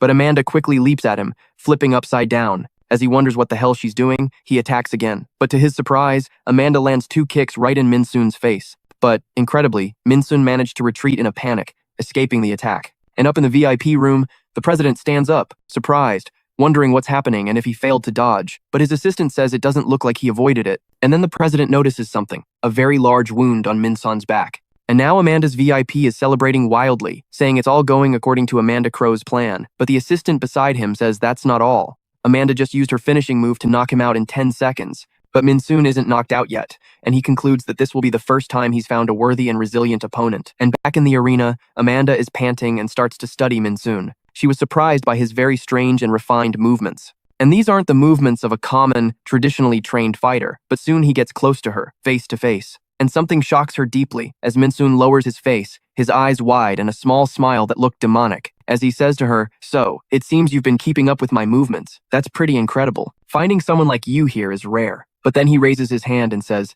"This will be the first time I'll kill someone like this." But Amanda replies without showing any reaction, "If I can beat you, I'll prove something to myself." But Amanda quickly executes a devastating blow, a kick coming straight down on his face, and he falls to the ground, hit by the surprise attack. But still, quite surprisingly, he uses his right leg, plants it, and spins 180 degrees, thrusting his fingers straight up at her. But she quickly manages to lean back and save herself from the blow. But with an unexpected move, he attacks with his left hand, right near her face, since he's ambidextrous. But Amanda manages to dodge slightly with an aerial cartwheel. And with that, still in the air, Amanda places both hands on the ground, using them for support. And then, with her legs, she attacks Minsun's abdomen. Minsun screams in pain, spitting blood, and as he's falling to the floor, she leaps again to finish him now. And up in the VIP room, Jin celebrates wildly, yelling for her to finish him now, and she executes her move, trying to finish Minsun. But to her surprise, he's still grinning like a psycho and uses the kick's momentum to jab his 2 fingers right into the middle of Amanda's foot, causing her immense pain and basically making her lose a foot to fight with. And back in his VIP box, he starts to think, "No way, that's impossible." But he watches Minsun pull his fingers out of her foot as Amanda groans in pain from her pierced foot. And Minsun starts to grin like a psycho and says, "I've cut the ligaments in your tendons, and now you won't be able to stand anymore. This is your end." But Amanda just sighs and, still in pain, she slams her hand on the ground while Minsun looks on, confused, wondering what she's doing. But she quickly supports her body on her hands and says, "One hand is enough. That's what I'll use to beat you." And right after, she starts to spin her body and launches a wide kick with her legs. Minsun barely manages to dodge, his face filled with astonishment. But Amanda doesn't stop for anything, and as soon as he moves, she uses that opening to hit him square in the face, while Minsun has no time to react. and the blow sends him flying backward. But even injured and in pain, he starts screaming in a rage. This is impossible. How can she generate so much force without a supporting foot? One mistake and she'd be dead instantly. Unwilling to accept this, he doesn't back down and quickly ducks, trying to pierce her face. But the blow misses her as she manages to leap up using her hands on the ground. But even after missing the attack, Min-soon seems satisfied, wiping the blood from his face with a smug little smirk. He says, "So, your hand is enough, huh? Which means you've already reached your limit." And Amanda, her foot bleeding, gets up, supporting herself on just one leg. Min-soon starts to smile sinisterly and raises his hand again, ready for his final blow. And he says, "Well, in that case, you should die in peace." But she completely ignores him, thinking to herself that she came here to understand what a life-or-death battle is. And it was in these fights, facing the god of death himself, that she discovered her true limit. Amanda takes a deep breath, and after thinking for a moment, she says something that no one, especially Min-soon, understands. She says to him, "Thank you," and suddenly opens her arms. Her eyes begin to darken as she says, "Now I really want to bet everything, even my life." And right after that, her entire body tenses up, her muscles become more visible, and part of her clothes rips. Seeing this, Min-soon is completely shocked, wondering what kind of monster he's facing. Amanda quickly puts her hand on the ground, but this time it's to launch herself, and she rushes at him with absurd speed, while Min-soon thinks that all he has to do is avoid the kicks and it'll all be over. But her attack came differently this time. It wasn't her legs, but Amanda's enormous hands. And because he was too careless, she managed to grab his head, slapping him hard across the face, making him spit up a lot of blood. And he, completely stunned, thinks, "What the fuck was that?" But Amanda doesn't waste any time and uses the momentum to leap on top of him, grabbing his head and opening her arms. Meanwhile, Min-soon begins to feel pure fear, realizing this is going to be very dangerous. But before he can react, 2 heavy blows hit him right in the head, and for a moment, everything seems to stop. Completely desperate, he tries to use what little strength he has to dig his fingers into her thigh, but Amanda continues her attack, mercilessly punching his head. And one of the blows lands square on his face as blood splatters everywhere, sending him flying to the other side of the arena, while Amanda's VIP gets ecstatic, wondering if she won. But right after that, the assistant gets his attention and, with a very strange expression, asks, "What the hell is that?" He notices Amanda on her knees, with both of her thighs pierced and bleeding heavily, and Amanda realizes that in the end, he managed to counterattack. But even with Amanda injured, Moore shows no emotion, as he's basically collapsed on the ground, perhaps unconscious. And up in the VIP rooms, the president's assistant says that it looks like Moore is seriously injured and might not be able to continue. But back in the arena, Moore starts thinking about the insane pain, his body completely paralyzed. He's felt this countless times since he was a child. But even dazed, he keeps watching Amanda, struggling to stay on his feet, as he realizes that even in the worst conditions, he always got up because he had to survive. And tired, but as stubborn as he is, he manages to get up again, getting into a fighting stance. And with her face covered in blood, Amanda just stares at him. On the other side, Amanda takes a deep breath and says, "That's right, even if her heart stops now, she won't give up." And using her strong hands for support, Amanda yells that it's over now. And after Amanda yells this, she charges forward with everything she's got. This is meant to be a single, decisive blow, the most important one of all. She used that firm resolve and went right at him, while Moore was completely shocked as Amanda screamed, trying to motivate herself. But Moore started to think that he bet his life on this. He thought he'd forgotten that feeling. He wonders if it's because he's scared. But suddenly a huge hand grabs him with tremendous force, and this impact is much stronger than the last one. It threw him straight into the wall, which cracked on impact. He starts spitting blood and then falls, his 2 fingers covered in blood. And the scene cuts to Amanda, who was hit right in the stomach, leaving her completely stunned and wondering when he did that. And as she falls to the ground, losing consciousness, she remembers the instant before the blow, when he pierced her, and she realizes that now, there's nothing left. After these thoughts, she collapses to the floor. In the VIP rooms, the 2 of them are in shock, wondering who won the fight, whether it was one or the other. But in the stands, Soon and Minho are worried about Amanda and about the strength of that monster, Moore. Back in the arena, Amanda is on the ground, motionless. But Moore isn't in the best shape either, and they are both completely exhausted. And in the stands, her VIP calls out for Amanda. But the assistant next to him just tells his VIP that now it's a battle to see who wakes up first, as the drones move in closer to their faces. And soon they notice that Moore moved slightly, and someone shouted that he moved. Moore starts to open his eyes, still confused about what's happening, wondering if he died and if this is the afterlife. But the drone observes everything and announces that player Mirawan has regained consciousness and officially advances to the semifinals. And up in the VIP room, the president was overjoyed, celebrating his victory. While the lady sat in silence, her assistant says that the director won, so their side will gain more influence, but she just smiles at that and says no, he will definitely side with me. And Amanda's VIPs watch her, unconscious in the middle of the arena, and the assistant says this sucks, and the other side must be ecstatic. But even furious, the VIP gave orders to check on Amanda's condition and to use every method possible to treat her as quickly as possible. And the assistant says yes, leaving to help her. As he stares off into the distance, powerless, with red, hateful eyes, he screams President Chan's name. But on the big screen again, that mysterious man appears and says, "All right, now they will announce the next fight," which is basically the monster Ryan against the boy Minho. And in his room, the mustache man laughs and says that this moment has finally arrived. The assistant beside him is very excited about this fight and comments that if he wins this battle, he can put an end to the drug trafficking that turned his daughter into an addict. And the mustache man says that he bet everything in a gamble with that trafficker, Quisum. And if he loses, he'll have to invest all of his assets in that insane pharmaceutical company. Beside me, he comments that it was a reckless decision because they had to face Ryan, but the mustache man says this is the only way. And if not now, there won't be another chance. So he just has to beat that bastard Ryan. And now, down in the arena, the monstrous Ryan is already staring at Minho with contempt and says, "So, another shitty little boxer." And Ryan starts laughing as he thinks that with the advancement of science and technology, he agreed to use drugs on his own body to become an evolved human. And many laughed at him before, throwing their gloves away in a sign of disdain. So that infuriated him, but he thought of them as weak insects who only knew how to call him cheating trash. And Ryan thought that he needed to prove his strength to everyone who looked down on him, so he kept injecting the drugs, killing his opponents with his own fists. And ever since he started using it, he sent a lot of people to meet their ancestors. But even so, his bloodlust only grew. Sometimes it would leap at his throat, and he became more and more crazy for power. Back in the present, he's in the center of the arena, and with a mocking little smile, he says, "So, they brought the little brother of that guy I killed." And his eyes glow like a beast's as he says, "This is going to be a lot of fun." But right in front of him, Minho lowers his head with contempt and says, "You're pathetic." And Ryan asks what he's talking about. "What do you mean? Pathetic?" And the boy is too disgusted to look him in the eye and says, "You used drugs and attacked others from behind, like a pathetic, washed-up fighter." And he asks, "Do you really have the nerve to say you're strong?" And with his eyes full of hatred, Minho says firmly, "Come at me now. I'll show you what real strength is in front of everyone." Hearing this, Ryan gets pissed off and says, "Your brother used to say that too, but he ended up dropping dead right in front of me." Hearing that, Minho gets furious, clenching his fists and charging at him in a rage, yelling, "Shut your mouth, you're just a piece of shit." But on the other side, Ryan charged forward at top speed, and the two fighters swung their arms at the same time, landing powerful punches on each other's faces. Feeling that impact, Ryan was a little scared, wondering, what kind of punch is this? But on the other side, Minho was also quite shocked, feeling that hellish pain as he realizes he has to overcome him with pure speed. And then he quickly ducked, preparing for another attack. But Ryan, without hesitating, just smiled confidently, facing Minho and dodging with ease.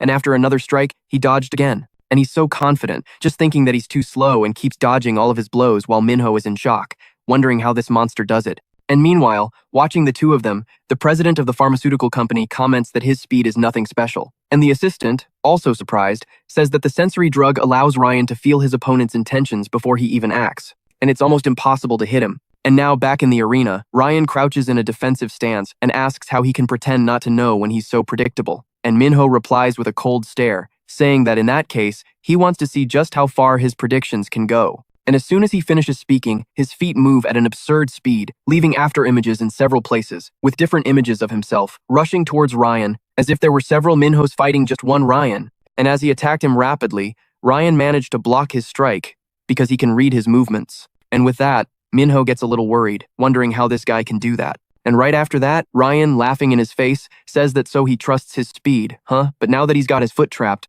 what can he do? With his foot on Minho's, blocking his attack, he lunges at him with a powerful blow, while saying that he told him it was useless and that he should brace himself, because he's just getting started. And right after that, the two start trading blows that were impossible to follow with the naked eye. But in the middle of the fight, Ryan notices something strange, but still scoffs at Minho, saying that he's too weak. But right in front of him, Minho gets really excited and says that now he's going to start the real fight, and he wants to see if he can take it. And from that moment on, a sequence of brutal blows heads toward Ryan. While he's in shock, wondering what the hell is this, he takes a straight right, an uppercut, and a right hook right after. And he, gritting his teeth, tries to block everything, but soon realizes the enormous pressure he's under, because this kid is just too fast. And he gets desperate, wondering how the hell he's so fast amidst so many attacks. But he starts to try and regain his control, realizing he needs to create distance, simplify his attacks, and then, clearly, counterattack him. But as soon as he tries to step on Minho, Minho throws him back. And in the middle of his retreat, Minho doesn't give a damn and rushes him again with a powerful blow. But Ryan uses this opening to strike him in the face too.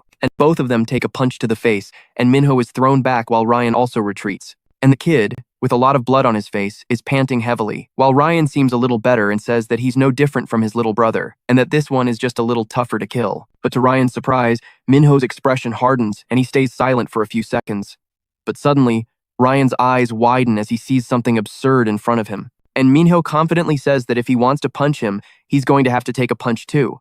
And apparently, that's what he's thinking. But Ryan doesn't get what he's talking about or why he seems so confident, and Minho tells him that it looks like that's exactly it. And to overcome this speed, the only opening he can create is to take his punch with full force and counterattack with another punch. But Ryan just starts laughing and says that if they trade punches, it's pretty obvious who will die first. He should know the outcome. But Minho says this trade has to be the final one and rushes at Ryan, who lands a blow on his forehead while Ryan counterattacks, also hitting his forehead. But on the other side, Minho hit his eye while Ryan screams in pain from his pierced eye. But without giving him any time, Minho attacks again, and the next attack is aimed at his hearing. The punch explodes against Ryan's face, who can barely react, as his vision starts to blur and his senses begin to fail one by one, and Minho starts to scream that now it will be his sense of smell. And just like that, his fist quickly hits Ryan's nose with great force, making him spit blood. And at that moment, Minho starts to remember the past, with that man saying that Ryan's senses are concentrated in his sight, hearing, and smell. And the secret is that he, Minho, has to adapt to it and use it to his advantage. And after he remembers these tips, he says that if he relies on his senses, then he doesn't need to adapt. He just has to destroy his senses, and it's over. Then he starts screaming with fury, rushing at Ryan, ready to finish him. While Ryan, completely dazed, only realizes he can't adapt anymore and sees defeat right in front of his eyes, already taking a monstrous punch to the middle of his face that slams him against the arena wall. And because of that, Ryan's mind was screaming as pain shot through every inch of his body. He couldn't accept how someone he considered weak, someone who hadn't bet their own life like he had, could be tearing him apart, and the resentment burned like fire inside him. He tried to concentrate, trying to summon the heightened senses for which he had sacrificed everything. But before he could react, a fist shot through his vision and hit his face again. His lips split, his teeth rattled. He could barely think, just outraged that he was being treated like shit. The next blow erased even his indignation, and Ryan collapsed, his mouth open in a silent scream, as each of his senses was extinguished. Meanwhile, Minho refused to back down. His body was protesting because he couldn't take it anymore, but his heart burned with hatred and rage, remembering his brother, and inside his mind he called out to him, asking him to see how strong he had become. And so, Minho's fists turned into a storm. Punches like steel rained down on Ryan, each one fueled by pure hatred and the desperate need to prove his worth. The sound of his punches echoed through the arena, while Ryan, known as a monster, could barely do anything but falter. His eyes widened with pure fear, and his screams were reduced to pathetic pleas. The arena was engulfed in a blinding flash the instant Minho's final punch hit him. The impact was so violent that it dragged Ryan across the floor, throwing him against the wall with a monstrous force that seemed to break his bones. And in the sands, Min's VIP leaped for joy, clutching his head in pure shock, unable to believe what he'd just seen, because Min had actually done it. However, on the other side, Ryan's VIP was frozen in fear, not believing what he had just witnessed. And even the mysterious man couldn't believe it.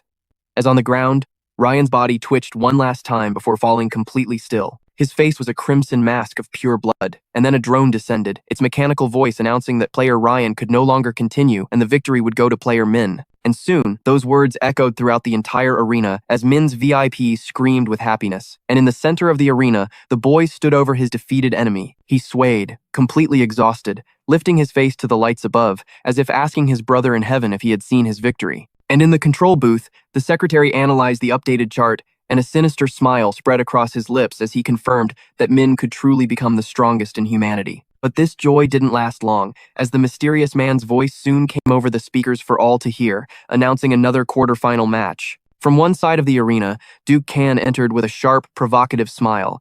Every step he took radiated arrogance. And then from the other side, Menon appeared, advancing with the smirk of a psychopath.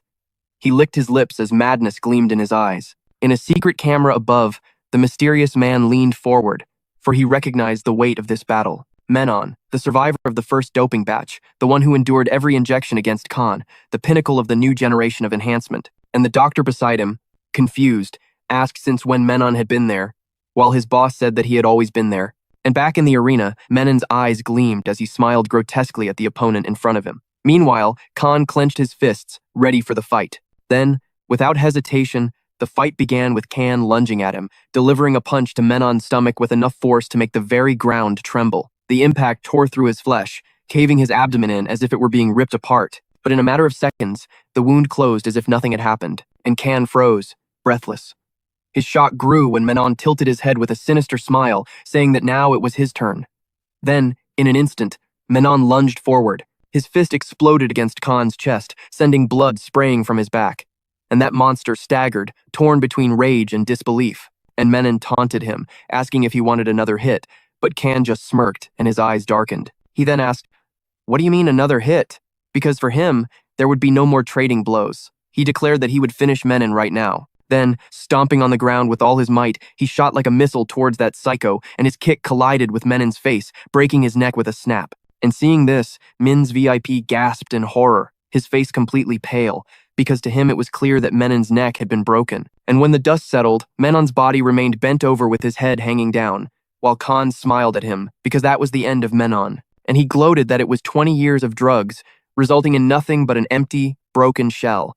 And he raised his arms with a loud laugh, thanking him for the experiment, believing he had unintentionally created a supreme being like himself. But at that moment, Menon's body twitched and one of his legs moved, making Khan freeze on the spot, because that shouldn't have been possible. And even with his neck completely twisted, Menon's voice emerged, calm and almost demonic, saying that he was the one who should be grateful, because Duke Khan had willingly become his sacrifice. Then, his head quickly snapped back into place with a horrifying crack, and his eyes shone with madness, that same psychopathic smirk on his face as always. And before Khan could react, Menon's fist sank into his stomach with monstrous force. The impact left Khan's eyes wide with shock. His skin caved inwards, crushed by something like an iron hammer, and his body collapsed onto the arena floor as Menon stood motionless, his arm extended and stiff as stone. And then the drone appeared, moving towards them, announcing that player Duke Khan is unconscious and the final semi-finalist is Menon. And with a terrifying calmness, Menon raised his hands and snapped his own neck back into place. Then his laughter echoed through the arena as his VIP went into a complete ecstasy,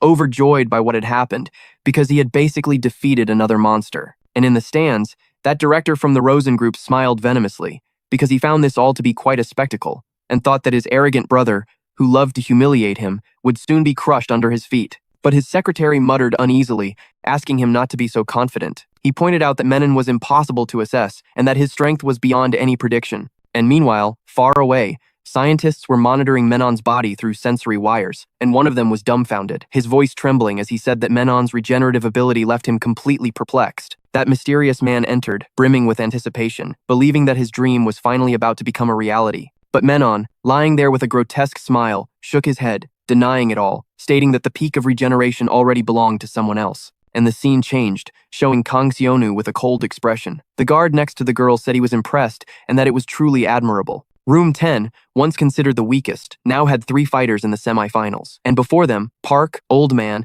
and Amanda Croach had already fallen. But this made Sionu a little worried. His fists clenched, and he turned to the girl, asking if everyone had managed to get out safely. And she hesitated for a moment, saying, "About that." But he quickly cut her off, telling her to just spit it out. And she explained to him that they are monitoring inside and out, but strangely, they haven't been able to find any trace of them leaving. Our boy got pissed off, demanding to know where the hell they disappeared to. And at that moment, the scene changed, showing a sealed iron door. And on the other side, who was it that was screaming? With the scene being a total bloodbath. Then, the scene cut back to the arena with that mysterious masked man introducing the 4 finalists. The annoying little blonde, Minsu, the good little blonde, Minho, and our boy, Kang Seon-woo. And he immediately announced that the semi-final match would be Kang Seon-woo versus the annoying blonde. Then, the scene quickly focused on the 2 of them, showing our boy looking completely pissed off as he stared down the brat. But again, the scene changed to beneath the arena, with a boy floating in the water with a breathing tube in his mouth, and in his dreams, the only name that echoed was Kang Seon-woo's. With visions of the past mixing in his mind, he remembered the days when he declared himself a master of martial arts, bragging about having the strength to crush petty street thugs. But that empty confidence vanished when he realized those weaklings were nothing compared to the truly powerful. And soon his attention became fixed on a single figure,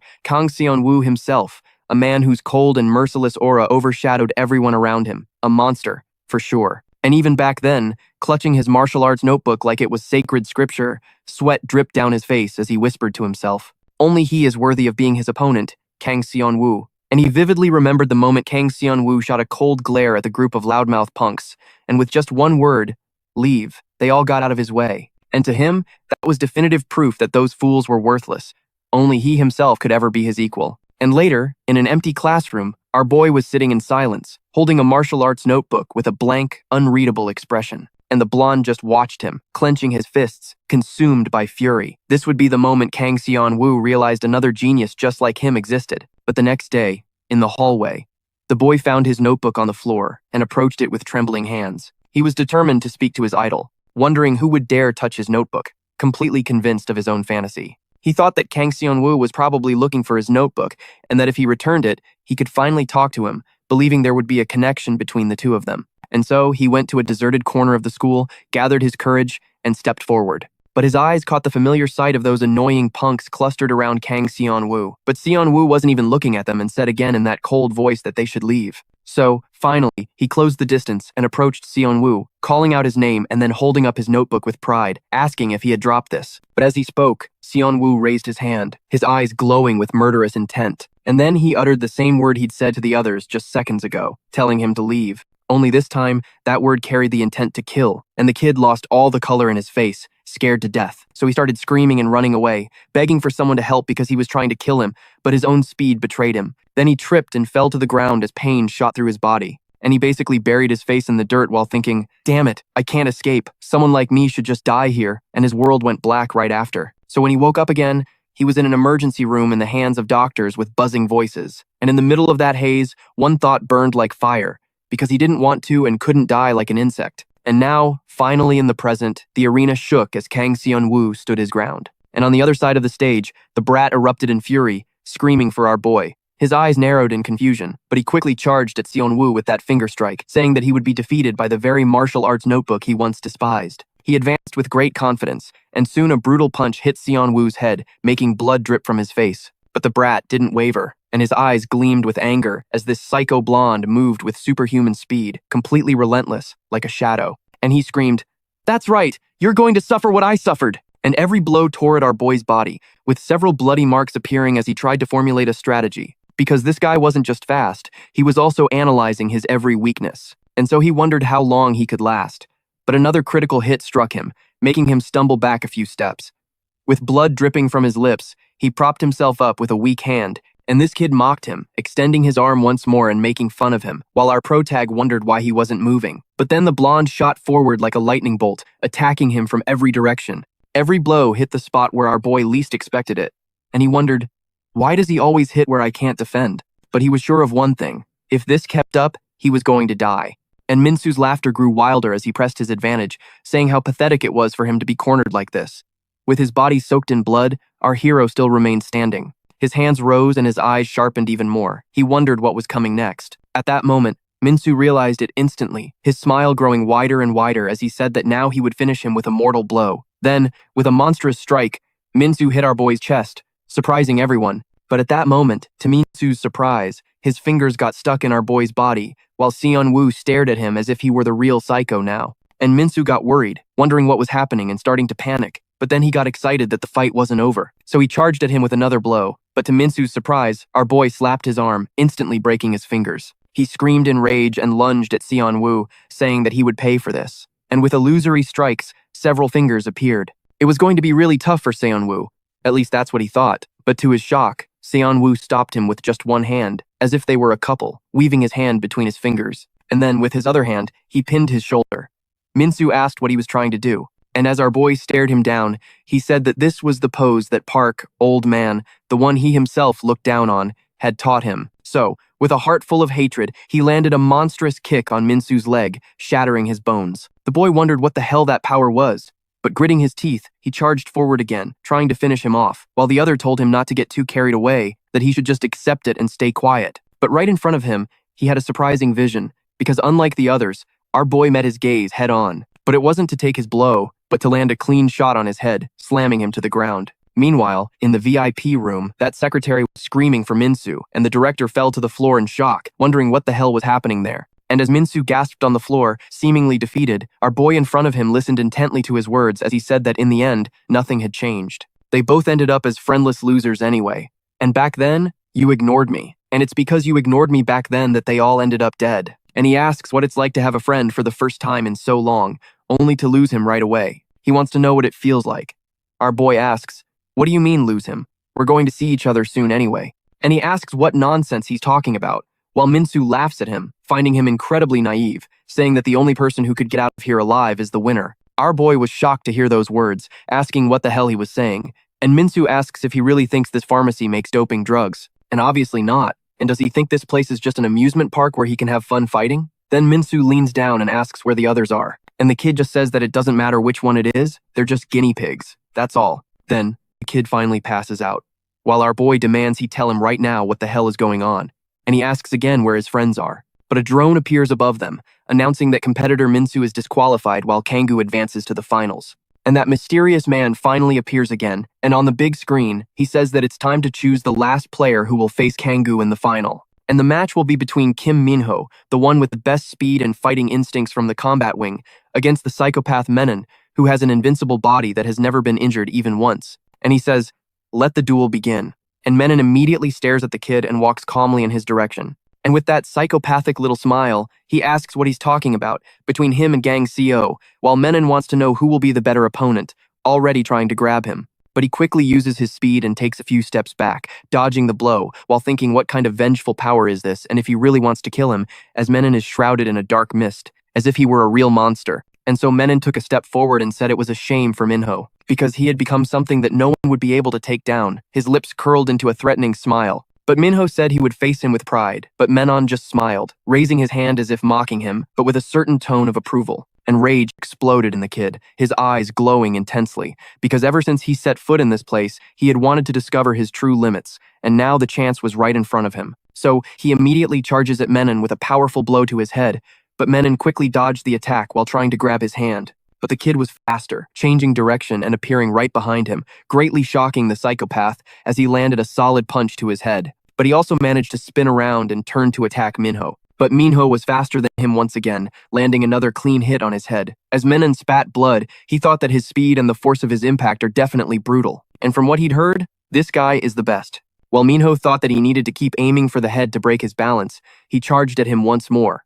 But this time, Menon managed to dodge, as the kid also dodged again, appearing at his back, thinking that now he was going to end the fight. But to the boy's shock, Menon threw a punch aimed at his nose. The kid managed to dodge it at the last second and, taking a few steps back, he began to wonder what the hell had just happened. He had finally gotten behind him, but out of nowhere, a punch came flying in his direction as he looked at Menon with his arms completely twisted and wondered what kind of monster he was. The next second, Menon flexed his muscles, snapping back to his normal form, while Minho watched in shock, realizing that his arm had stretched out again. He wondered what kind of body this was, and thinks that he can use 100% of his muscular strength, and even his bones seem more like they were made to be weapons. And he wonders if he does that so his muscles can snap back onto the bones. But he can't understand how much independent muscle control one would need to pull off something so absurd. Meanwhile, Menon smiles at him sinisterly and said that this was simply incredible, and even he couldn't believe he had succeeded in doing it. And after a few seconds, his face took on a more demonic expression as an immense excitement grew around him and his killing intent condensed in the air, and a red glow seeped from his shadows, dyeing his eyes blood red. Soon, his body began to pulse and he contorted with raw energy. The transformation was immediate. His physical frame grew and his aura surged like a storm.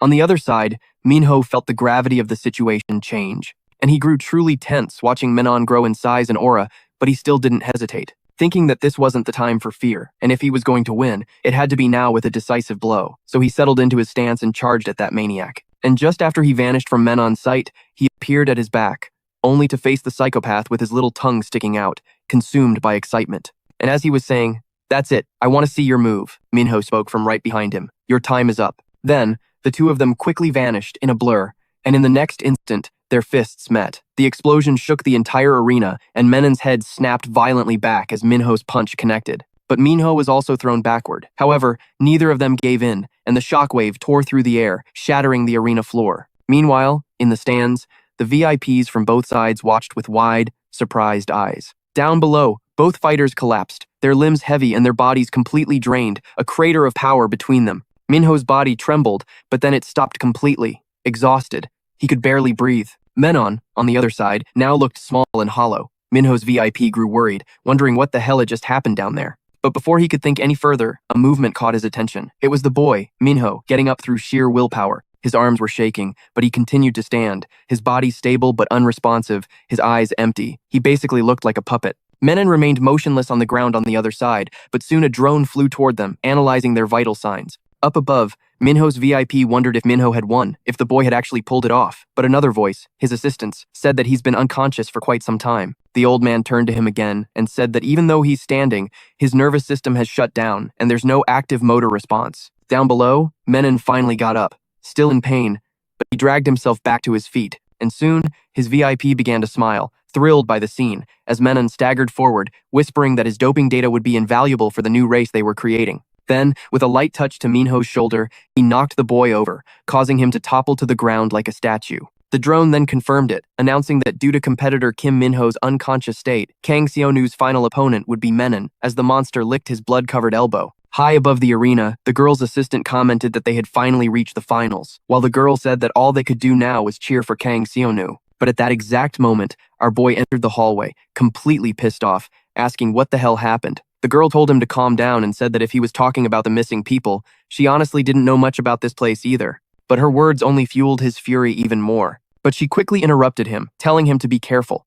She explained that there were certain areas in this facility that not even the top VIPs could access. Surprised, our boy asked where that place was. The girl's expression changed, and she told him to calm down again, asking what exactly he was planning to do and if he was really going to break into a restricted zone while his parents were missing. Her words basically sounded like a warning to him, but the girl insisted that he needed to win first place in the tournament to get out of there alive. Only then could he think about the next step. Our boy clenched his fists, his expression still dark, as he replied that it would only work as long as the arena's management didn't disappear too. He said he couldn't just stand around waiting for others to vanish. He needed to know right now if they were alive or dead. The girl assured him that there would be a chance. She said she was working on building her own influence in this place, but stressed that for now, he needed to focus, win the tournament, and stay alive. Then they would make their move. Hearing this, our boy didn't answer, but his silence made it clear that he understood. Meanwhile, in a sealed laboratory far from the arena, pools of blood stained the floor. Inside a huge tank, a man's arm was floating. In a thick chemical solution, his flesh was being torn apart but would regenerate right after, right before their eyes. The doctor pressed a hand against the reinforced glass. His cold, analytical eyes observed the submerged form of Menon, and the masked man behind him said that it was just as expected. Menon's regeneration speed is increasing at a remarkable rate. He said excitedly that he was so close, just a little more data and the project would finally be complete. But he said there was just one final piece to the puzzle, Kang Sionu's father. But to everyone's surprise, the lab doors burst open and a breathless subordinate rushed in, announcing that he had found the hiding place of Kang Sionu's parents, saying they were hidden in a private villa belonging to Chairman Tha Sunhan. And now, at that villa, agents from the combat wing were surrounding the house. From behind the door, they burst in, kicking it down, greatly surprising Kang Sionu's mother. But then the scene cut away again. The masked man's voice was heard by everyone as he asked the audience to welcome two incredible fighters who had reached the championship finals, with our boy and Menon appearing on the big screen. He began to introduce them, saying that Menon was the fighter who would be fighting Sionu. Then he announced the second name, Menon's opponent, Kang Sionu, the man who defeated Haeming in a brutal and unforgettable fight. Menon, standing in front of him, said with a smirk that he told him to push himself to the limit, because only then would the experiment be complete, and he guaranteed that to reach his own maximum potential, he would get there by tearing our boy to pieces. And from his disturbing tone, it was clear that he was definitely a maniac. Our boy stared at him and asked what Menon really was. He wanted to know what he meant by completing the experiment and why he had been helping him from the beginning. Menon approached him, explaining that from the very start, he had recognized something in him. He was, without a doubt, the heir to a unique genetic code belonging to his own father. Hearing this, our boy was in shock, and Menon's face twisted into another crazy smirk. Pissed off, Sionu yelled at him, demanding he repeat what he had just said. But Menon just calmly said that he had followed Kang Sionu's parents to this place, revealing that it was all part of the experiment. Those words cut through our boy like a blade, and his mind went blank. For a moment, the world seemed to fall silent. Then, fury exploded and his blood boiled, as Menon smiled even wider, savoring the destruction he had caused. He kept asking what the problem was, if he wanted to kill him or just stand there shaking. But that taunt shattered the last barrier of restraint within our boy, and rage spread like wildfire through his mind. And Minho kept talking, saying his father would be brought out soon, and then his whole family would be presented together for the experiment's grand finale, all while attacking Sio. But, gritting his teeth, our boy stared him down while saying that, yes, he would grant his request. And then, with a monstrous kick, he slammed his foot into Mino's stomach and then leaped up, smashing his head against the floor and creating a huge crack. The crack is so deep it shatters the ground, throwing Mino against the spikes. Watching the scene, the masked man is in shock, wanting to stop this now. But he wasn't worried for long, because Meno, smiling, said that wasn't nearly enough. Then, with a push, he dug his feet into one wall and then the other, taking a great leap back into the arena. And soaring through the air, he advanced on Seo, now truly looking like a monster, as he said that if this was all the power of an awakening, he'd be better off dead. Then his arms stretched out like elastic, basically digging into our hero's shoulder. And Seo screams in pain, realizing his arm is completely torn as he clutches it with one hand. And Mino, in front of him, radiates a dark and decidedly demonic aura. He says he's no longer necessary for the experiment because he's about to meet his father. And hearing that one more time, something in our boy's mind snaps, as if a seal that had been holding him back shattered in that instant. As Mino laughed, saying he was useless now, he flew at Seo, ready to finish him. While Seo thought, no, not yet. He couldn't die. He had to save his father. But Meno was faster, landing a massive blow to his heart and tearing through his flesh. Up in the VIP area, the girl screamed in fear, shocked by the scene, and just like that, everyone fell silent, watching it unfold. And Mino, staring at him, told him not to be sad, because he would send his father to see him very, very soon. But to Mino's surprise, our boy grabbed him with his hand, while a shocked Mino asked what he was doing and how this was possible. But our boy, unlike him, was exuding an ice-cold blue aura, and on the other side, his arm was basically regenerating at an abnormal speed. As Meno, delighted, thought that it had finally happened and this was what he'd been waiting for, our boy, holding him, asked why he needed to do this, and why does he need them? Why do you want to do this to my family? What did they do to you? He wants to know if that's why he did something so terrible, grabbing Meno in midair, as Meno screamed that this was excellent. This was exactly what he wanted. Then, our boy quickly threw him against the ground, shattering the arena once more. As Meno screamed in pain, Seo asked why he would do something like this just for money, punching him right in the teeth and cracking the arena even more. But Mino remained smiling as our boy said that, in the end, he was the only result of the experiment. But Mino quickly broke free from his attack and, stopping a few steps back, he told our boy he wanted more data. He wants him to keep fighting until he gets the perfect result, because he wants to be the true, perfect artist with the perfect body. And he asks Seo if he really thought he could run, but that it's too late. But, to Mino's surprise, our boy asked, "Run away? Who said I wanted to hide?" using only his head to attack that freak. Mino's arm shatters completely, with several compound fractures. And Mino watches the scene in shock, realizing his arm was totally destroyed and his bones pulverized. Then, without waiting for his reaction, our boy grabs his head, rears back, and begs, "Please, stay away from them, from my family," before headbutting Mino, as Meno himself wonders what the hell is going on here. He's truly a masterpiece. And after that monstrous headbutt, Mino is thrown to the other side of the arena, into a dark room. Meanwhile,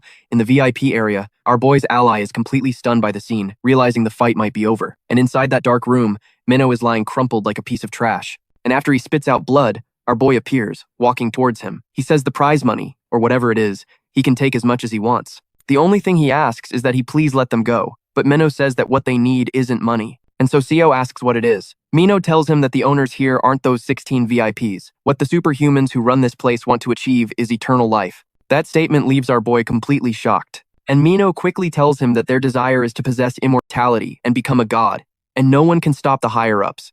No one can stop these monstrous people. This means that his family will never be able to escape this place, leaving our boy once again in shock and afraid of what he just claimed. And Mino continues, saying that if they gather the power and wisdom of humanity's elite, they can become like gods, and they will proudly accept the results of this grand research. But Seo says that they're clearly insane, but Mino says his parents will arrive soon, and he will conduct the final test. And after he falls unconscious, our boy starts screaming at him, asking what the hell he's talking about and where his parents are. But then a drone approaches, announcing that Mino is unconscious and participant Kang has won. But before it could finish its sentence, the drone simply shut down and fell to the ground, surprising our boy. And right after, a red siren blared, startling Seo. From the loudspeaker, someone announced that it's an emergency. All officers are to ready their weapons and eliminate the experimental organism that escaped from the Level 1 laboratory, as it is going on a rampage. And Seo wonders what the hell is happening. To his surprise, he hears several gunshots and then notices those guys in the arena firing in a certain direction. And one of them says it's fucked. The Level 1 test subjects are destroying the whole system and there's no hope there. They can't stop them and, regardless of the crazy orders, they just have to run. But in that instant, his head is torn off, completely shocking his companion, who starts trembling in fear asking what's happening. But right after, his head is also chopped off, and then a monstrous being appears in front of them. Right after that, it leaps from the arena, heading for a certain VIP room, and soon watched it all in a panic, thinking that everyone must be in that laboratory. First, he needs to help that girl get out of there, and after that, he can find the experiment room. Seeing the whole scene, the girl and her assistant are in shock, while the guy says they need to get out of there, and that he's going to ask the cop outside to open the door and get them out. But just then, there's a knock on their door. Someone starts coming in, and this huge monster lunges at the girl as she's scared to death, wondering if she's going to die now, and that it can't end like this. But just then, to her surprise, her great hero appears soon, facing off against that brute, landing a solid punch right on its head and knocking it back outside. The girl, surprised, asks when he got there, but he just tells her she has to accept it and take him to the forbidden area, the one she said nobody could enter. She asks what he means, and he explains that everyone is in there and he can't leave them behind. He tells her to hurry up. A few hours later, he finally reached the metal door, but it had already been basically broken down, and he wonders to himself, what the hell happened here? Meanwhile, the bald guy tells her to look inside. The situation looks really dangerous, but soon takes the lead, saying it's probably safer to stick with him now. He tells them to hurry because they don't know what's going to happen next. So the three of them enter the room, and now, somewhere else, further ahead in that same hidden room, someone is dragging some bodies. It's Park Old Man, with the bodies of Amanda Crow and the Minion King. He's completely exhausted and out of breath, thinking his body can't move anymore, but he has to hold on a little longer because he needs to save them. But just then, his body collapses, and he starts to close his eyes, thinking he can't take it anymore, that he can't go on. But just before his eyes close, he sees some people running towards him. And finally, he makes out Soon's shadow. Then, in that instant, our boy hugs him, greatly surprising the old man, who gets excited to see him. Meanwhile, Soon, looking very serious, says that he doesn't have to worry anymore. From now on, he can just let him handle everything. Someone appears behind them all, asking, "And where do you think you're going?" And finally, the mastermind appears. That masked man, saying that no one can leave this place because his experiment isn't over yet.